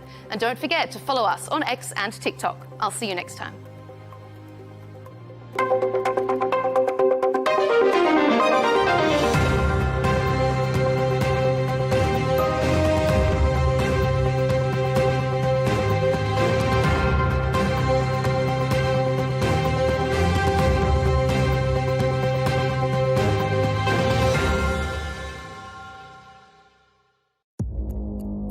allies, in many cases, are worse than our enemies. Stay informed and connected with the latest international headlines. There obviously is a risk. From breaking news to in-depth analysis, it would appear that this war is coming to an end. Who buys this stuff? Investors, pension funds. We deliver the most important developments straight to your screen.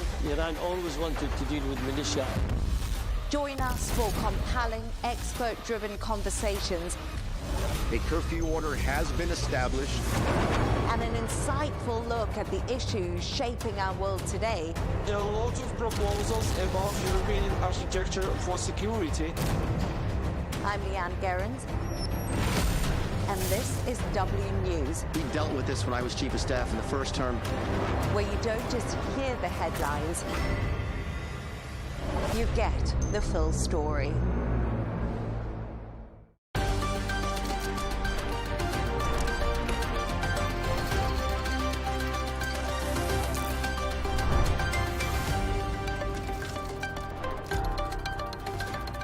Hello and welcome. I'm John O'Hays and you're watching W News Extra, broadcasting live from the Arabiya studios. And these are our top stories this evening.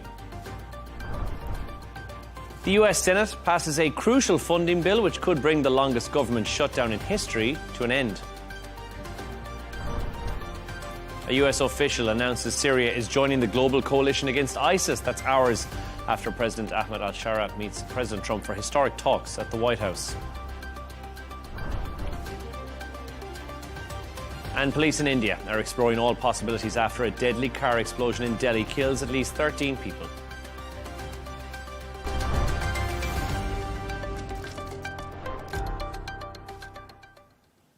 And to our first story. A crucial funding bill in the US has been passed by the Senate, which could now bring the longest government shutdown in history to an end. The bill passed in a 60-40 vote and it will now go to the House of Representatives. If it's passed there, it's going to go to the President, Donald Trump, to sign it into effect, something that he said he'd be willing to do yesterday. To discuss this and all of today's stories, we're joined in the studio by Managing Director of This Is Dubai, Michael Jabri-Pickett, and Dr. Eli Al-Hindi, Chairperson of the Department of Security and Strategic Studies at the American University in the Emirates. Thanks to both of you for joining us. First of all, Michael, we'll turn to you in this. This is the longest shutdown in history, like we just said, finally coming to an end. But what has prompted the negotiations? Why now?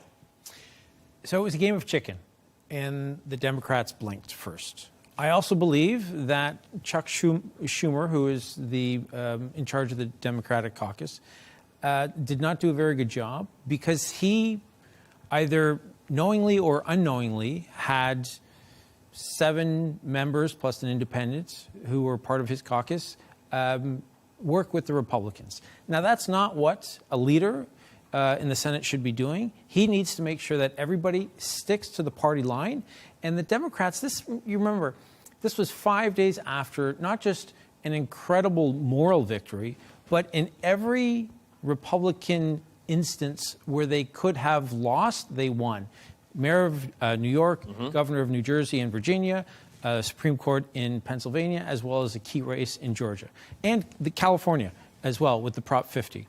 So they won across the board. And then 5 days later, they caved. And that's the only way that you can put it, because what they've achieved is not representative of what you should have achieved after a 42-day government shutdown. So it does beg the question, because we're not there yet, Dr. Eli, as well. I mean, there's still the House to go to, still to go to Trump for signing as well. Things will go back to normal, but it's going to take some time before we get back to any sense of normality. That's true. As you said in the introduction, it goes to the House of Representatives, where a lot of discussion is going to happen there too. It's not obvious that the same bill is going to be passed as is. There will be discussion, there will be negotiations, and there will be, again, an attempt to keep the party line as much as possible. And continuing with what Michael was saying, we saw 7 Democrats vote with the bill, but 1 Republican vote against the bill also. So that's why they needed the 8 votes with the additional independent. How many representatives that are Republican in the House have already declared that they don't support the bill as it is? There are few of them. But definitely it's the same bet. It's the bet that they will hold the line and that the Republicans, with few others, will be able to push it through with as little time as possible. But this could take a week, days, maybe more. We have to wait and see. So at earliest, we're looking at Monday. At earliest, Trump said the first session is hopefully going to be Wednesday afternoon, and then discussions will start after that.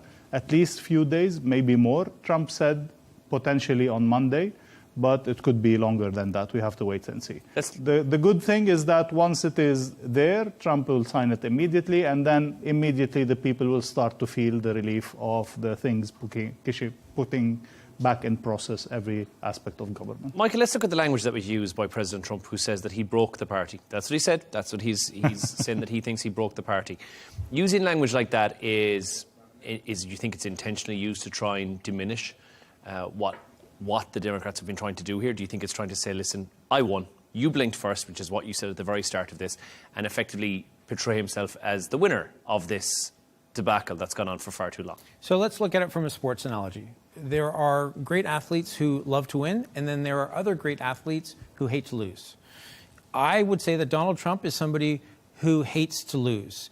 And in this particular instance, I think he would use every opportunity to run down the Democrats, not so much to take credit for a victory, but to run down the Democrats and to use this as an opportunity to say they're weak, they're in a midst of chaos, they don't have a clear strategy, they don't know what they're doing. This is what he likes to hit them with. And quite frankly, in this particular case, I think he would be incredibly successful, and it would resonate because there doesn't seem to be a clear strategy. The Democrats did seem to have a clear strategy, certainly going into elections on Tuesday, a week ago, but now they seem to be back in disarray. It's not good news if we go back into this again, which is very much a possibility, Dr. Ellie. If we get to January, and if the Democrats feel like this perhaps is not going how they wanted it to go, we could see this happen all over again, which is bad news for 41 million Americans who are on SNAP funding. Definitely. If I may, just before we go into that, just to comment on what Michael was saying. We remember Trump saying we lost the election because of the shutdown. So definitely the party who is in power, who, as you were saying before the show, who controls the House, the Senate, the White House, will be blamed for the larger failure in that sense. So Trump is not going to be enthusiastic about another shutdown. He already had 2 in his previous term, and now the longest in the U.S. history. I don't think he's going to cause a big trouble in January or later on. However, the Democrats who are winning, who are gaining some points, and who do feel emboldened with the extremist group being more and more aggressive, they might want to cause some chaos. They might want to mark some points against Trump. Will they have enough power to do that in January or later on? We have to wait and see. But I think the Republicans would not be going in for a fight. They would rather prepare themselves and start reaping some of the Trump policies' effects before the midterm elections of next November. Did we see much of a knock-on effect in terms of markets, Michael, with this shutdown? Because we know we've seen in daily values with people who are on the ground who are suffering, not just people who aren't in offices, but people who are your everyday hard-working Americans or people who are not working and maybe on benefits. These are the people who seem to have suffered most. But the markets, how have they done? So one of the issues that you could boil it down to one word why the Democrats did so well in elections a week ago, and it was the talk about affordability. They kept hammering that. Donald Trump, in a recent Sunday evening interview, questioned that. And he thinks that everything's going incredibly well. Now, Donald Trump assesses affordability by how well the markets are performing. There was one Gallup poll recently that found that only about 61% of Americans, either directly or through their 401ks, have any investment in the stock market. The stock market is doing incredibly well, but from an affordability point of view, from what people are looking at when they go into the grocery store and they're buying eggs, which is the one item that consistently gets used, there is an increase that people are experiencing. Things are more expensive than they once were. And this is where Donald Trump is slowly starting to change his language so that it is something that is applicable, to your point, for your average American. So the markets in general, the stock market, no real discernible change because of the government shutdown. But I think people were noticing that there was a difference. Even if it was they didn't have as much money, as they used to have because things are getting more and more expensive. Which makes perfect sense. Dr. Ellie and Michael, thank you so much for your thoughts on that. We're going to move on to our next story. A US official has said that Syria is joining the global coalition against ISIS. The announcement was made just hours after President Donald Trump welcomed his Syrian counterpart, Ahmed al-Shara, for historic talks at the White House. Now, after their meeting, al-Shara also told Fox News Channel's special report that his association with the al-Qaeda militant group was a matter of the past and was not discussed in Monday's meeting with the US president. Here's a little listen of some of what he had to say. Only 19 years old, so I was a very young person, and it didn't have any decision-making power at that time, and I don't have anything to do with it.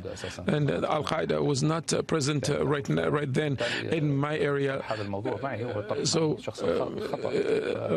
you're speaking to the wrong person about this subject. We mourn for every civilian that got killed, and we know that people suffer from the war, especially civilians who pay the price, a hefty price for the war. We talked about the president and the future. We talked about the investment opportunities in the future in Syria, and so that Syria is no longer looked at as a security threat. It is now looked at as a geopolitical ally, and it's a place where the United States can have great investments, especially extracting gas. Dr. Ellie, that is history that we're watching right there. First of all, a Syrian president in the White House. It's never happened before. Also, a man who previously fought the US, now been welcomed by a president of the United States and joining together to combat the Islamic State group. Definitely a first, as you said, definitely a historic moment. But not because it is a person who fought against the US is now in the White House, because we've seen that before, but more because it is a person who has a history in ISIS, in Al-Qaeda, who is now joining the US to fight ISIS in that sense. So it is all the background history of that guy. It is how he made it so fast, such a big change. To be received in the White House with such privilege is posing a lot of questions, a lot of doubts, and so on. But definitely this person, this new leadership in Syria, is doing something right. They are trying to appeal to all the different major powers in the region and in the world. They are saying what they are supposed to say, and they are claiming that they want to do what they are supposed to do.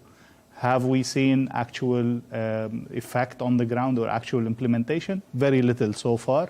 There are a lot of question marks, a lot of red flags, in my opinion, but still he is definitely going in the right direction and taking Syria in the right direction. Well, time will tell with regards to what direction he's taken it, I guess, and what he's doing on the ground. But Michael, with regards to the US public, and again, as Dr. Ellie said, bringing somebody in who has formerly been a foe of the nation is not overly unusual for this administration. But what is unusual is that we're now seeing this palsy-walsy connection between both Syria and the US that we haven't seen before. How have the US public kind of reacted to that? Is there trepidation about al-Shara and his history? So I just want to say, in that Fox interview, when he talked about that was in the past, let's remind everyone that it was less than a year ago that he had a $10 million bounty on his head by the U.S. government. He didn't say how far in the past. He did not. You're absolutely right. I think that the White House, if they wanted this to receive as little attention as possible, they got lucky because the U.S. government shutdown was coming to an end, and that took over a lot of what the media were covering. Also because the Syrian leader went into the White House through the side door. There wasn't the traditional press spray, as there often is, where Donald Trump takes questions. It was photographs that were released after the fact. These were all working to the White House's advantage if they didn't want the American people to question it too much. But I also don't believe that the American people would have been too fussed about this, because I don't know that they would necessarily have known a lot of the more controversial aspects to his past. But what the U.S. is doing is, to Dr. Ellie's point, I think exactly what leaders in the GCC want, which is they would like Syria to be embraced by the international community. And to his credit, the Syrian leader is, in fact, doing everything that he can. But the international community and the U.S. have to take that trust but verify approach, which is trust him, but then they have to make sure that they're verifying everything that it is he says he will do, so that they can in fact make sure that they repeal the Caesar Act, for instance, so that then there can be U.S. investment in Syria, which is what everybody wants, so that the country becomes much more successful than it has been over 14 years of civil war, and then, of course, the 53 years under the Assads. Dr. Ellie, the reason, and because Michael mentioned it there may be a reason we didn't have that pomp and ceremony that we normally would have with a world leader visiting the White House. True. First, because he is not a full-on legitimate president that has been elected, and there's no constitution, and there's no pure legal legitimacy. Still, so far, he is, as per the constitution, the head of the transitional power in Syria, and the constitution is just an initial declaration for now, waiting to be written. That's definitely all things taken into consideration. That's why maybe the different arrangements in the White House. But then again, continuing with what Michael was mentioning, I may not doubt his willingness to do what he's saying he will, but I will definitely doubt his ability to deliver on all the promises that he is doing. It's a very complex situation. It's a very complex past of components and of groups coming together, of militant groups coming together. And we have to remember and put in our mind that this army that he claims will be part of fighting ISIS has as part of it several former emirs of ISIS and of Al-Qaeda as now part of the military fraction of the new Syrian military. Will he be able to control those? Will they be able to deliver on the promise to fight ISIS? All of these dynamics, let alone the other dynamics of sectarian groups, the Kurds, the Druze, and all of that. There's a lot of doubts on how much he can deliver. He is definitely saying all the right things, and we're waiting to see how application will go from there on. Michael, this could open the floodgates of inward investment into Syria, which would mean big things for Damascus, would mean big things for Syria. And that is likely to be on the cards with the US backing them, right? This is something that really could happen. It definitely could. And as I said, with the Caesar Act, if that can be repealed, it's been suspended for another 180 days. Yeah. And I think once that actually is dissolved, then you will get US investment. But I think you'll also, in the meantime, have the Syrian diaspora trying to invest as much money as they possibly can. You're going to have so many Syrian refugees from neighboring countries wanting to go back. And then, of course, there's so many who have made it to the West who are going to want to send money, who are going to want to reinvest that money back into their country, because it now seems not just to be going down the road where it's going to be more stable, but you're going to have real U.S. involvement and a president who seems genuinely interested in making sure that he's engaged with the leader of the country. Before we move on, Dr. Ellie, good news for Syria, but also great news for the US potentially. Damascus, historically tied with Moscow and with Tehran as well. Surely US involvement and a military base which has been touted near Damascus is nothing but good news. Definitely. They are now, we know that they have already the Tanaf base that is on the three border of Iraq, Jordan and Syria. Now they're speaking about a base that is close to Damascus, that oversees the situation, that plays as a front line for any further operations in the region. It's definitely key for the US, but it also puts Syria in a precarious situation because we have Turkish soldiers, we have Israeli soldiers, we have talks with the Russians to renew their bases in the coast. So all this combination, will it remain to be stable, or will it explode at a certain time with a lack of coordination between all these powers present in Syria? Just another week in Washington. Thanks to both of you for your thoughts on that. We're going to move on to our next story. Police in India are exploring all possibilities after an explosion in Delhi killed at least 13 people while 20 have been injured. There's no official confirmation yet on what caused the blast, which occurred when a slow-moving vehicle stopped at a red light on Monday. Chris Gilbert has this report. Grief struck Delhi on Tuesday as families mourned loved ones killed in a fiery explosion the day before. The blast occurred near the historic Red Fort on Monday evening, a rare occurrence in the heavily guarded city of more than 30 million people. The 17th century monument is usually visited by thousands of tourists daily and is now closed for 3 days as investigations proceed. Officials say they've identified a number of the dead and post-mortems are being carried out. Several states and key facilities across the country have been placed on high alert as police investigate under India's major anti-terrorism laws. They say the investigation is ongoing. Once we are able to find out hard facts, then only we will be able to comment upon it conclusively. First responders at the scene say it was gruesome. When we reached the blast site, we could find only bodies. The bodies were in parts, and we had to pick different parts and bring them back in the ambulances to the hospital. Members of the police forensic team have been working throughout Tuesday to survey the area as armed guards patrolled the site. Foreign experts are also on site seeking evidence. Relatives of the victims gathered outside the Loknayak hospital early on Tuesday seeking information on the victims of the blast. We tried to call him but couldn't reach out to him. Authorities told us to come to the hospital. When we came here, we had to identify the body. They didn't allow us in easily, but eventually we got in for identification. We'll proceed with the post-mortem. The government says the police investigation will soon be made public. The Defence Minister is vowing those responsible will be brought to justice. Security has been tightened all across Delhi. World leaders from Egypt, the US, the EU, France and Iran have expressed their sympathies online. Prime Minister Narendra Modi is currently travelling in Bhutan but says he has held discussions with the Defence Minister and sends his condolences to the families of the victims. Chris Gilbert, Arabiya English. Devastating scenes. Michael, what do we know about this blast, but also what do we know about who is being held responsible at this time? So at this point, we're not sure. There's a lot of speculation. The government certainly isn't coming out and 100% saying it's this party or it's this country. As the report says, 13 dead, 20 injured. We know that airports and train stations heightened security. We do know that in front of the Red Fort, in the evening, there was a slow-moving Hyundai that stopped at a red light and then blew up. It seems, I think we can safely say that it was probably a suicide bombing. There is too much speculation as to who was driving and where that person might have been from. I think it's safer to say that what the police have done now is they've invoked the anti-terrorism law. Again, as the report said, what that means is that they can conduct raids, as they have been doing, and they have a little bit more freedom to go about trying to investigate without necessarily having to worry about everybody's rights under the non-anti-terrorism laws. The concern with this is that is an explosion at something of such magnitude as well, and that's quite an important area for that to happen, Dr. Ellie.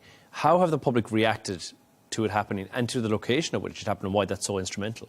It's definitely the capital, first of all, and then in front of a monumental place. But also it is during elections, where regional elections are happening in Bihar and in specifically the parliament and the Congress of that area. If you put this in all the contexts, we have to see how much there is anger growing against the Modi government, how much opposition is growing against the Modi government, and how they will react in accusing the Modi government of not doing well on security issues, and then invocating terrorism laws that will allow them to, again, do less procedures and so on, might raise the anger even more in that sense. But still, since we don't have the finger pointing towards Pakistan or other players in the region, we're still not sure if it is an internal growing opposition turning militant, which would be really dangerous and new to a certain extent, or is it an external interference as it has been the rhetoric regularly before? The word from Narendra Modi is that they will find who's responsible for this as well. Is he in a precarious situation at the moment, especially when elections are taking place, Michael, like this, and something of this magnitude occurs? All eyes will be on Narendra Modi and his government right now. Is he, in some ways, there's some parting at the seams in Modi's government at the moment, or do you think he seems to be fairly stable? I think he's in a pretty stable position. I think he has an awful large power base throughout the country. It's not just pockets. He has consistently shown that he is the leader for India at this time in its history. He's done well, and he, I think, speaks to a nationalistic pride that Indians have, and he seems to come forward in moments like this, either when it's trying to court the U.S. president or when he's trying to help raise up the morale within the country. I think he consistently does a nice job of speaking to the everyman and what their fears are maybe to a fault sometimes, where he leans into those fears a little bit too much. But for the most part, I think he has captured the spirit of what it means to be, Indian at this time in the history of their country. And he's hugely popular as well. You have to remember how hugely popular he truly is. And anytime we mention Narendra Modi on the show, videos go through the roof because he does have such a huge following as well. I guess the question now is, what if it's not an inside job, so to speak? Dr. Ellie, what if this is a neighbouring country that may have inflicted this attack? It is definitely a complex situation with two countries that we know have been in constant regular instability and challenge and conflict and confrontation and so on. But again, the Pakistani authorities have been extremely clear, as they have always been. This is not us, this is not our role, and this is not through our support. They could always claim that it is, a rogue asset that is doing something and so on, or a Kashmiri rebel group that is trying to make a point. I don't think neither powers is currently at a stage to want to escalate that into another confrontation. Pakistan is too busy with the conflict with Afghanistan and what's happening on the border. India is, again, I think Modi is busy with consolidating his power, preparing for the next election, avoiding any opposition from forming. But then again, on the international scene, managing the relations with the US, renewing the relation with China, and so on. Both parties have too much to lose. Unfortunately, things could go still out of hand if things escalate in that direction, but it is unlikely so far, at least. The perpetrators of this attack, Michael, and as you said, it's all speculation with regards to who it might be. Do you think, and obviously any loss of life is tragic and is awful, normally the Red Fort attracts 8,000 to 10,000 visitors every single day, so on the grand scheme of things, this is a relatively small death toll in relation to how high this could have been. Is that something that you think now the government will be looking at and saying, we've limited the number of casualties, but it needs to be at zero? I just think that it means that the people who perpetrated this knew what they were doing, and they wanted to achieve the greatest effect as possible. And by the greatest effect, I mean the greatest number of dead and the largest number of casualties. The Red Fort it means so much to the Indian psyche. It is where the first Indian Prime Minister gave an Independence Day speech in 1947, and it is where each year in August, Indian Prime Ministers go back and deliver a speech. So they know that this Red Fort represents what it means to Indians, how it's so important to their national pride, and it's also in a very crowded area, a pedestrian street, close to a metro station as well. So if they wanted to kill as many people as possible, to put a blunt force object in front of people, I think that is exactly what they were hoping to do, and this is where they would have done it. Michael, Dr. Ellie, thanks for your thoughts on that. We're going to move on to our next story, something a lot lighter. Should there be a limit on how many times you sit your driving test or even your theory test? Well, the AA driving school in the UK has just revealed that one learner took their driver theory test, wait for it, 128 times without success. With the theory test costing around £20, that means that this particular learner has spent around £3,000 without progressing on to the next stage, which is the practical exam. So the good news is they're not actually behind the wheel of a car. This, Dr. Ellie, is terrifying. It's a persistent person. Would you just at this stage have said, you know what, I might give up on the idea of driving, I might just get a bike? That's definitely a persistent person that should not be behind the wheels. Please give up.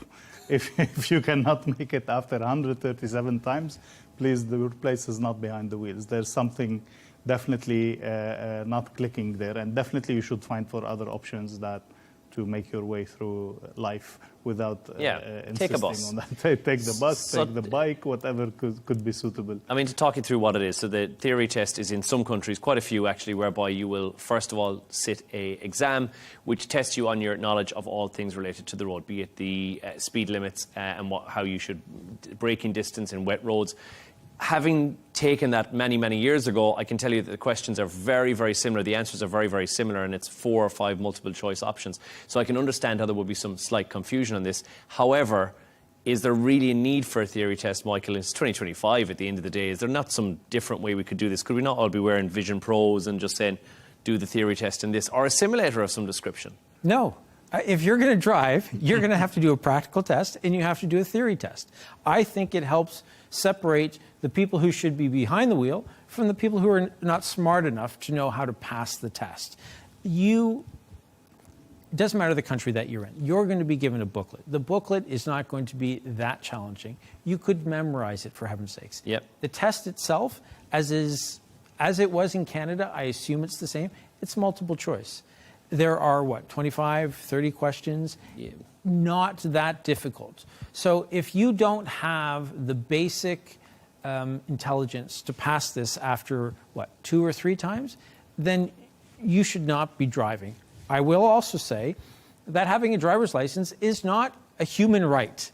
It is not your God-given right. It is not something that is written into the Constitution that you should be able to do in any country. So I think that the authorities should make tests as difficult as they can when it comes to theory, and also when it comes to getting behind the wheel and doing it with the instructor in the car. But then are you okay with more than 50% of the people failing the test? Is that the first time round fail rate? It's almost 50%, right? I think so, yeah. I'm okay with that.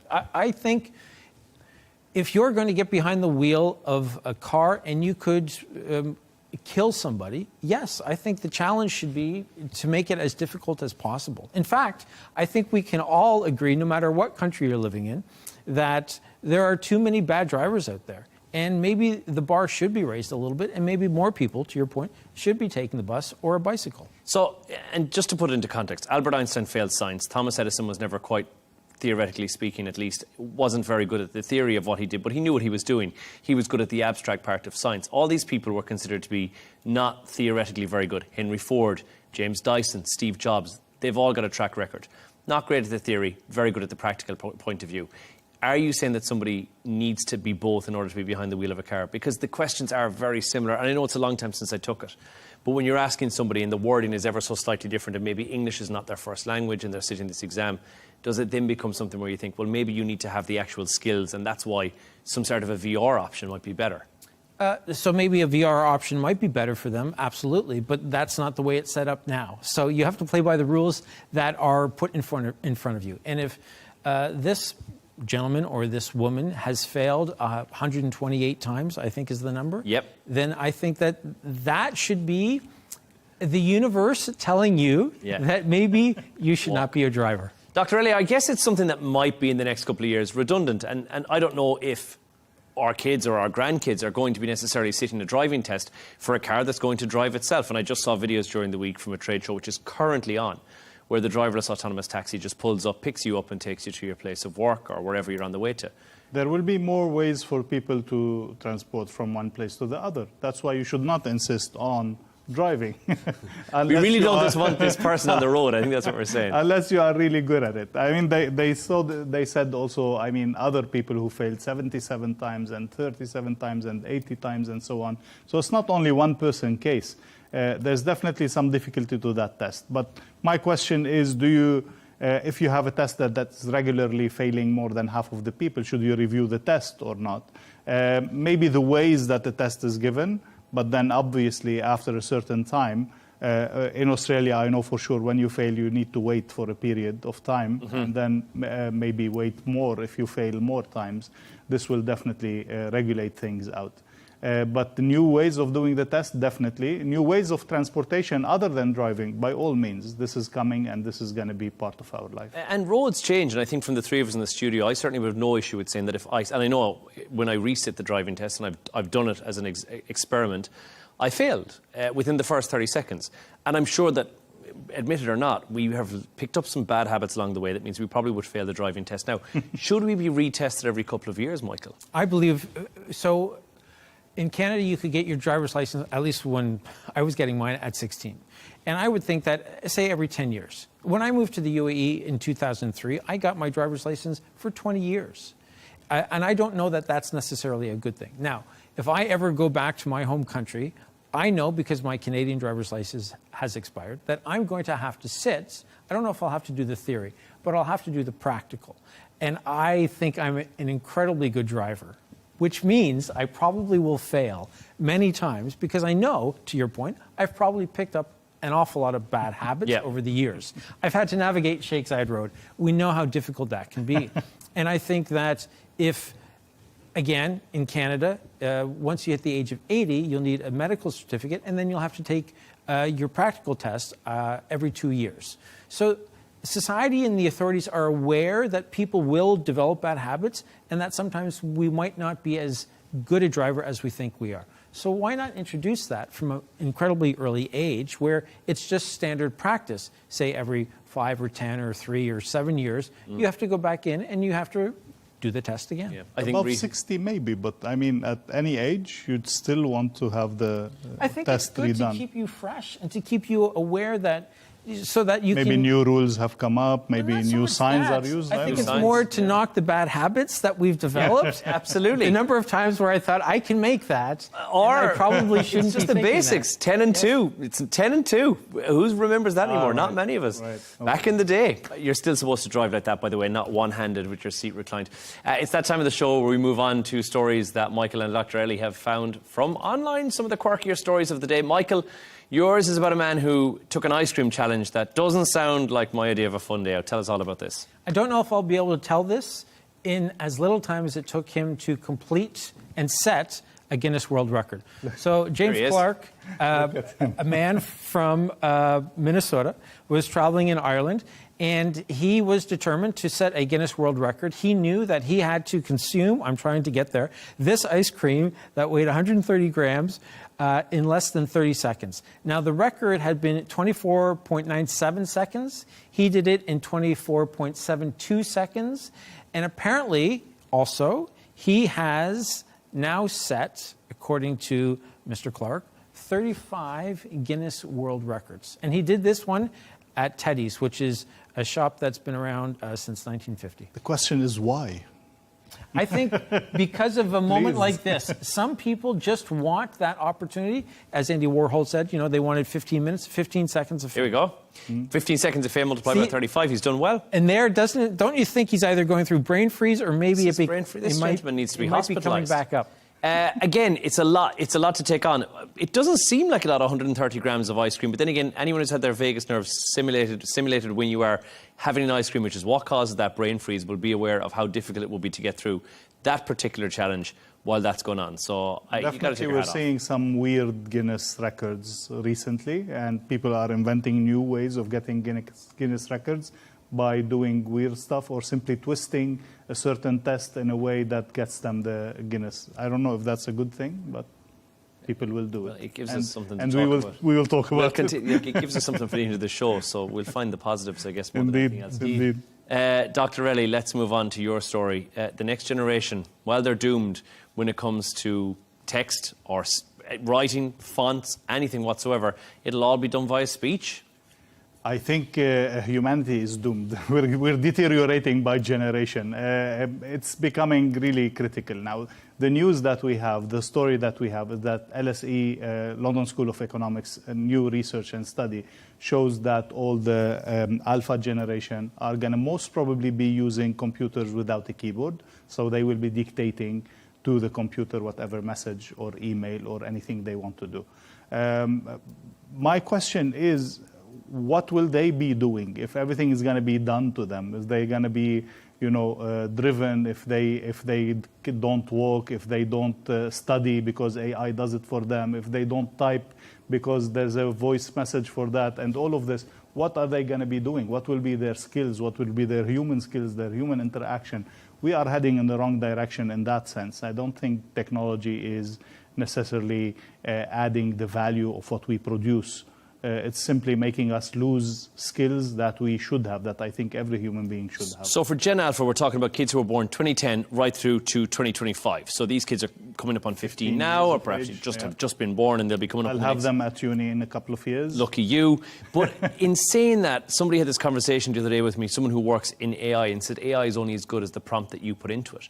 So are we now educating the generation of people who just need to be able to prompt AI better? And that becomes the new thing to do. We're definitely teaching students how to prompt AI because they're doing it anyway, they're using it anyway, so please use it properly. and make the best use of that technology that you have, not to do the work for you, but to help you do the work better and faster in that sense, be it a research or a speech or whatever you are writing. I'm all for that. But unfortunately, we know that the majority of people will not use it in this way. Will use it simply to do less work and be more lazy, unfortunately. Or are they using it so that brain power can be used elsewhere to come up with something perhaps more creative, whereby they don't need to take up the empty space in there from minuscule things that ChatGPT can do? But I also think that, to your point about we're losing skills, penmanship, and being able to write in cursive. I think that I know that I struggle sometimes if I go too long without having actually written.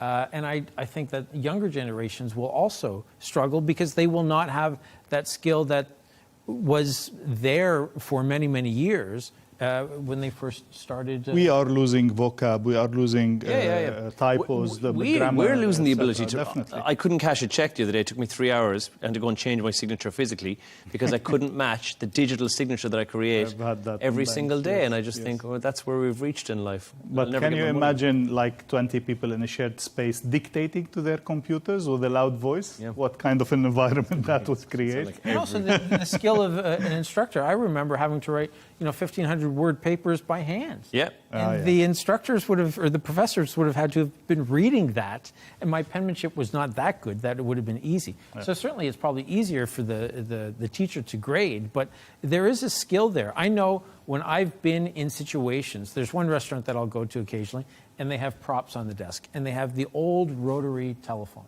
And I've been there when parents have been with their children, and they've said to their children, do you know what that is? And the students would have no clue. They have no idea what it is, and they have no idea how to use it. The next generation aren't going to know what Nokia phones were, and that's a terrifying thought to have. Well, thanks to both of you so much for joining us. To tonight's guest, Managing Director of This Is Dubai, Michael Jabri-Pickett, and Dr. Leigh Ann Gerrans, Chairperson of the Department of Security and Strategic Studies at the American University in the Emirates. Thanks to both of you. And that's all from us on W News Extra. Don't forget, as always, you can subscribe to our YouTube channel and follow us on X. GNT with Tom Burges Watson is coming up next. Leigh Ann will be back tomorrow night. Goodbye.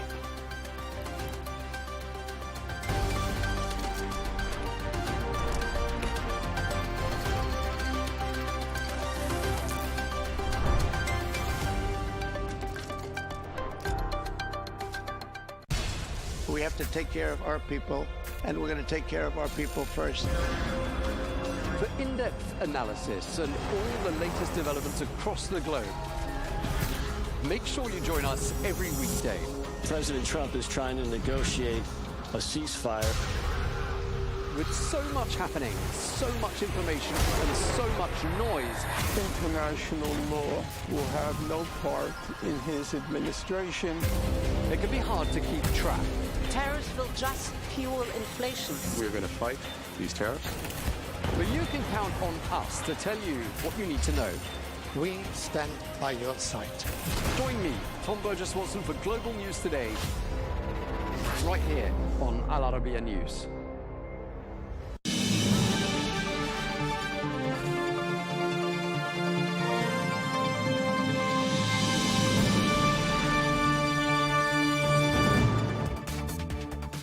Hello and welcome to Global News Today, bringing you exclusive interviews with leading experts every weekday here on Al Arabiya English. I'm Tom Burges Watson. Coming up in the programme today, we'll have all the latest on the voting, which is now wrapped up in Iraq. We'll get the latest on the security surrounding these elections, described by analysts as being pivotal, in which 21 million people are eligible to take part. Plus, we'll have more analysis on the talks between President Trump and his Syrian counterpart, President Ahmad al-Shara.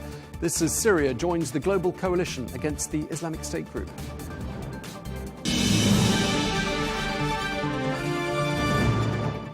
Hello and welcome to the programme.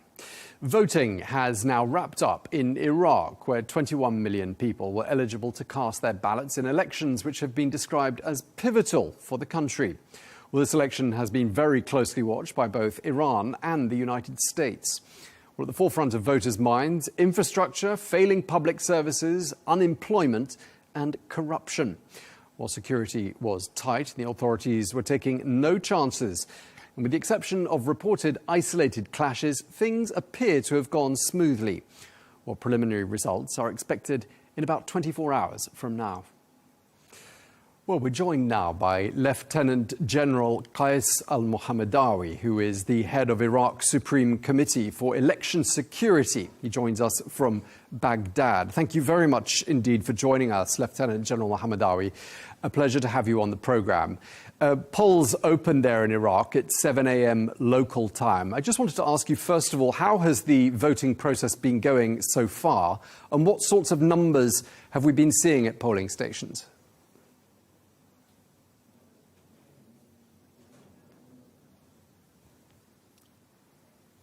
Thank you so much for having me, and thank you for your team for this excellent work.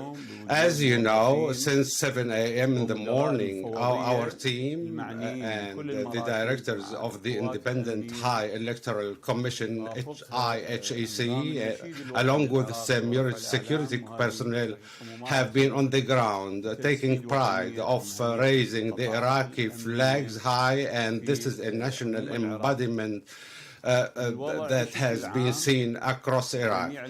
Generally speaking, all the polling stations were just going smoothly, and we have strict rules and regulations in place to confront any kind of breaches or violations for the instructions or the regulations of the IHEC.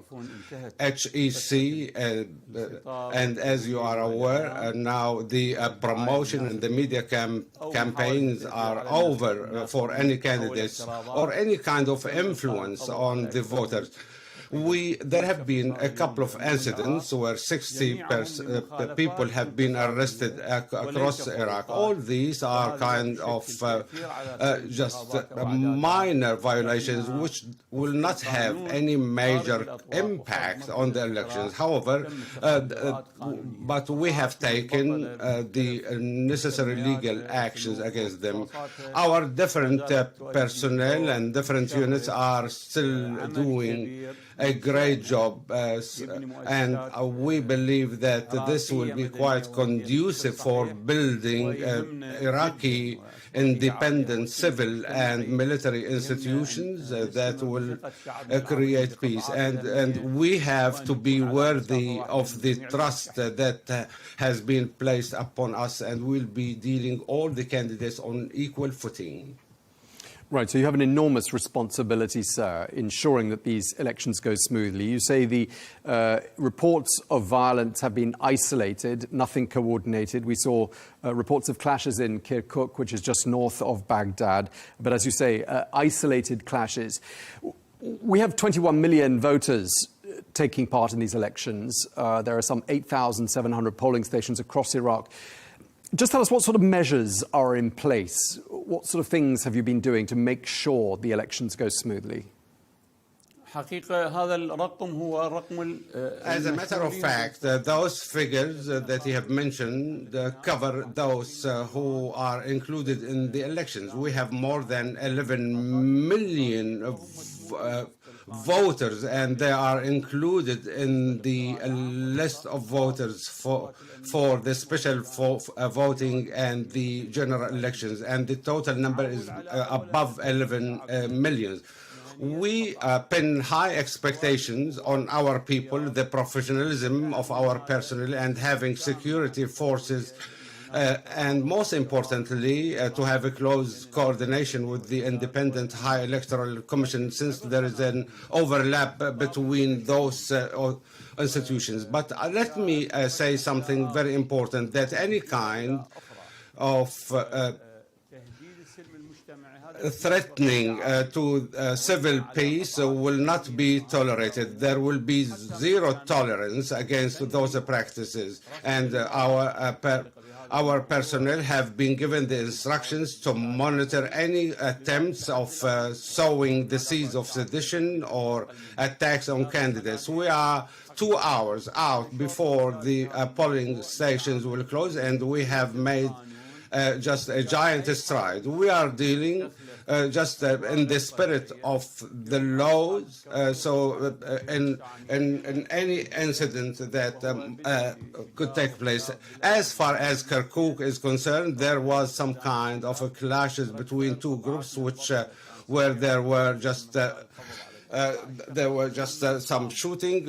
However, the response was quite fast by our personnel, and we have referred those who just shot fire to prosecution. And unfortunately, we have 2 martyrs from the local police. It is important for us to state again that we have zero tolerance for anything that might impact the peaceful process of those elections, and each candidate has their own rights just to make their own propaganda. However, we will not tolerate with any situation that might create divisions or violence. We have to maintain the security situation, and also we have to be loyal to the blood and sacrifices of the Iraqi people, and we are hoping to have a united Iraq. General Mohammadawi, in every election, there's always concern about voter fraud, not just in Iraq, but in every country in the world. I gather some new technology has been used in Iraq to try to tackle this, iris scanning in particular. I wondered what that's changed. Well, every year we were getting closer to have this technology transfer and to make some advancement in the employment of technology. And we have learned from our previous experience. And also we have been examining also the experiences of other countries. And year by year we have been making strides that would support those elections in a way that would gain the hearts and minds of people and voters at large. Recently, we had cameras that were installed inside the polling stations, and those amount as just an official document that the IHEC might request in case of any complaints, and it could be quite helpful in terms of votes counting. On the other hand, we have 3 technical situations that have to be in alignment. First of all, the ID, the voter's ID, which has got a specific code, and also the fingerprint of the voter should be also in alignment with the details of the ID, and lastly, the voting form. This year, the IHEC has also supplemented those 3 different cases by having manual counting, so that because in case of any contradiction, then we have the memory devices that are usually transferred after the end of the elections. They are usually transferred by air or by ground to the national center in Baghdad. As for other boxes and other forms of different administrators, they will head to warehouses in each province, and they will be regarded as an important document until we know that there were no complaints or appeals. There is a close coordination between the Supreme Committee for Election Security and the IHEC. This year, let me tell you, we had no curfew, and this is a great achievement. We had no closure of borders, ports, airports. People are moving smoothly among different provinces, and also the Iraqi citizens are able able to just go on with their daily life business as usual, and that is given to the progress in security in Iraq. And this is a message to send to the entire world about the new security situation in Iraq, thanks to our security institutions and agencies. Okay, so it sounds like lots of precautions have been taken and that things have gone largely smoother. I just wanted to ask you why the former Prime Minister of Iraq, Haider Abadi, is warning of his concerns with regards to vote buying and corruption in the build-up to these elections. Why does he think it's such an issue right now? To have this tough competition is legitimate, but it should fall within the framework of law and regulation. And candidates have to be honest and loyal in their promises during the campaign trail. The Iraqi people are pinning great hopes that their candidates will be just introducing and rolling out clear programs, and also to avoid the negative practices.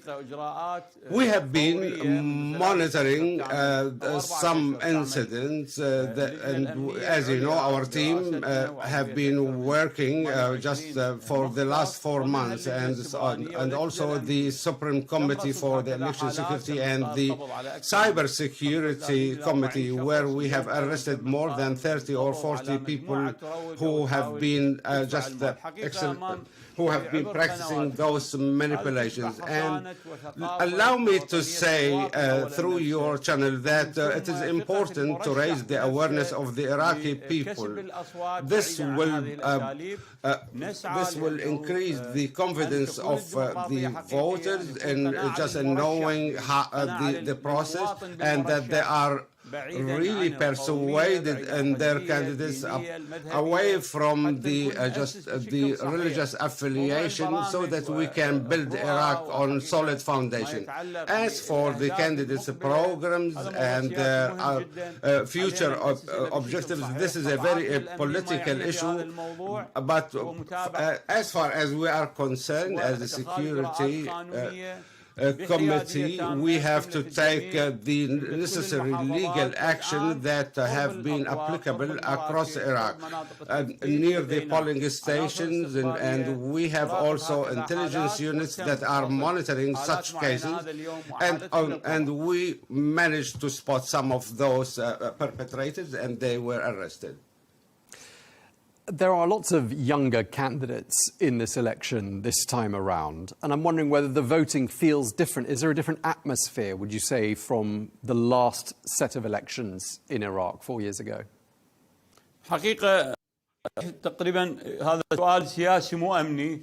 I think this is a kind of a political question.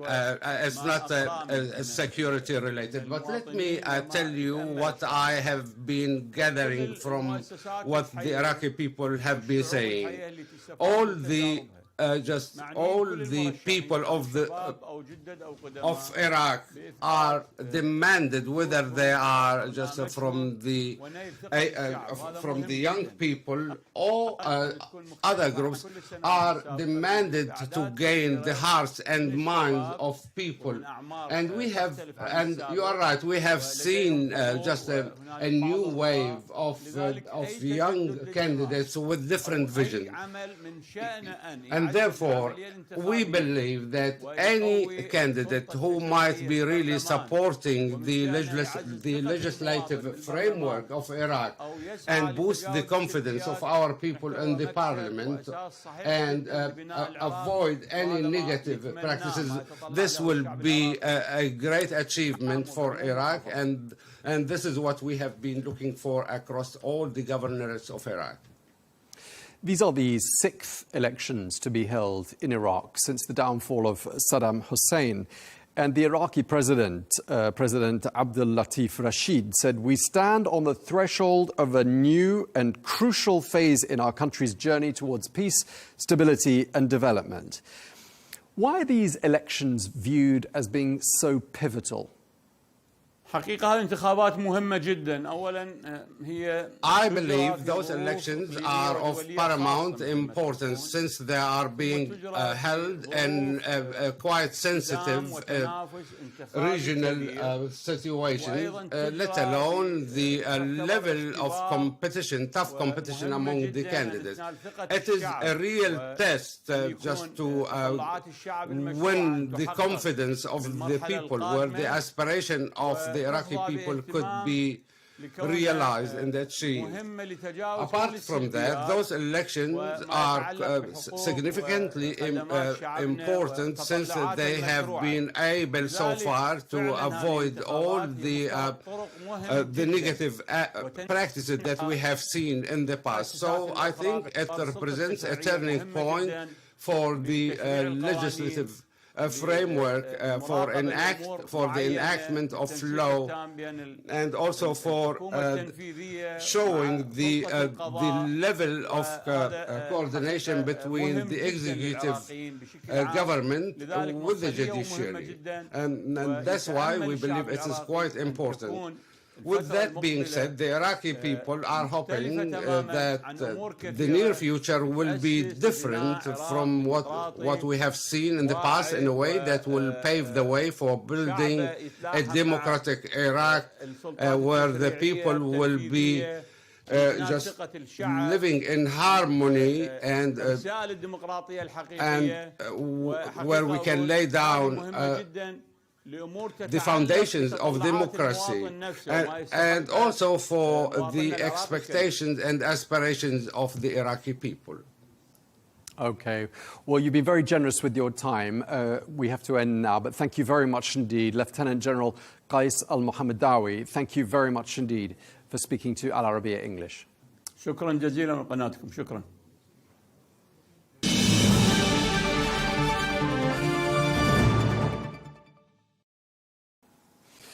Now, turning our attention to Gaza, where a ceasefire deal has been in effect for 1 month now. Well, on Monday, President Trump's son-in-law, Jared Kushner, who helped broker the ceasefire, met the Israeli Prime Minister Benjamin Netanyahu in Jerusalem.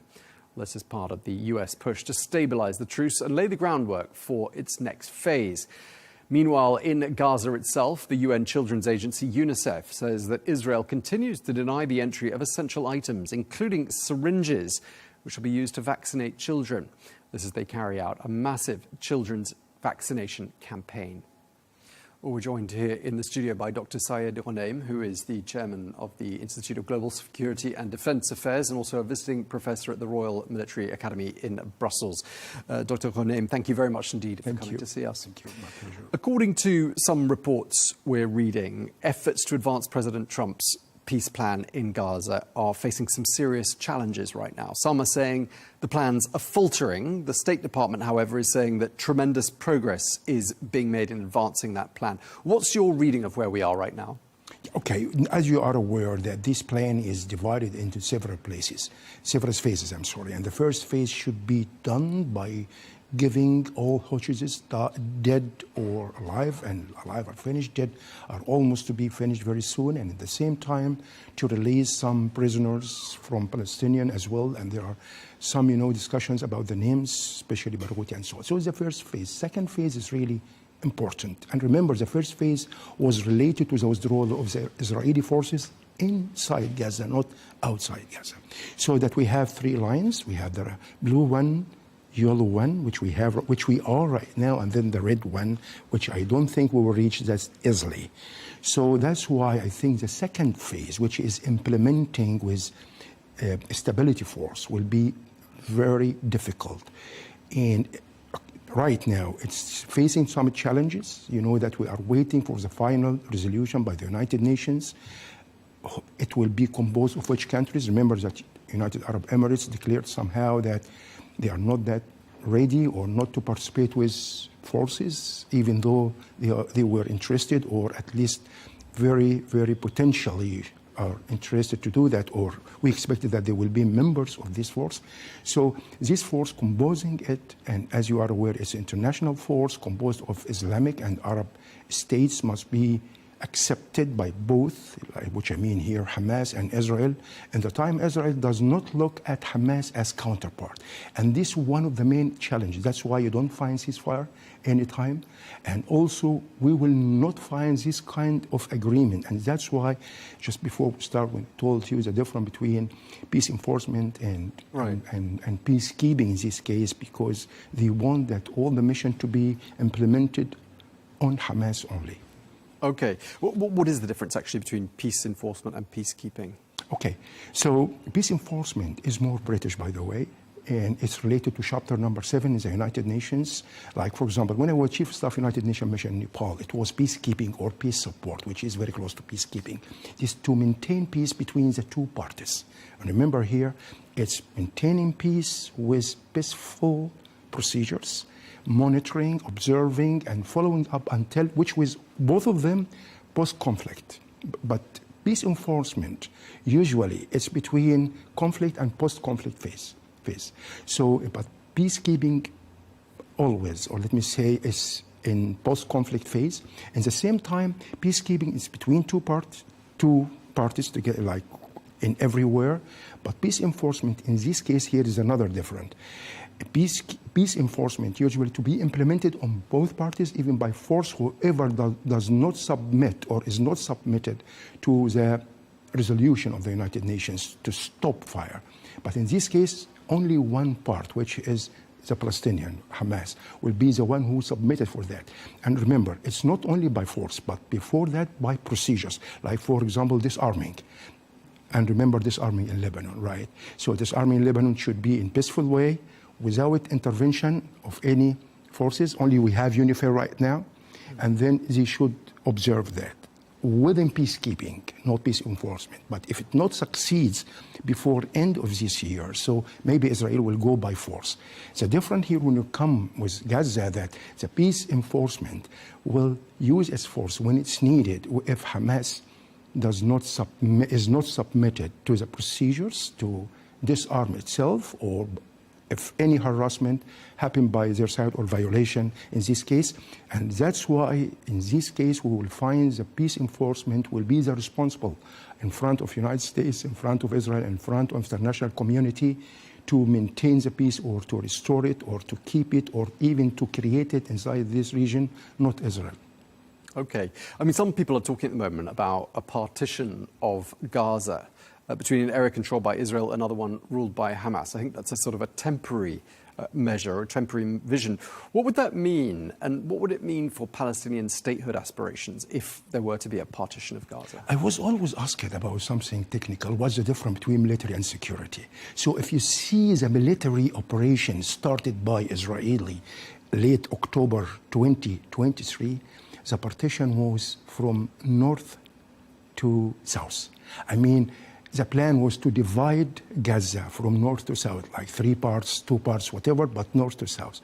But here, security partition, not military partition or security plan, was to divide Palestine, or Gaza, I'm sorry, from, west to east. Look at the difference now. So, and what's the difference here? That when I divide it operationally, as I told you, it does not secure outside Gaza. When I divide it operationally or militarily, from north to south. So still, whatever they are in the north, they are in the middle, they are in the south, so they can harm outside Gaza any settlements because they are bordering, But in this case, when you have the yellow line, do you remember? We have blue line, yellow line, and red line. So we think that maybe yellow line, we have 3 scenarios, okay? First scenario, which is most needed one, which is a very ideal one, that's to withdraw until blue line and then withdraw outside Gaza. Do you remember in the beginning I told you it's not that possible that they will withdraw from all lines recently. So we believe maybe they will divide Gaza security-wise from west to east using the separator of yellow line to be Palestinians east of yellow line, to have Israeli, east of the yellow line, bordering the settlements outside Gaza, and Palestinians, whoever, Hamas, not Hamas, to be north. But some Palestinians who are pro-Israeli or very, very peaceful can say that they are trusted by Israeli, can be living in the eastern side, you know, from the yellow one. Third scenario, that maybe yellow line will not be the separator, maybe blue line. I mean that Israeli will continue moving gradually until they reach the blue line, and then they put only Hamas at the coast, and any other Palestinian maybe can harm outside Gaza to any Israeli, and then to make sure they are between the sea and between our forces in this area. And the last point I would like to tell you here, look at the reconstructions. That's why there was some dispute inside the government by some ministers when they said what? They said, if you would like to make reconstructions, don't do it in the eastern side, close to the settlements, because all Palestinians will be keen to come and live here, and the danger will continue against us. That's why, if you want to start reconstructions, do it west of, close to the sea, I mean seashore, make the reconstruction to absorb all Palestinians to live there, and this one guides us to think about the blue line maybe will be the main separator, not only the yellow line. I mean, huge reconstruction is needed, about $70 billion US dollars. Exactly. But I mean, it seems like a very long way off, doesn't it? Reconstruction, isn't it a bit early to be thinking about reconstruction when there was only airstrikes carried out on Gaza a couple of weeks ago?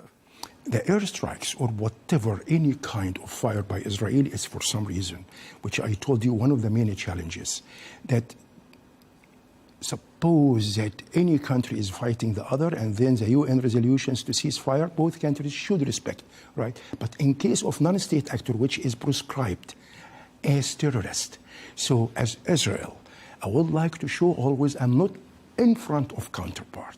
And every country around me, including Egypt, for example, is the main sponsor right now, should, comply to this, as they are not my counterpart. And that's why I use the fire just to prove to anybody. Using fire is what? Just, if you read, and you always read any kind of news about Israeli use of fire, they end with some statement. Remember me when you see it? They said what? Because after we discovered that there will be source of threat to our Israeli forces, you have to finish with this sentence. Why? Because this is something like a direct reason why we strike them, but also there is some indirect reason to show in the back mind to all over, everywhere inside this region or outside, that we are not counterpart to Hamas, we are not counterpart to Hezbollah, and we will use our fire whenever it's needed. Okay. Obviously, the disarmament of Hamas is a massive challenge, isn't it? And I just wondered, looking at how Hamas has been reasserting itself in recent weeks, whether we're seeing any signs of progress, or is that mission impossible, do you think?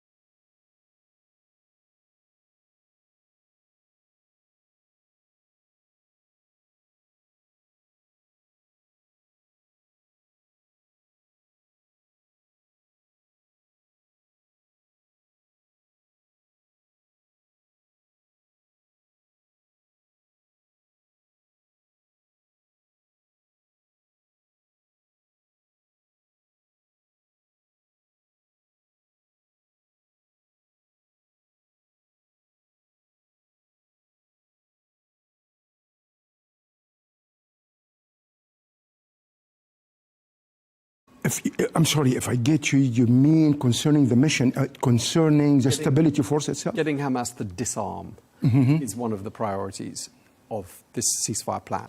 It must be clear in what? That I surrender. I stopped my activities, and I have to show that I don't have anything more to cost you much to pay with lives, with money, with time, with whatever, just to defeat me. But now we reach the point of what? It's something like defeating Hamas, but not decisive defeating. So they would like to make it decisive defeating by declaring disarming Hamas, That's why I don't think Hamas lost their will. And they are between 2 points, between that I still have some will. We try to convince Hamas now to convince some countries, maybe Egypt, maybe others, to support my existence, because sustainability.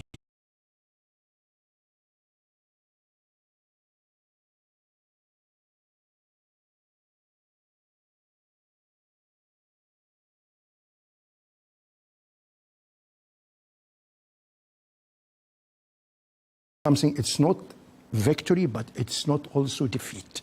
So keeping this by making disarming not that easy for you.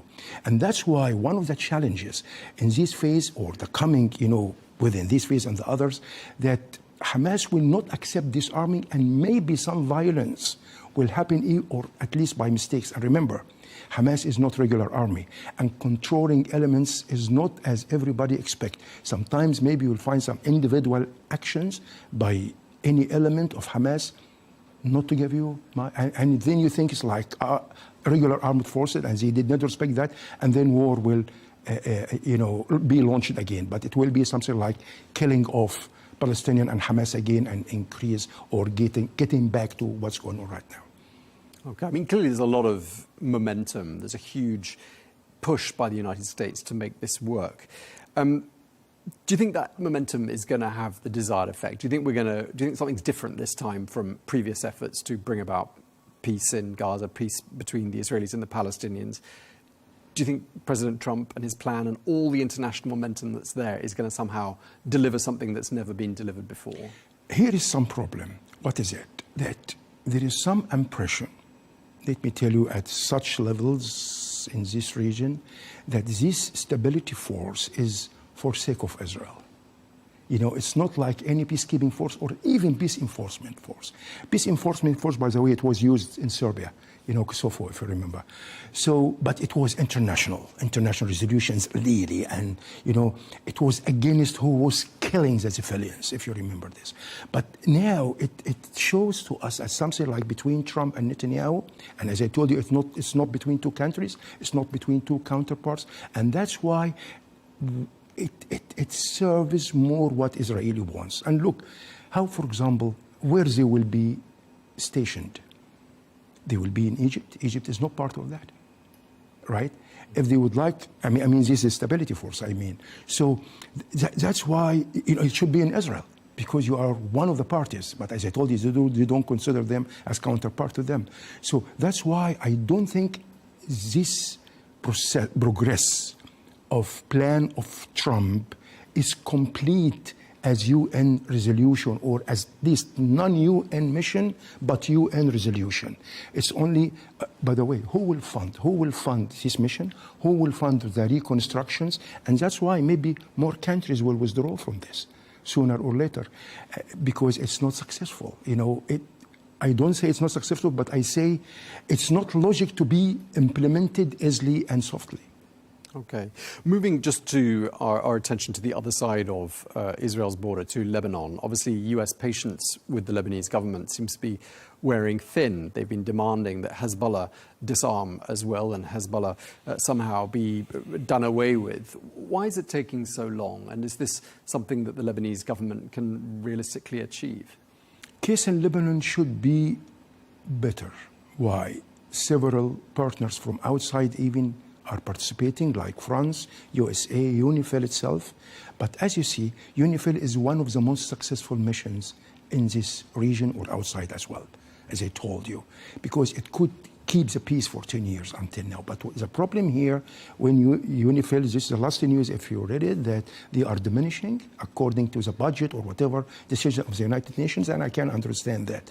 But at the same time, what you will do, if UN is out, I remember in the beginning of this war, against Lebanon, ground forces, you remember September last year, I remember also, our expectations that the only, or assessment that the only obstacle against Israeli forces not to make a huge or total war, let me say, against Hezbollah inside, was UNIFIL. Because you don't want to take them, and remember, some accident happens, and one from Indonesia has been killed, one of the soldiers, United Nations soldiers. So I want to say here that UNIFIL really is stabilizing the situation. So if UNIFIL leaves, it will come with the end of this year, which is a deadline that Hezbollah must be disarmed. Hezbollah will never accept disarming. And remember, $1 billion has been paid, according to the news, from Iran to Hezbollah to reinforce themselves. Still that we believe, yes, they have, I think, according to our statistics, they have 45 and up to 60,000 still weapons, let me say missiles. Mostly are tactically, as I told you, this close range or short range. Strategic, they have only hundreds, which is not that big. But remember, when hundreds from Iran in June launched against Israel, it was disaster to Israel. So when they come together from Israel, from Houthis, and also from Iran, what will happen with Israel? So that's why Israel, I think, they paid the invoice earlier, ready to use their own forces against Hezbollah, because you know very well that Hezbollah will never accept disarmament, and Hezbollah even would like to have the Lebanese government, the Lebanese armed forces under their flag to fight Israel. They think this way. Okay, and just lastly, Dr. Ghanem, we're nearly out of time. All this week, it's been very much eyes on Syria, hasn't it, with what's been happening in Washington and President Ashar's visit there. The United States has always argued, though, well, in the last few years at any rate, that a stable Syria means a stable region. Do you think that's the right logic? Yes. Yes, for some reason. Remember, we have Iraq, we have Syria, and we have between Lebanon and Iran. So according to this, we believe that really Iran was which we call proxies. So they affect the stability of the region when you are using non-state actors in Iraq in the heart of the Khorasan, and to the northern bridge or the western bridge in the Mediterranean, you are using Syria and Lebanon, and from the southern bridge you are using Yemen, using Houthis there, all of them non-state actors, including inside Iraq. So Syria in the middle. Syria is a passage, when it comes from Iran. Syria is the biggest country, and the main difference between Syria and Lebanon, not only geographic, not only demographic, but also sects. Not sects. In Lebanon, they are sects, like sectarian when you look at it, but in Syria is ethnic. So they have different ethnics. Like, I was surprised when Syria is so-called Arabian country, because it's Arabian country, yes, but including other ethnics, they are not Arab at all, like Kurds and so that's why it's very difficult. So if you have stability, if Syria, like any European country, let me say, like Switzerland especially, for example, they have different ethnics, as you are aware, Romanian, Italian, French, German, and so, and they are really building one country together, very successful. Suppose that Syria is like this. So something will be much different, and stability will come not only in the north with the Mediterranean Sea or the west, or also to the south, down to Red Sea. And then the 5 main objectives of United States will run very successfully. Protecting maritime routes, protecting the energy, counter-terrorism, also confronting its opponents like China and Russia, and at the same time to maintain the balance of power among the regional powers. And this will all, for sure, will maintain stability for country like Israel, very developed. They implement the same political system of United States of America, and they have their big lobbies inside the United States, and then not to merge them among the Middle East, but at least to find its position among the Arabian countries. That's why Syria is very important, I think. Okay, we're going to have to leave it there. We're out of time. Thank you so much, Dr. Saeed Ghanem. Thank you for your time today. Thank you so much. Thank you.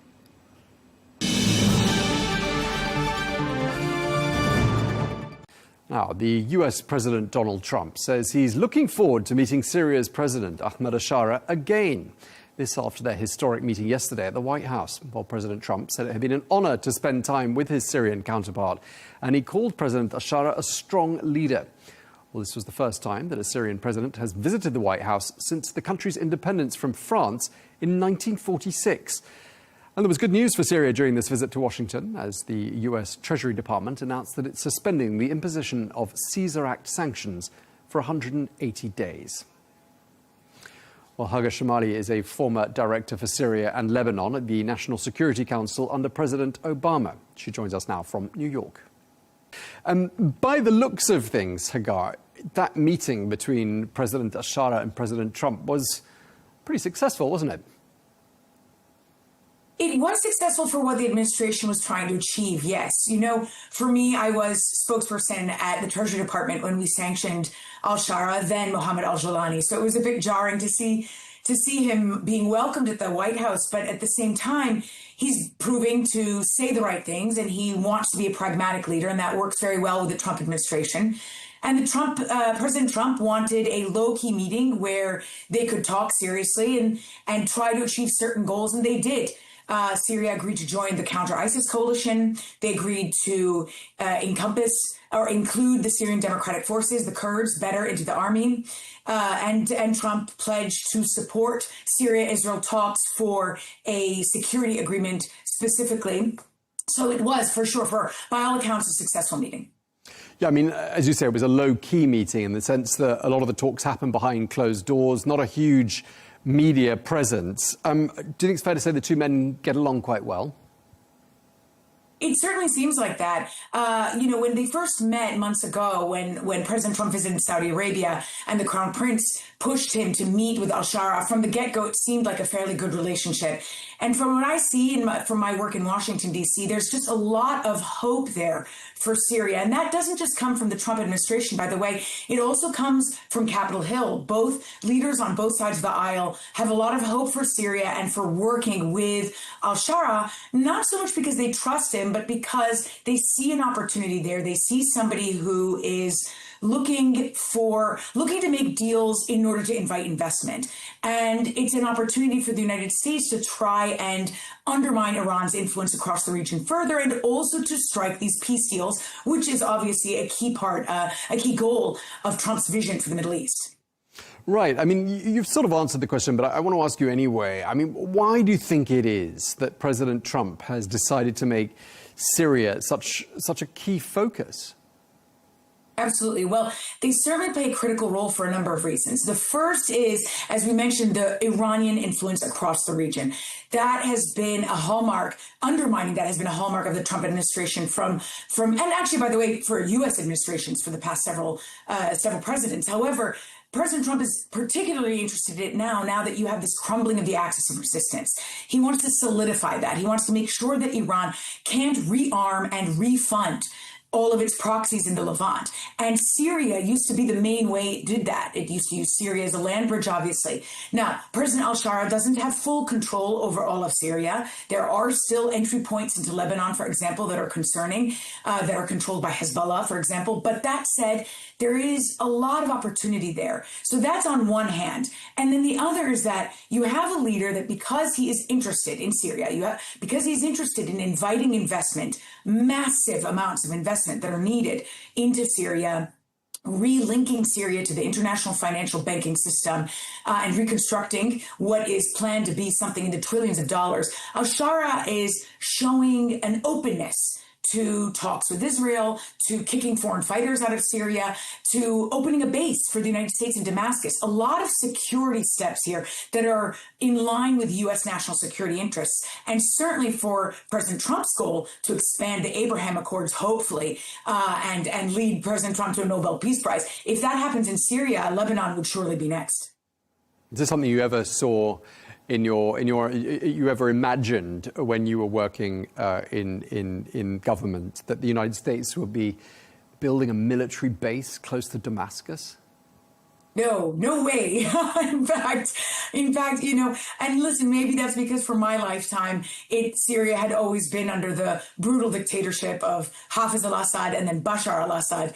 And it always felt as though there was no way out. I handled the first 2 years of the Syria crisis when I was director for Syria and Lebanon. And it felt as though this was a dictator who, well, it's certainly not how we felt at the beginning, but as time wore on, it felt like this was a dictator who would never leave, who would never fall. And it was stunning enough to see al-Shara and Hayat Tahrir al-Sham take over the way they did. Nobody could have expected that.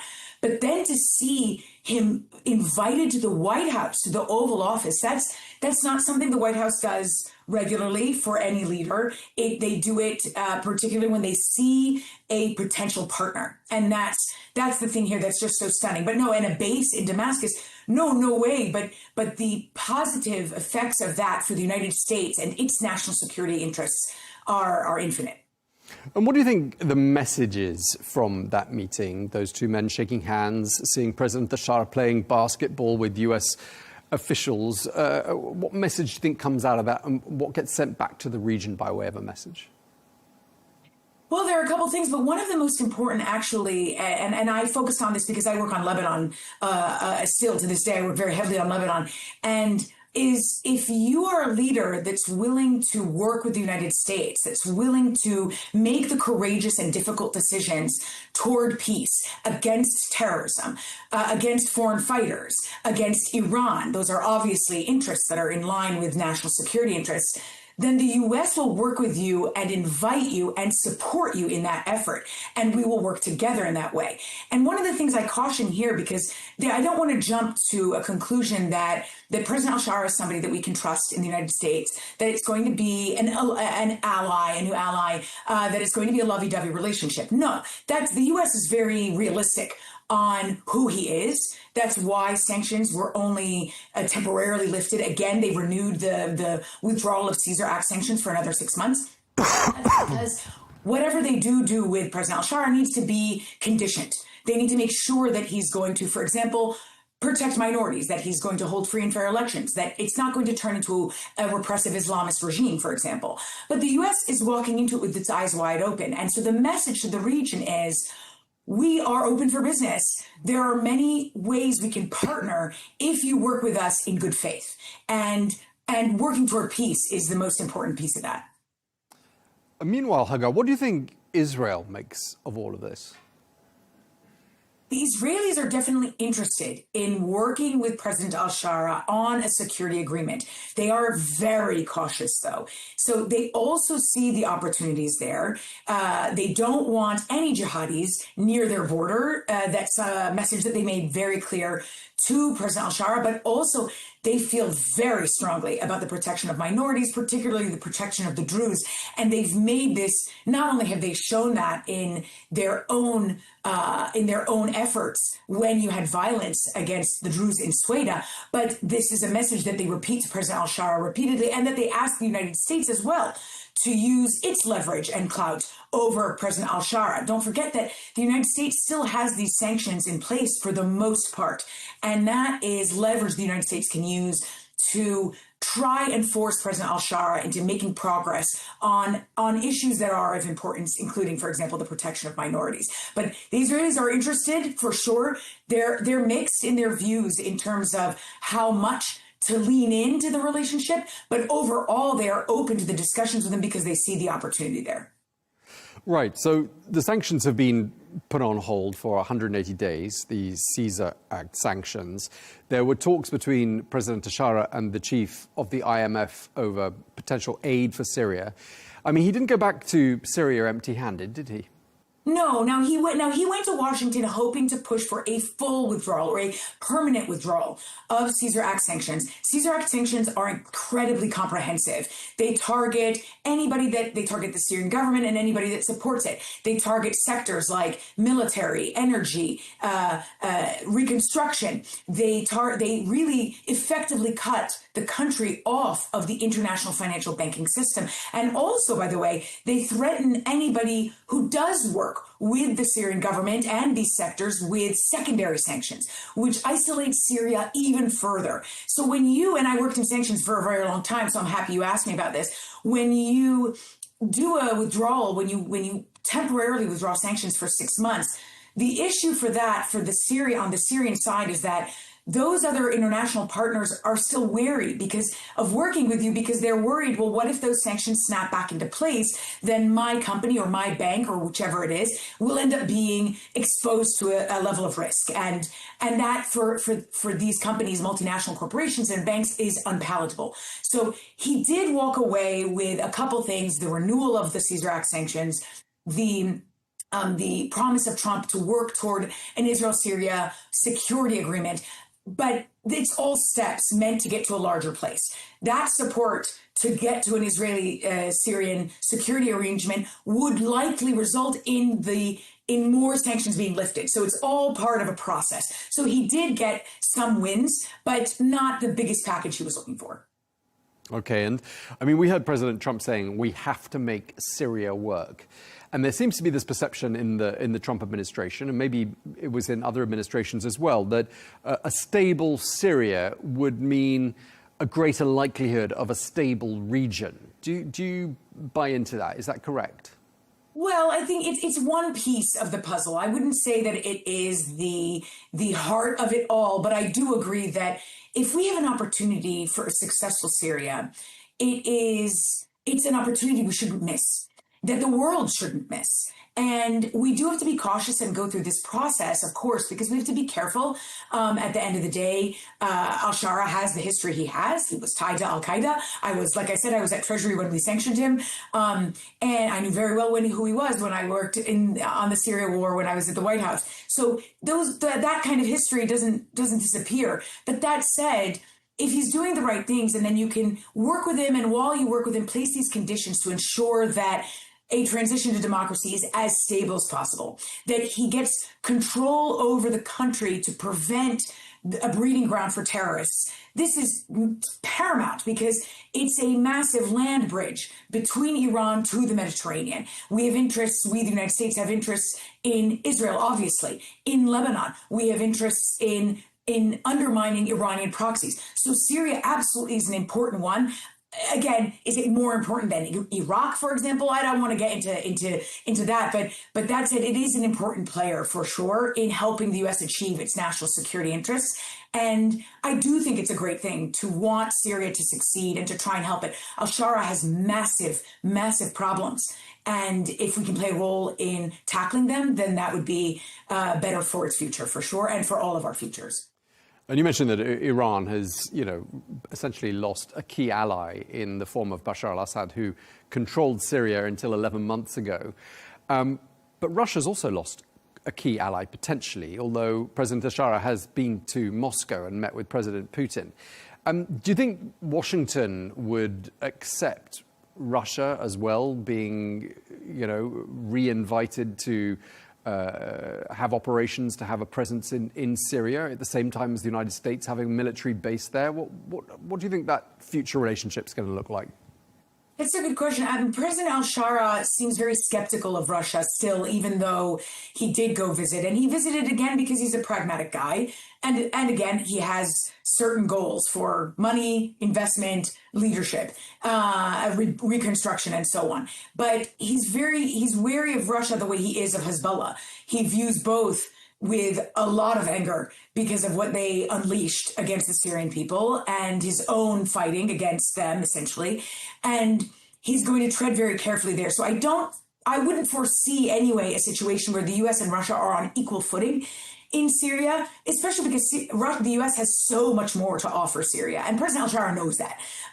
That's why he wants the sanctions to be lifted from the United States, because it would make all the difference. That's why he's open to working with the Israelis and opening a U.S. base in Damascus, for example. So I don't think we'd be on equal footing anyway. But when it comes to the Trump administration specifically, I don't think that they would have a huge problem with having some kind of Russian, maybe the Syrians and Russians partner in some way, because they want to put bad blood under, they want to erase the bad blood. But I don't think the U.S. is going to be comfortable from a security standpoint in having an equal alliance, if you will.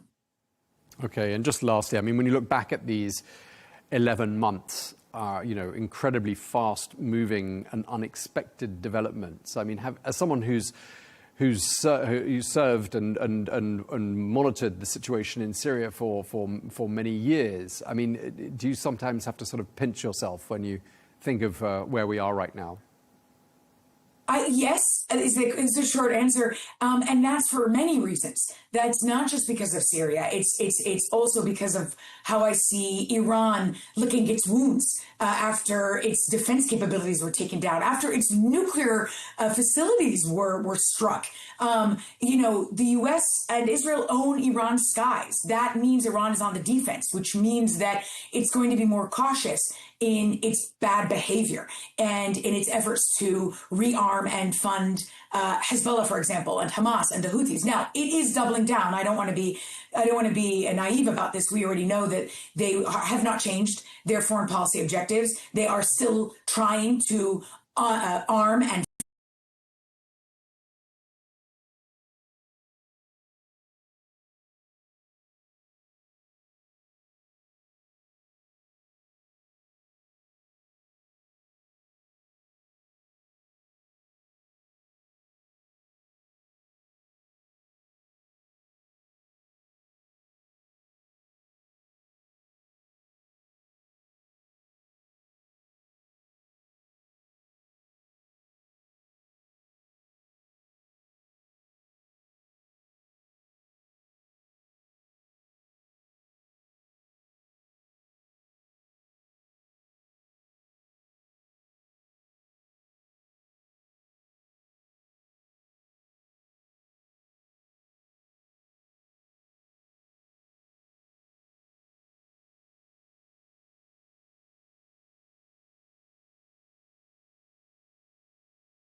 its proxies across the region, but it is doing so from a much weaker standpoint.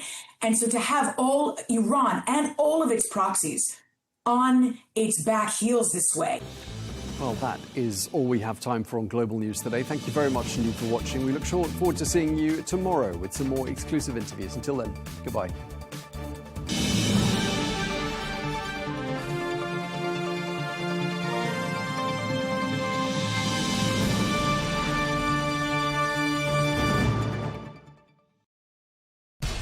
We have to take care of our people, and we're going to take care of our people first. For in-depth analysis and all the latest developments across the globe, make sure you join us every weekday. President Trump is trying to negotiate a ceasefire. With so much happening, so much information, and so much noise, International law will have no part in his administration.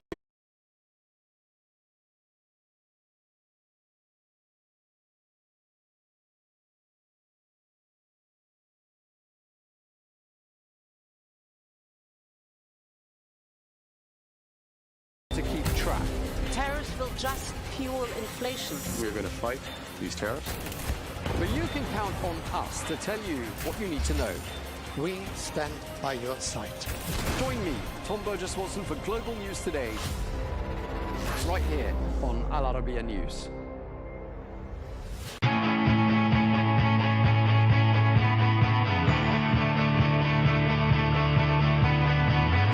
Welcome to the metropolis, the big city.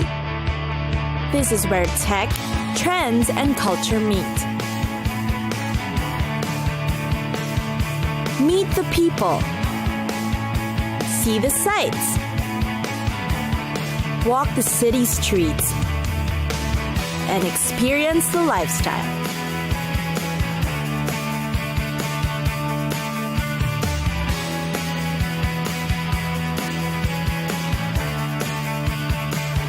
This is your first-class ticket to the cities of the world.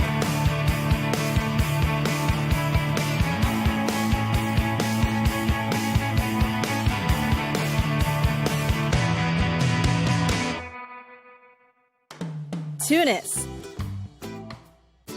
the capital of Tunisia and one of North Africa's easygoing cities. Yet, behind its laid-back approach is an exotic appeal. Tunis deserves to be the perfect introduction to the region. You'll find most of the main sightseeing in the Medina or Old Town, which is already an attraction in itself. There are winding routes along the alleyways, and behind the high walls, you may find yourself lost. But that's the charm of the city. There's a fabulous mosaic collection of the world-famous Bardo Museum. And then there's the remnants of the once glorious Carthage that's a tourist highlight. Carthage, the fabled wealthy seafaring city of the Phoenicians, lies scattered across the Bay of Tunis.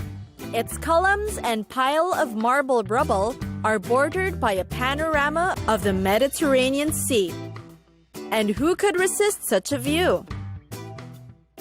The sea is actually vital to Tunis's prosperity.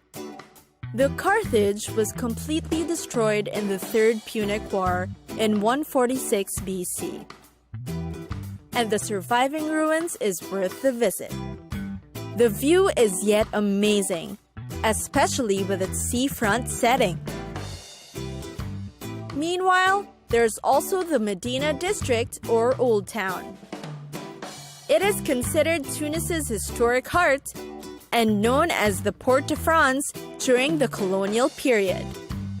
Because while the Old Town walls of the Hafsid period may have long ago disappeared, when you get inside the mosques, mausoleums, and the madrasas, or the Islamic schools for learning, you'll see opulent tile art and splendid Fatimid and Ottoman architecture decorating the streets. Get lost in the beauty of the district's monumental relics. Last but not least is, of course, the shopping. In Tunis, the Souk des Chechis is the place to be. Makers of Tunisia's traditional woolen hats will be found here and are even conducting workshops. Looking for furniture to bring home? You'll find them between Rue Gemma es Zaytuna and Rue Kasbah.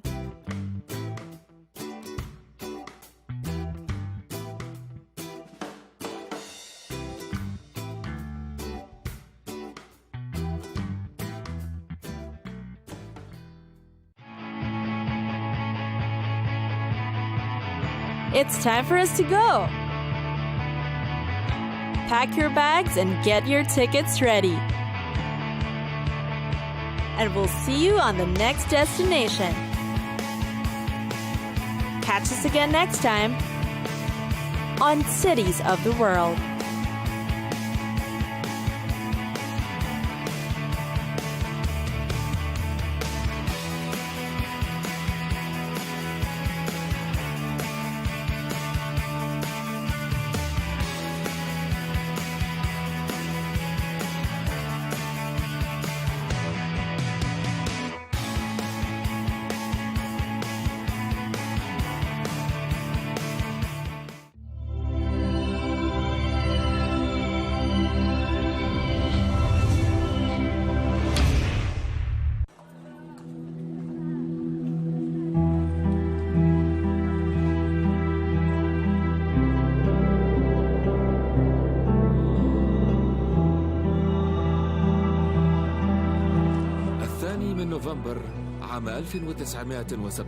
On November 2nd, 1917, Britain's Foreign Secretary, Arthur Balfour, wrote a brief letter promising his government's support for creating a national home for the Jewish people in Palestine.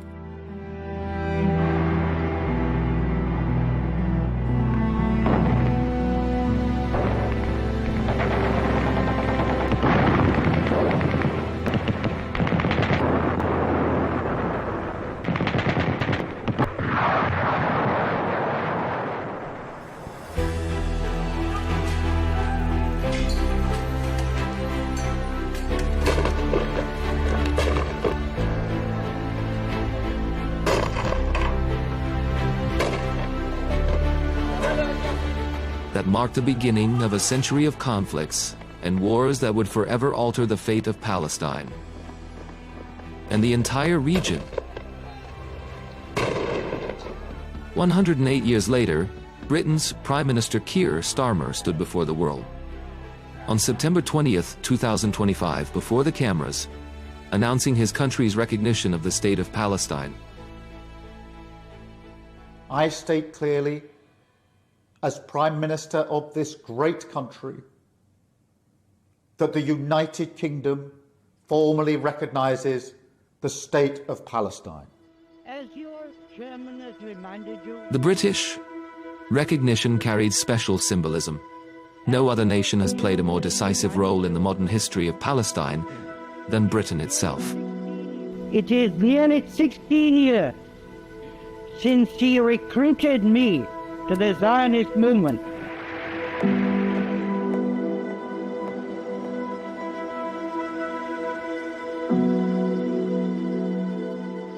Under the 1916 Sykes-Picot Agreement between Britain and France, Britain took control of Palestine, placing it under military rule, just as it did with other parts of the Middle East.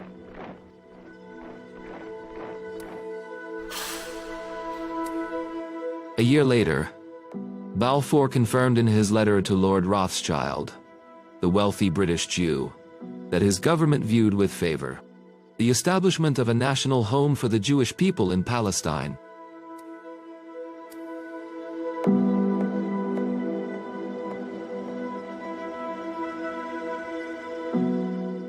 The Balfour Declaration was not just a letter, it reflected a clear colonial policy. Britain had also promised independence to the Arabs, in return for their support against the Ottomans, a promise that was never kept.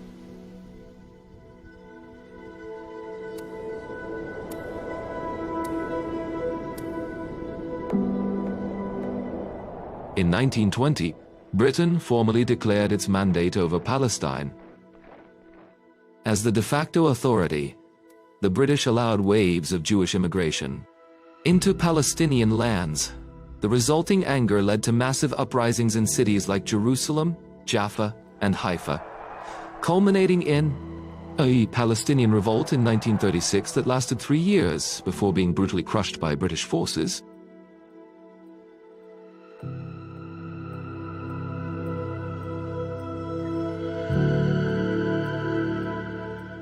Following that, the British Peel Commission, after investigating the situation, recommended dividing Palestine into 2 states, one Jewish and one Arab, concluding that the mandate system was no longer sustainable due to the rising conflict. On the eve of World War II in 1939, a British white paper sought to calm both sides. It announced the support for establishing an independent Palestinian state where Arabs and Jews would live together within 10 years. But both sides rejected the plan. It satisfied neither their ambitions nor their fears. Keinen Mut, die mehr zu zwingen vermag, dann wird unser Wille und unser Heil. The outbreak of the World War made Palestine even more volatile. As the Nazis tightened their grip on Europe's Jews, migration quickened, until Jews made up nearly 1/3 of Palestine's population. In 1947, Foreign Secretary Ernest Bevin handed the matter to the United Nations, announcing Britain's withdrawal from the mandate. The resolution of the Dutch Committee for Palestine was adopted by 33 votes, 13 against, 10 abstentions.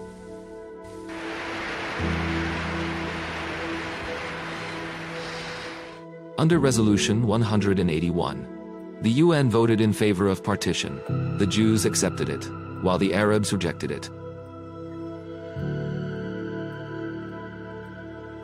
In 1948, Britain withdrew as an occupying power, leaving behind a land already in flames.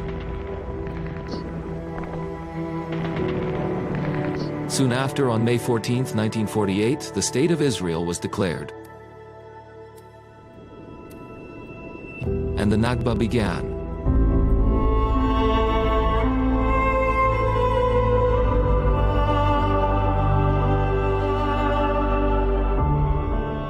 over 750,000 Palestinians were forced from their homes in the war that followed.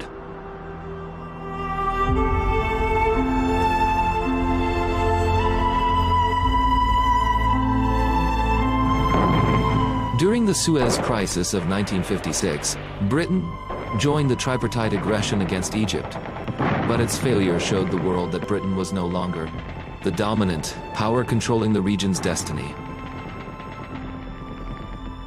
The United States had become the global superpower instead.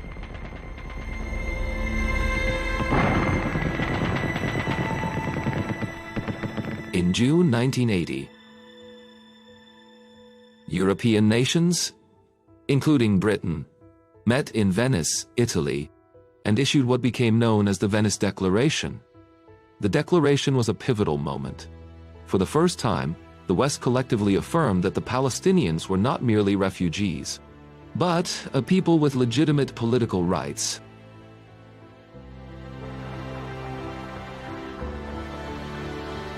The Oslo Accords of 1993 revived hopes for peace in the region.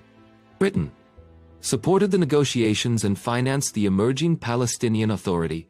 It seemed the Palestinian state was finally near.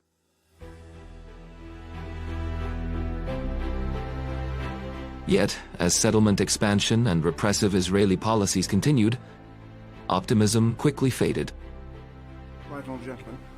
In 2014, the British Parliament voted by majority to recognize the state of Palestine, but the vote was purely symbolic.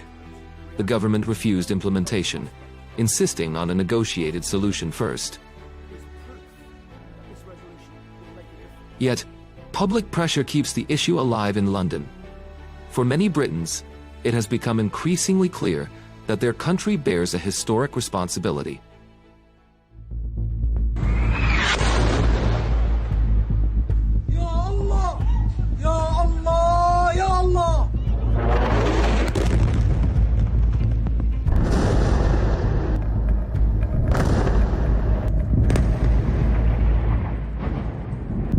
In 2023, Palestine faced another pivotal moment as Israel launched its ongoing assault on Gaza following the events of October 7th.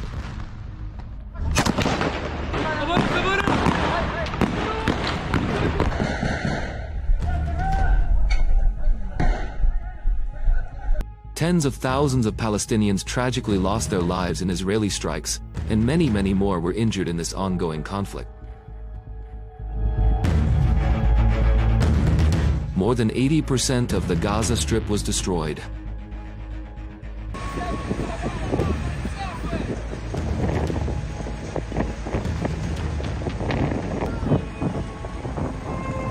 The new catastrophe in Gaza and Israel's repeated refusal to heed ceasefire calls placed immense pressure on Western governments, some of which finally decided to recognize the state of Palestine.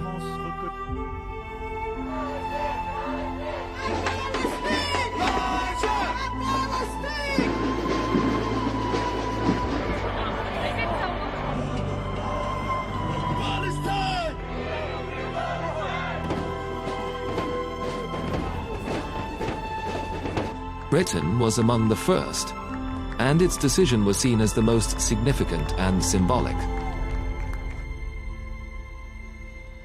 Keir Starmer's declaration came more than a century after the Balfour Declaration. Britain, once the source of Palestine's wound, had now recognized its statehood. But the question remains, will that truly be enough for a Palestinian state to rise?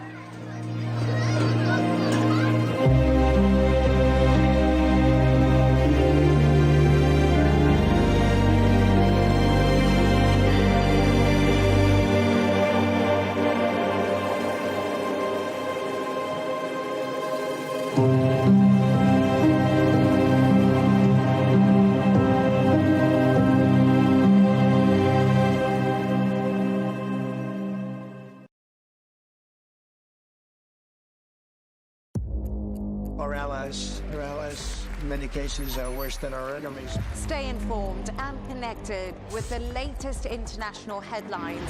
There obviously is a risk From breaking news to in-depth analysis, it would appear that this war is coming to an end. Who buys this stuff? Investors, pension funds. we deliver the most important developments straight to your screen. Iran always wanted to deal with militia. Join us for compelling, expert-driven conversations. A curfew order has been established. And an insightful look at the issues shaping our world today. There are a lot of proposals about European architecture for security.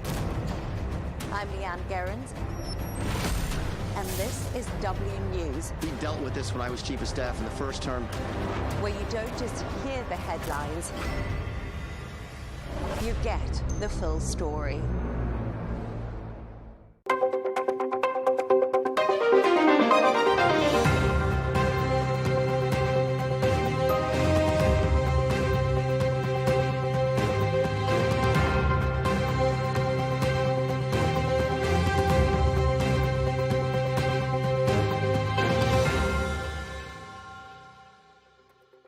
Hello and welcome to this special interview here on Counterpoints with me, Melinda Nucifora.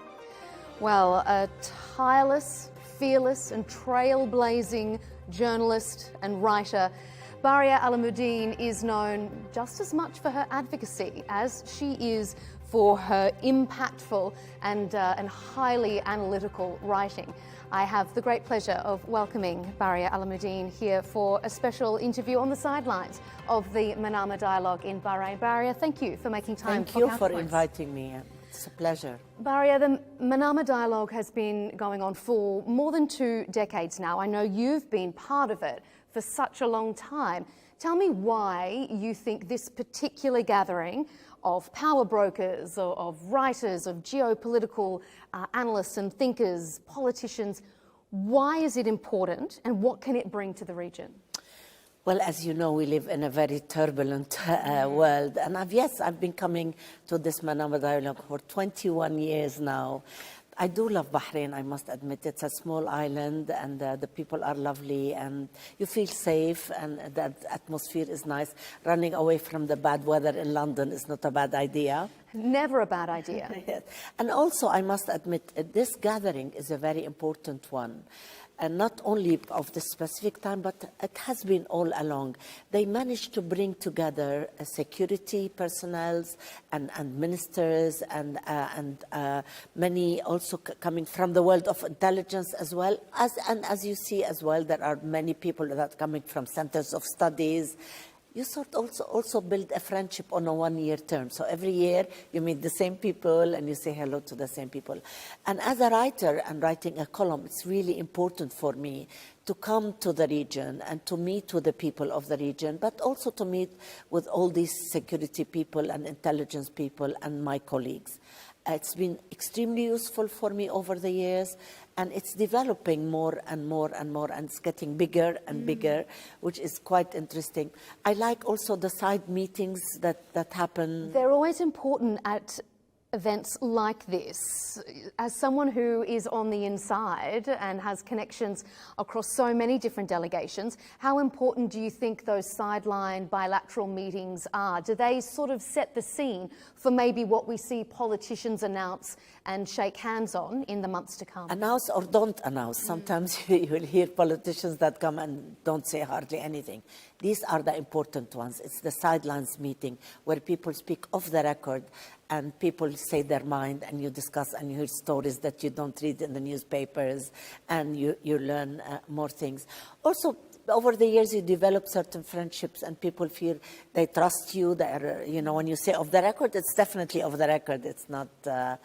And as I say, I think people also come to Bahrain, honestly, and not only for this, but for the Bahrainis are known for being such kind people that they receive you warmly, and I think people like the food as well here. They like the gathering. It's the tradition of the meeting of these people.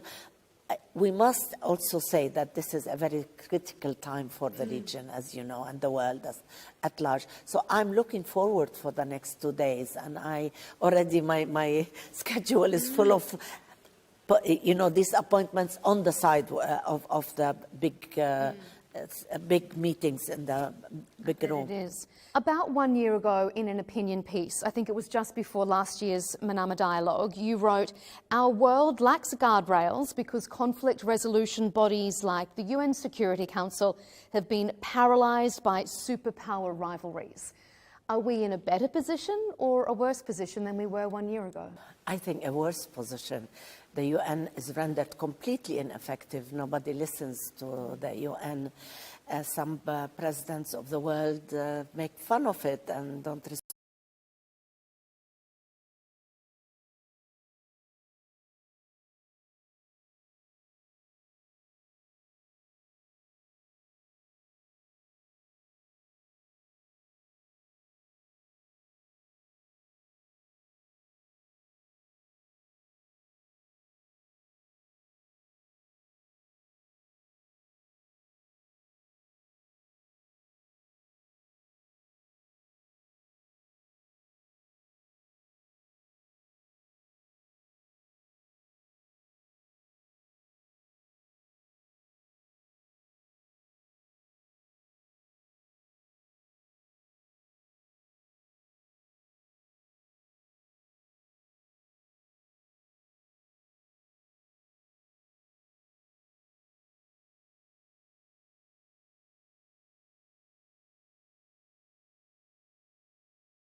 So I'm afraid we are, and it's something that we really need these days. The UN has never been more needed if it is to find relations with the region at large and all the Muslim world and the world at large, except that they have in their constitution that they should actually send their revolution outside their borders, which is really bad. They built these proxy armies like the PMU, PMF in Iraq, like Hezbollah in Lebanon, like the Houthis in Iran, like the Hamas in Gaza and parts of the West Bank. It doesn't work like this when you try to dismantle peace and security in other areas. And they were boasting about it. Iraq is still under the influence of Iran, completely under the influence of Iran. Although they have been weakened, it's their gateway to the Arab world. And I called my book Militia State because I could not call it Iraq. It wasn't Iraq.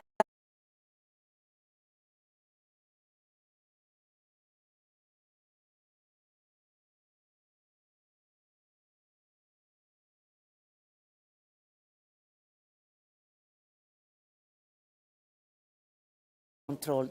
The Hashd al-Shabi actually costs the Iraqi government $4 billion.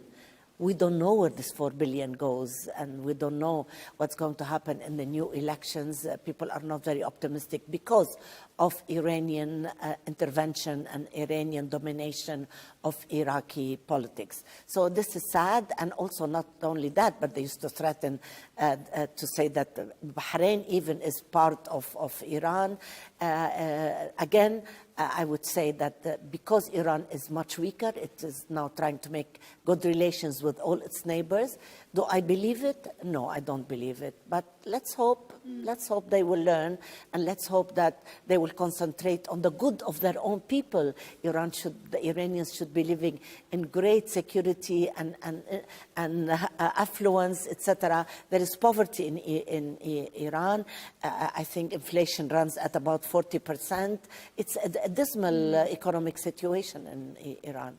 If we turn to your home country, Lebanon, with some recent news out of there in previous days, the Lebanese president has called on the army to confront Israeli incursions in the south. And as we know, that's usually been Hezbollah's domain to confront Israel in the south.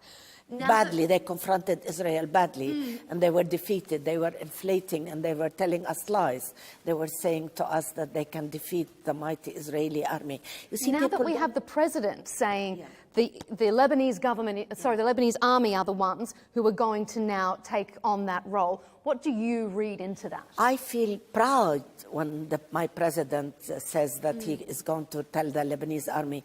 But I worry about the Lebanese army because, you see, Israel doesn't fight alone.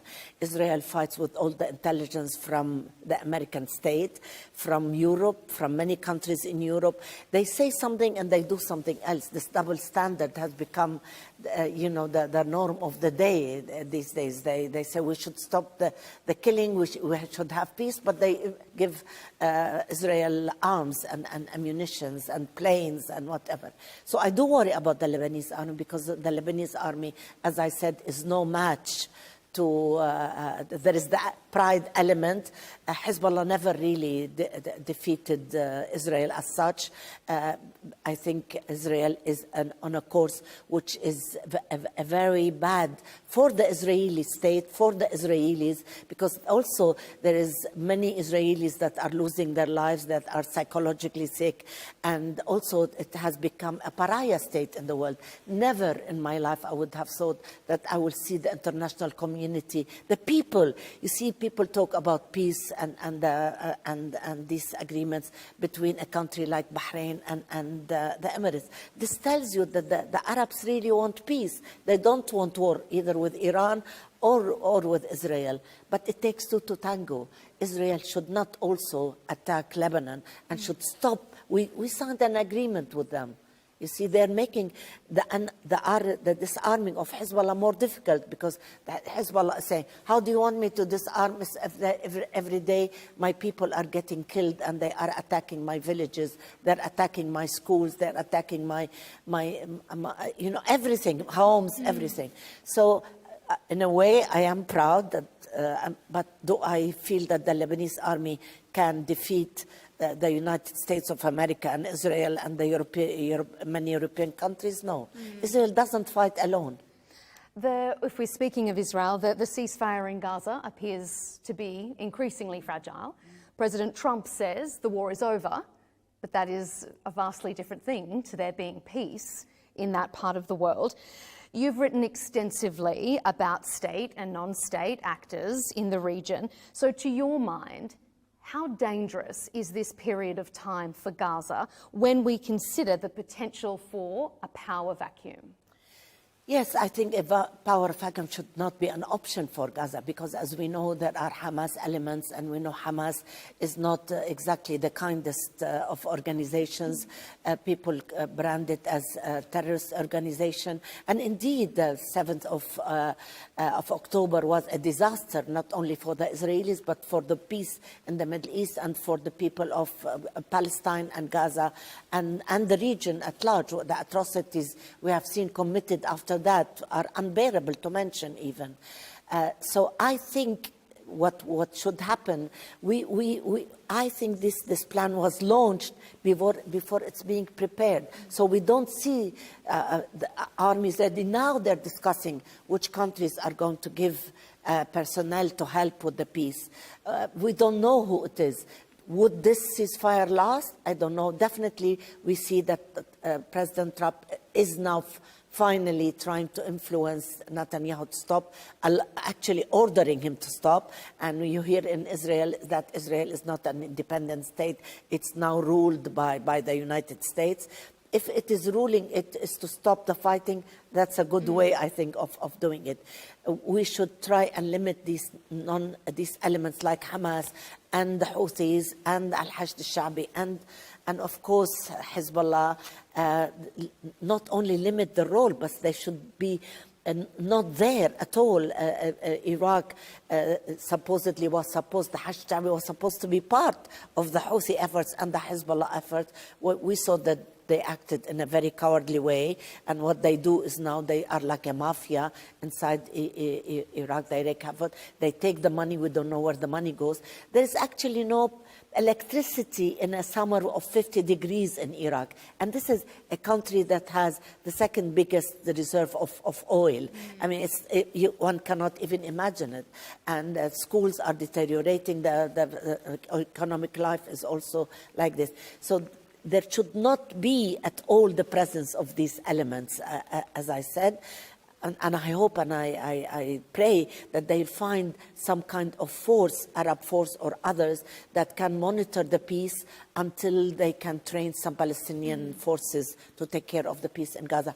That is, if the peace holds. Turning away from regional affairs to your own career itself, you've interviewed numerous powerful women over a very long and illustrious career, no less Benazir Bhutto, Margaret Thatcher and Indira Gandhi. I want to know, in the dealings you've had with those women in such powerful positions, do you think women can bring something special to leadership that men can't or don't to leadership roles? I don't think, I'm sure that they can bring. I remember with the late Indira Gandhi, and I was the last journalist to see her alive and interview her a few hours before she was killed in her home.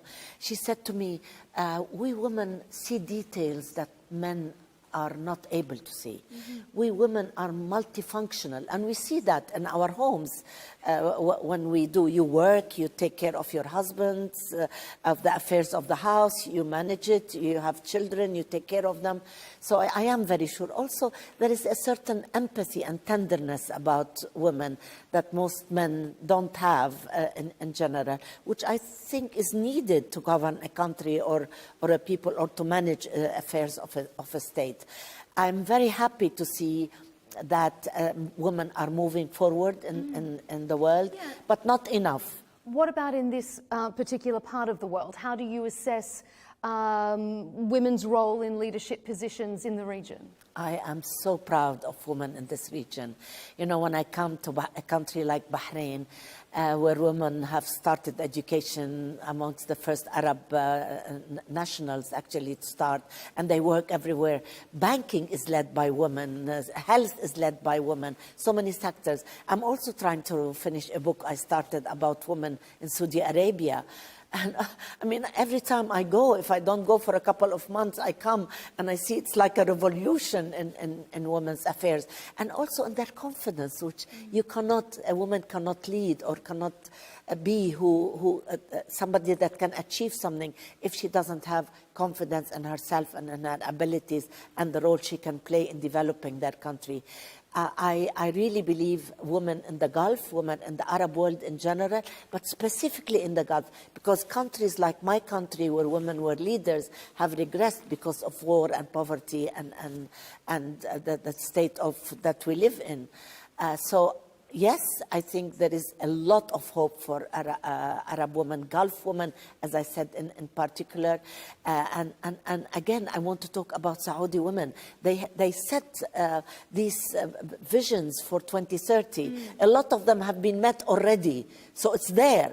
You don't need to 2030. And I'm really, really impressed with their determination, their passion to prove themselves. They're everywhere. Everywhere you go, there are women in Saudi Arabia and now. And as I said, you know, this was, of course, progress in the making. Yes. But the last, I think, 7-8 years, it has moved at an unbelievable speed. It's women's work that can give her confidence and give her ability to move on. If and when you finish that book, I hope you come back to Al Arabiya English to give us an exclusive insight. It sounds incredible. Baria Alamuddin, thank you so much for joining us here on Counterpoints. Thank you so much for asking me. Thank you. It's been a pleasure.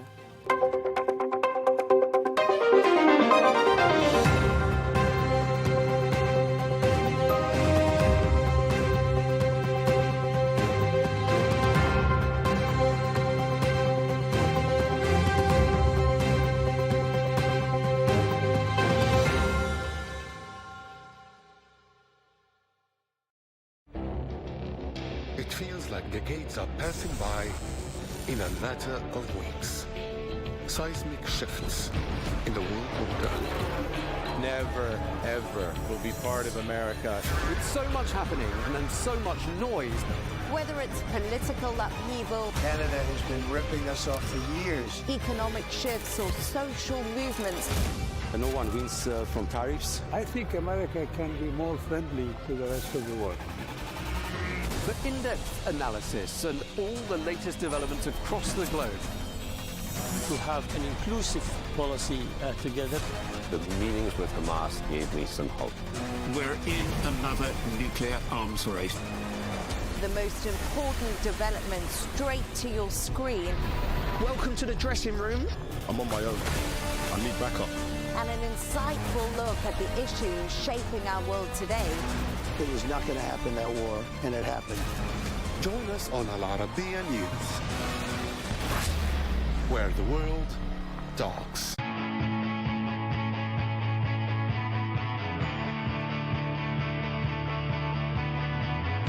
Welcome to the metropolis,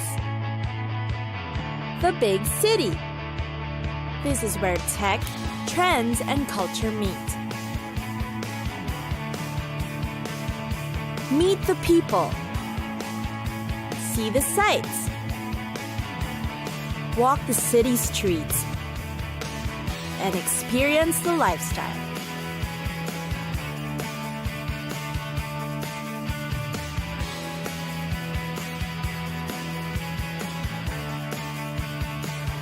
This is your first-class ticket to the cities of the world.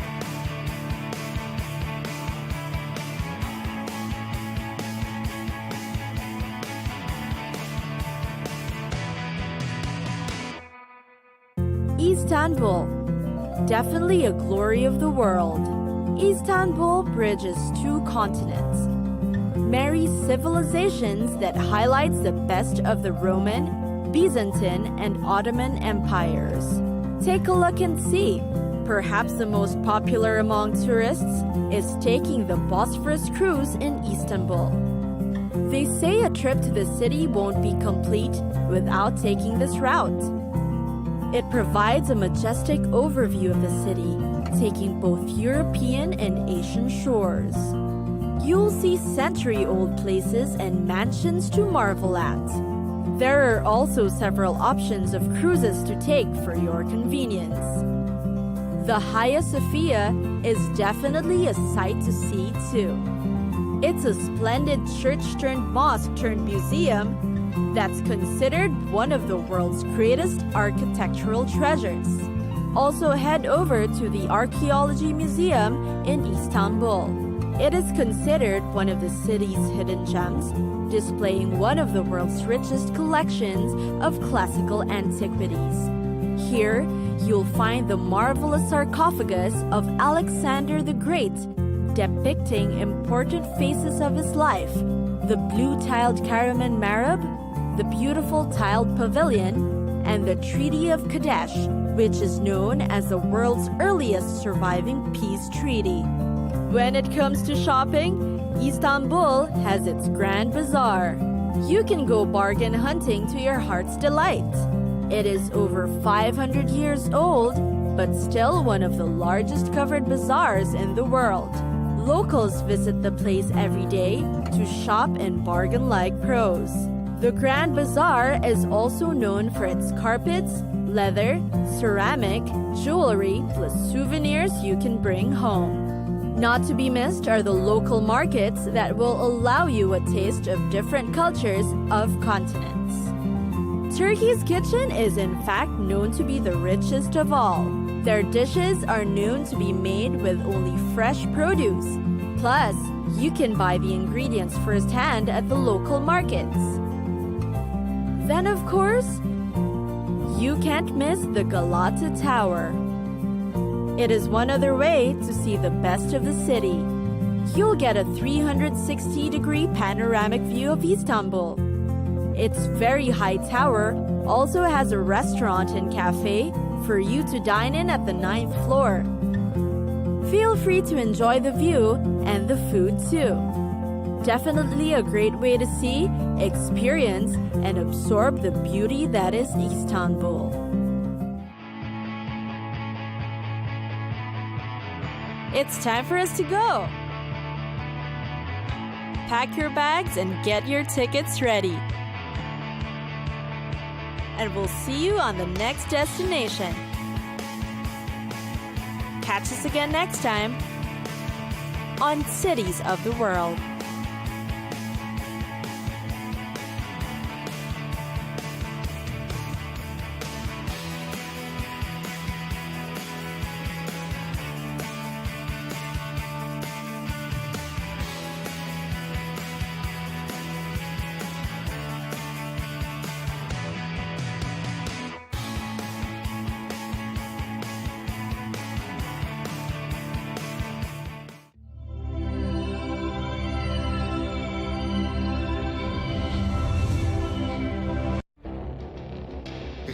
like decades are passing by in a matter of weeks.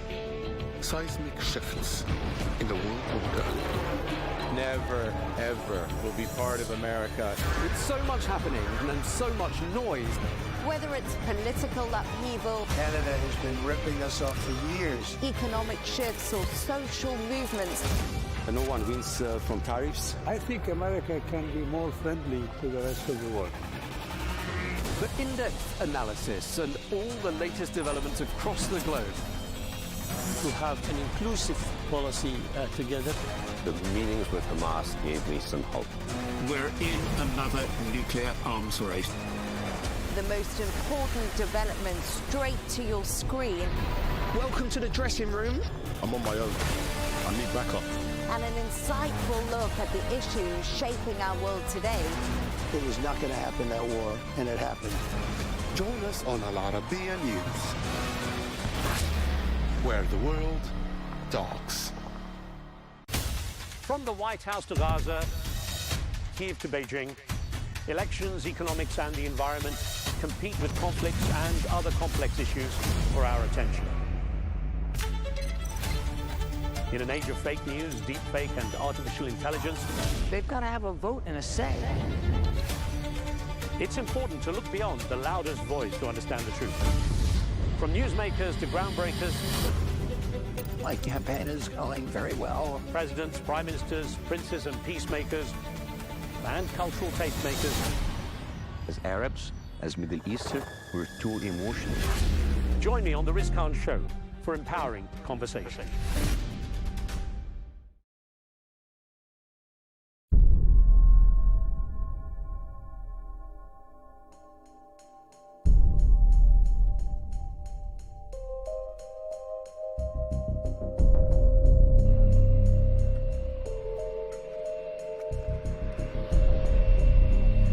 On Friday or Saturday, Homs province called me.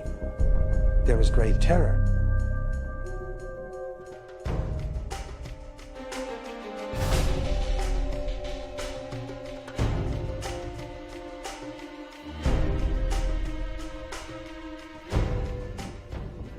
I can almost hear the walkie-talkies crackling. Close the 7th gate, close the 11th. If they had the power, they would have shut the heavens themselves for Bashar al-Assad.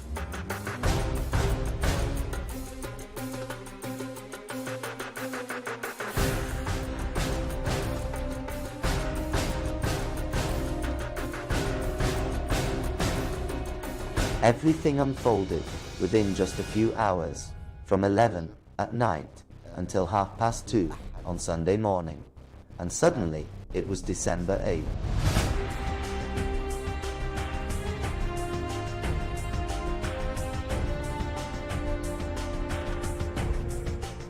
The choice to escape was not impulsive or abrupt. Rather, it was a directly correlated response to the progressively escalating event. We persistently questioned the whereabouts of our president. Syria without Bashar al-Assad.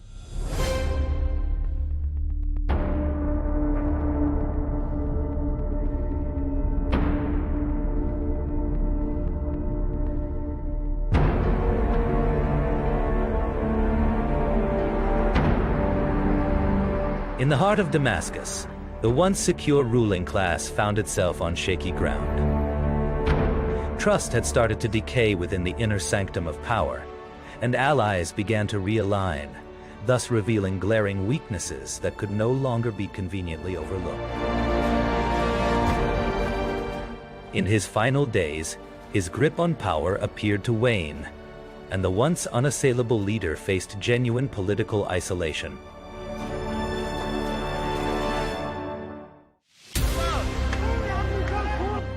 The crisis wasn't just about the regime. It marked a significant turning point in the state's bond with its people, when crowds passionately demanded long-lost dignity and their right to live.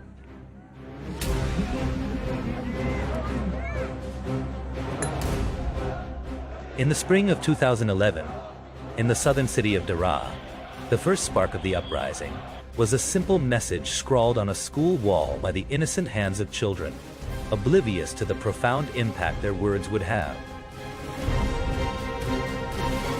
The response from security forces came quickly, triggering a wave of protests that swiftly spread from Daraa to the cities of Homs, then Hama and eventually Idlib, inching ever closer to the heart of the Syrian capital, Damascus.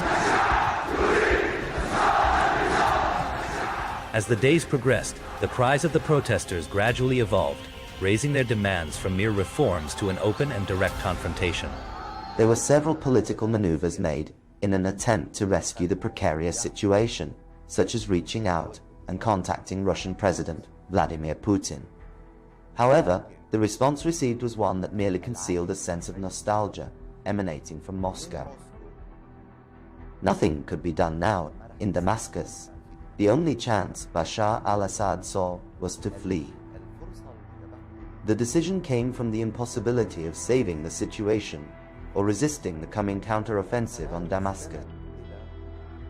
The fall of Hama, subsequently the fall of Homs, and the unimpeded path that now lay open, leading directly towards Damascus.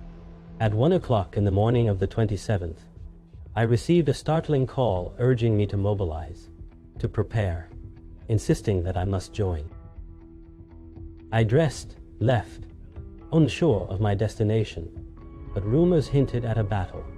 The leadership's initial instructions were, "You as journalists were witnesses to this stage. We reached a place near western Aleppo's countryside. The fighters were ready, weapons were ready. Now begins the response battle. Rebels were upbeat, determined not to retreat until reclaiming areas taken by the regime. Strength was crucial. We filmed fighters setting off fully prepared. I interviewed the fighters.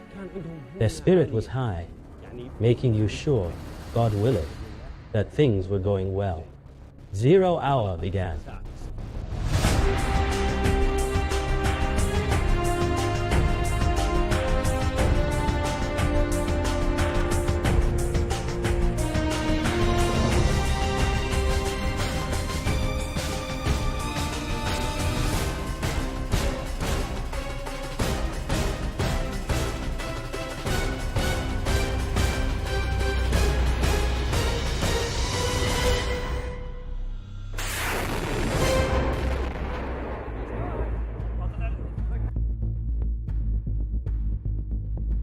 The final events began with a call from the governor of Aleppo at that time, telling me that the military had begun a major assault toward the western countryside of Aleppo.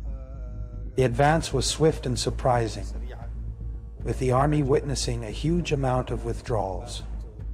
Within 2 days, Aleppo was essentially militarily fallen to the operations command. I was at home, and meanwhile, I reached out to him.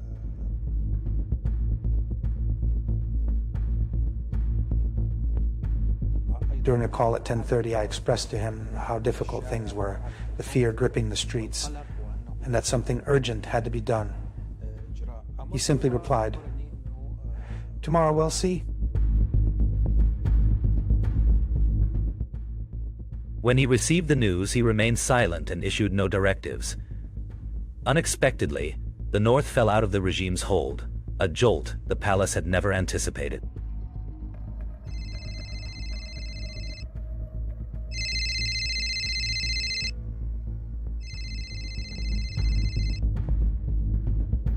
Our forces, with a boldness that was commendable, moved swiftly along the entirety of the border, blocking any potential infiltrations.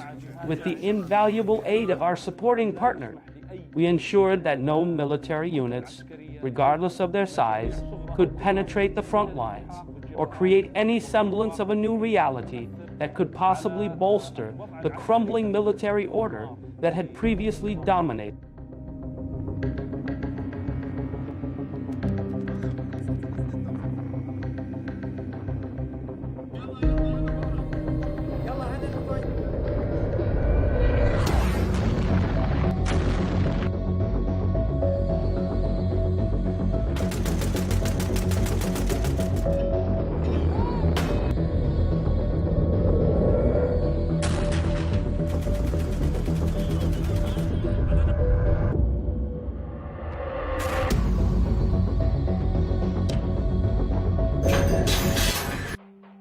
It was a significant moment. We, the fighters and operatives, were instructed to publicly announce the severing of the M5 highway, the principal lifeline connecting Aleppo, Hama, Homs, and Damascus. Even though it was not fully seized, a crucial opening had been created. A major breach. They brought us, the media, to it, and we declared the highway closed, Aleppo's lifeline cut. It sparked real fear and panic in the regime and the Iranian. Then, the withdrawals started. These were our initial moments spent on the M5, the principal highway that stretches between Aleppo and Damascus, the two symbolic poles of Syria. Was there a skirmish in Aleppo? Hama saw only limited combat. How about Homs, or in the rural areas of Damascus?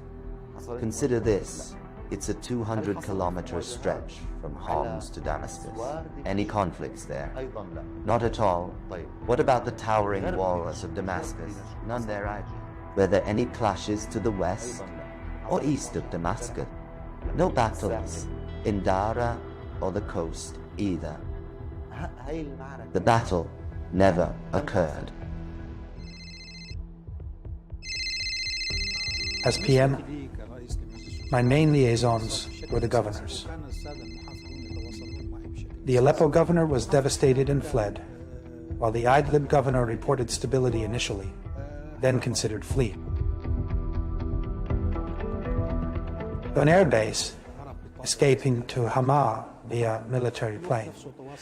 Meanwhile, Idlib's governor initially assured me of their resilience, but soon began discussing fleeing from the advancing command force. On November 30th, 2024, Aleppo experienced a sudden and unexpected pullout of regime troops from their positions inside the city.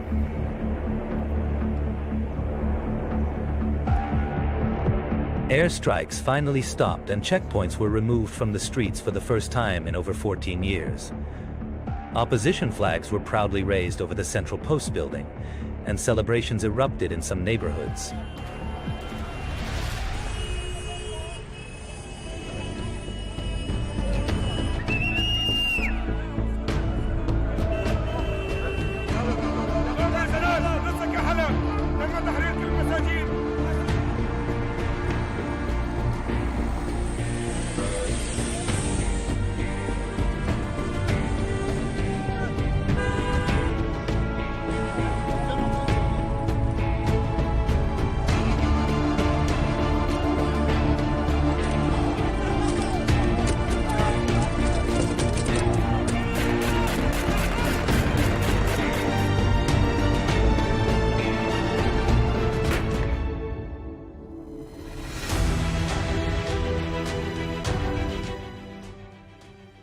On the eve of Aleppo's fall, after his meeting with President Putin, the Russian military attaché was a close escort back and forth.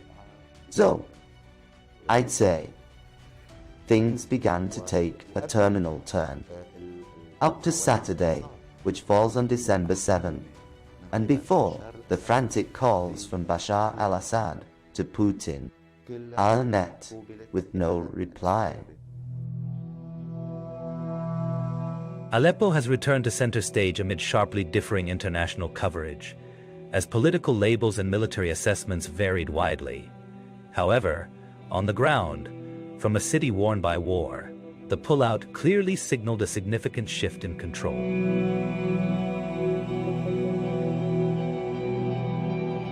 Control that factions managed with striking skill amazed everyone.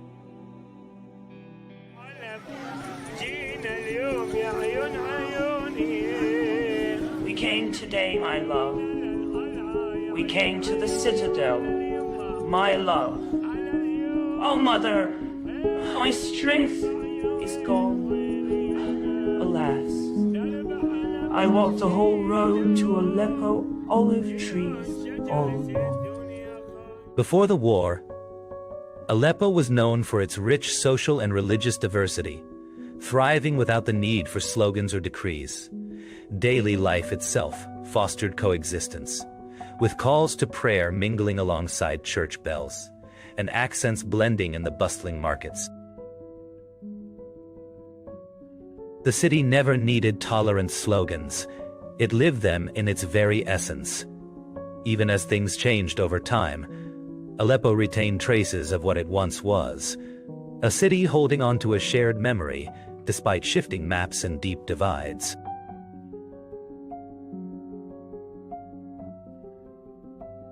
In long and drawn-out wars, losses aren't only measured in rubble. They're also found in the values a society once practiced every single day.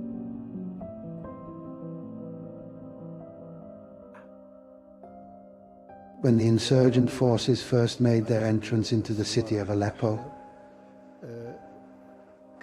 all the young men who knew me from our shared time in Idlib, they all sought me out. The chief greeted me and asked if I wanted to speak with the Sheikh.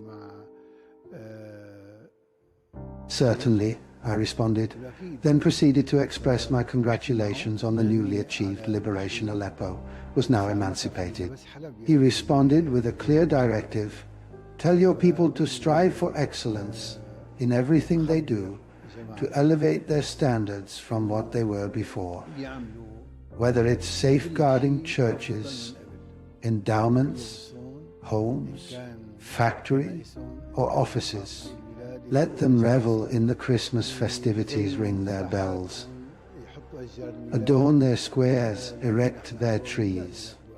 We were on the cusp of the holiday season then. Aleppo embodies the diverse sects and ethnicities of Syria. The regime, a criminal entity, recognized this truth and for decades attempted to sow discord and division among these groups, but ultimately it failed.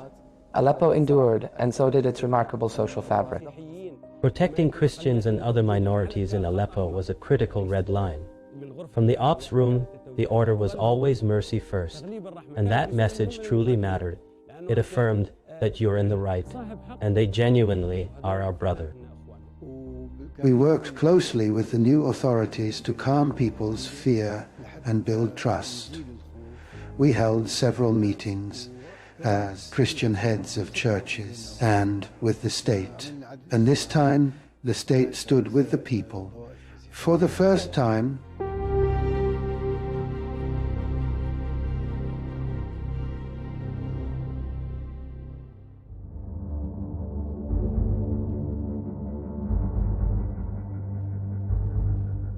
Ops, infantry west of Tab, 2 kilometers out. Say again. Repeat. 2 kilometers west of Tab Lane. Copy. Copy.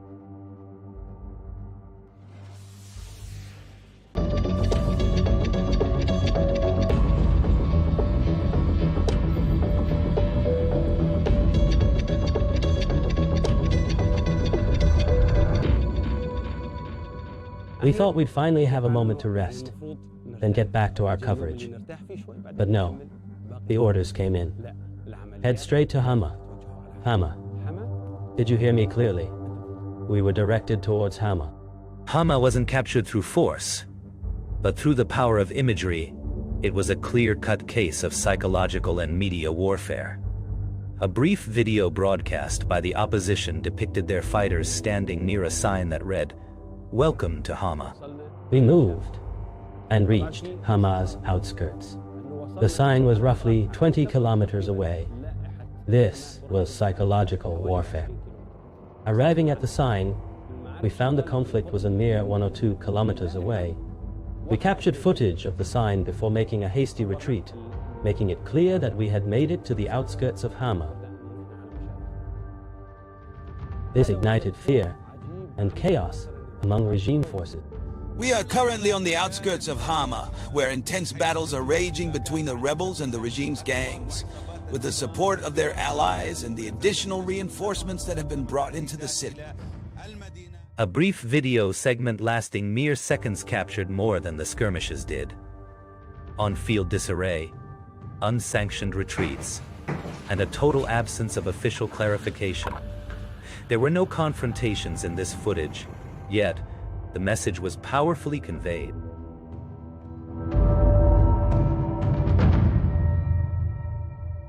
The battle's focus wasn't in the city, but rather on the height dominating Hama's east and west countryside Jabal, Zain al-Abidin, one of the regime's most fortified sites, featuring underground bunkers and camouflaged artillery that provide wide fire control and long-range observation capabilities.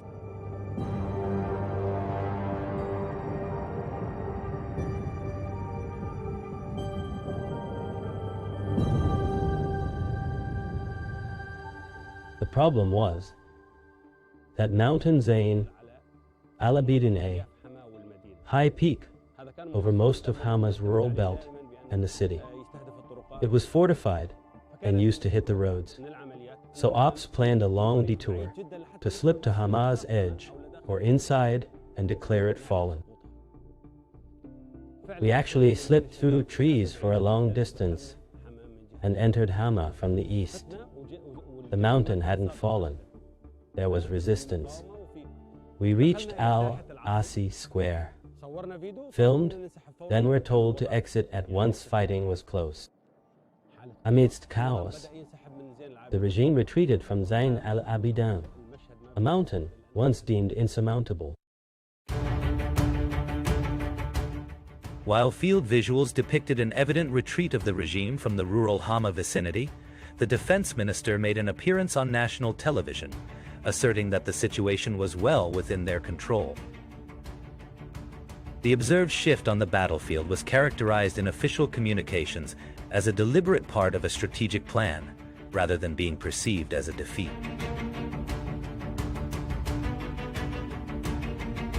Today, we are engaged in a fierce and ongoing battle against the toughest terror groups that employ guerrilla tactics, which compels our armed forces to adapt their strategies. So our armed forces adapt their strategies.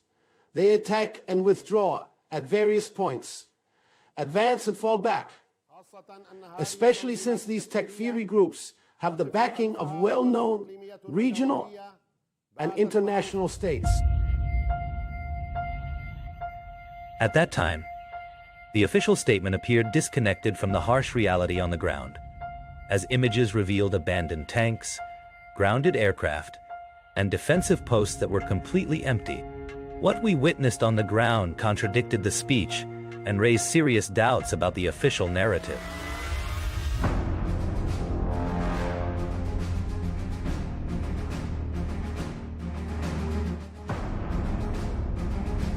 We strongly urge our people to remain patient and steady, trusting that we will not relent in our efforts to restore security to the areas seized by the terrorists.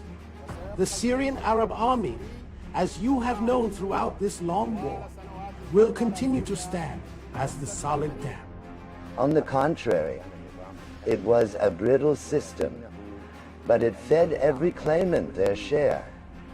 And I think Bashar al-Assad worked by the creed of the last Abbasid caliph. Baghdad is enough. He would grant every seeker what they desired in order to keep that chair secure.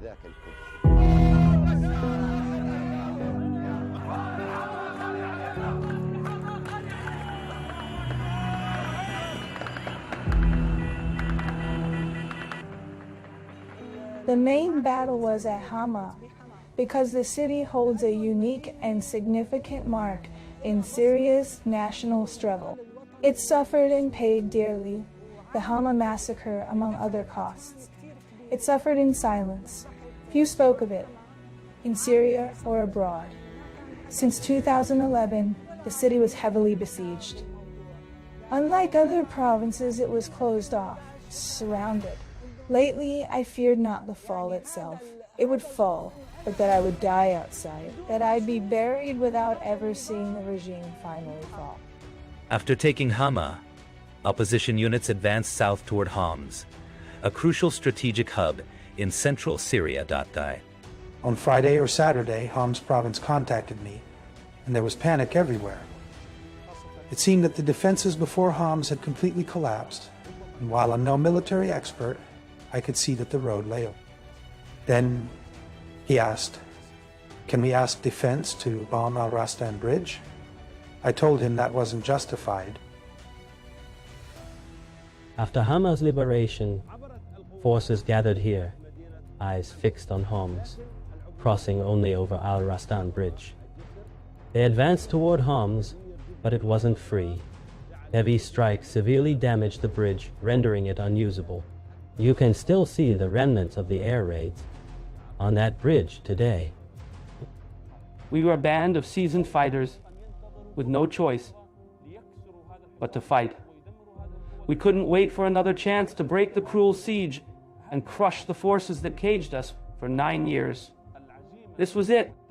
The Tamim soldiers and commanders filled with resolve pushed the forces across 4 axes an effort we'd prefer not to boast about. Syria is far greater than just saying we delivered. Syria is greater than saying we fought and broke through. Syria is greater.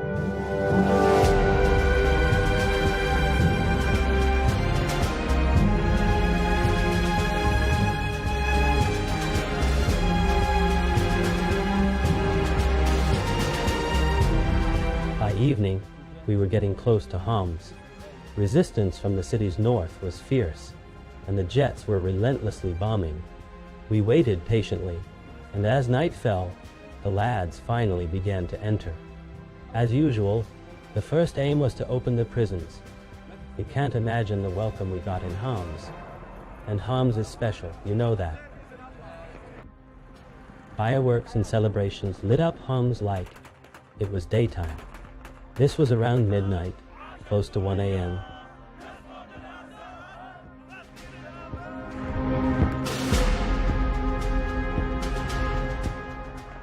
We're talking about a distance of 200 kilometers from Homs to Damascus, and by that time, discussions had already begun on how to escape and how to take flight. The only option left was the sky, not the ground, and on Saturday night, December 7th, the Russian military attaché made a visit to the People's Palace. A session was convened to discuss one critical objective: how to ensure the secure transfer of Bashar al-Assad and his entourage from the heart of Damascus to the international airport, how to safeguard the flight from Damascus to Hameimin, and to prepare the aircraft accordingly. I received a call instructing me to keep moving towards Damascus, with plans to encircle the city by morning, and it was around 1 a.m. We aimed to impose a ring around Damascus at 3, as events were unfolding quickly. All of this unfolded in just a few hours, from 11 at night until around 2 or 2:30 on Sunday morning, and it was now December 8th.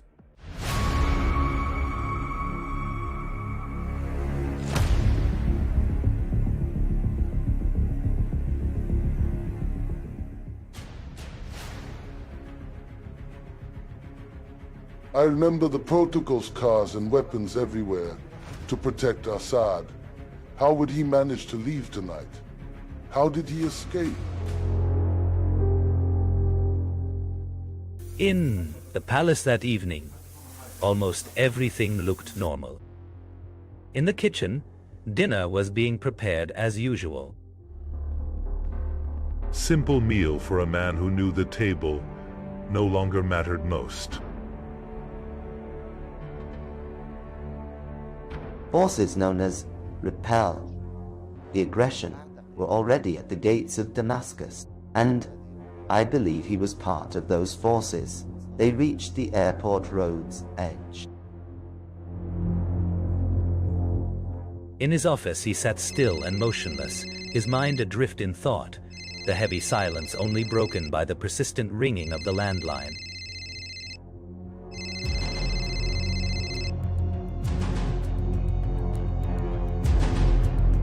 At Damascus Airport, a plane landed without prior notice, guided straight to a closed side runway.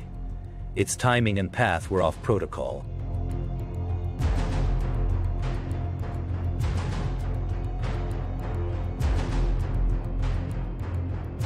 We were surprised at how quickly a plane was prepared and parked in an unusual location that clearly wasn't designated for.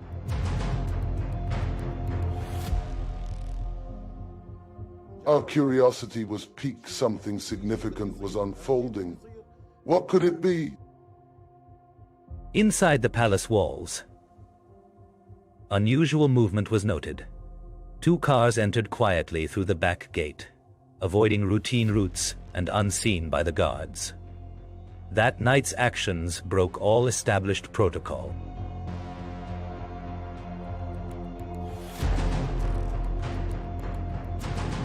Assad left his office taking nothing, not even jacket or tie. He walked the palace corridors alone. No orders, no escort. In the basement, a waiter lined dishes, expecting a normal meal.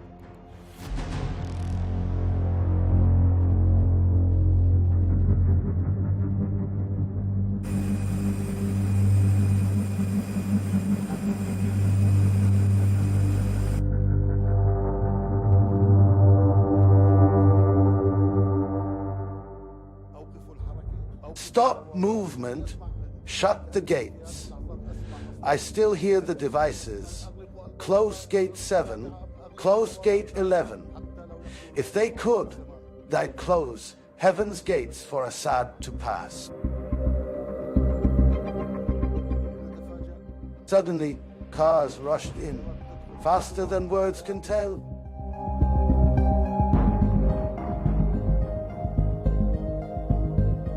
And suddenly Assad climbed aboard the plane. His entourage left their cars behind, doors wide open.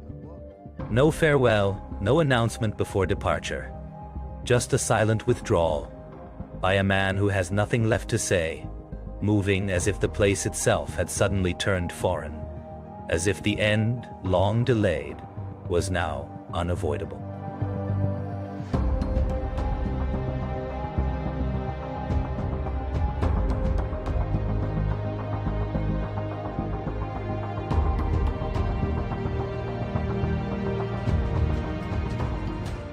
From the cockpit came the clearance to move forward. The plane rolled slowly toward an unknown destination, leaving everything behind. Assad sat by the window, staring at a city he was leaving behind. Just as it was leaving him, in silence, a clear break marking the end of one era and the beginning of another that was just starting to form.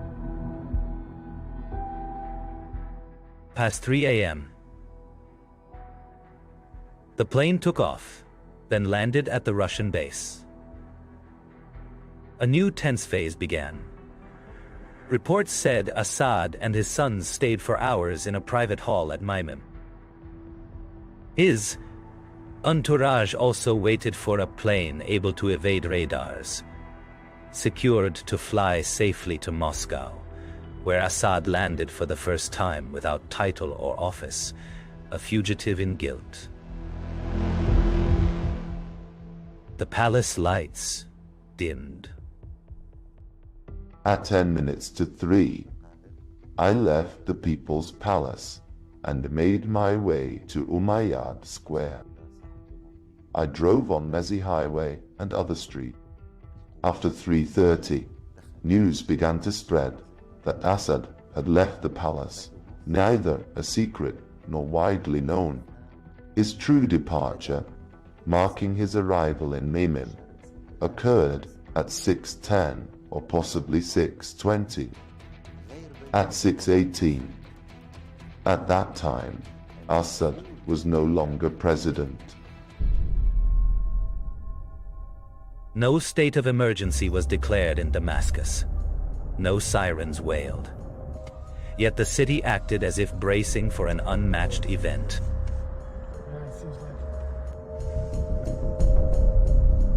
Roads were nearly empty. Fear spread ahead of the news into homes before official reports.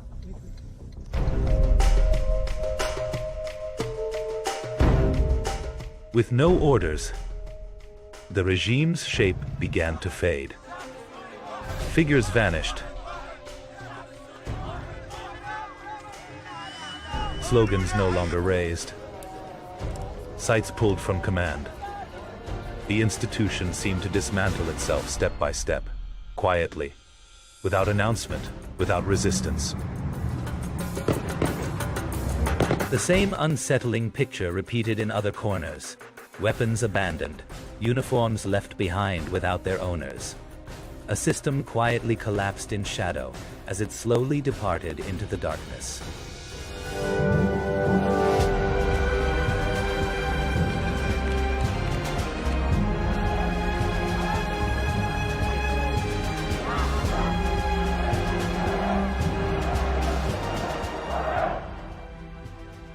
I waited seconds and minutes to hear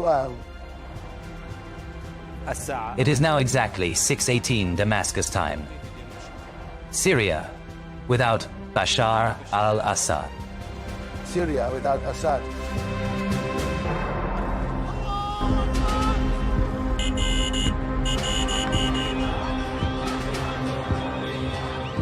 When Hatim's song played, "Hold Your Head High, You're a Free Syrian," they danced, and I danced with them, despite all Syria's pain.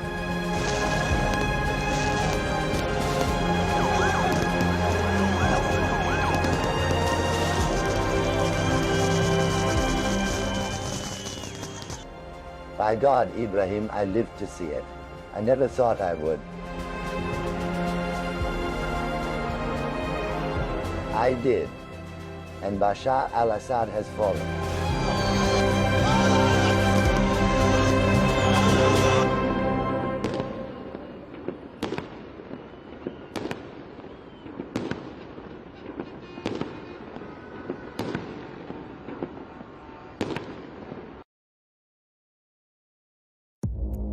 Our allies, in many cases, are worse than our enemies. Stay informed and connected with the latest international headlines. There obviously is a risk. From breaking news to in-depth analysis. It would appear that this war is coming to an end. Who buys this stuff? Investors, pension funds. We deliver the most important developments straight to your screen. Iran always wanted to deal with militia. Join us for compelling, expert-driven conversations. A curfew order has been established. And an insightful look at the issues shaping our world today. There are a lot of proposals about European architecture for security. I'm Leigh Ann Gerrans, and this is W News. We dealt with this when I was chief of staff in the first term. Where you don't just hear the headlines, you get the full story.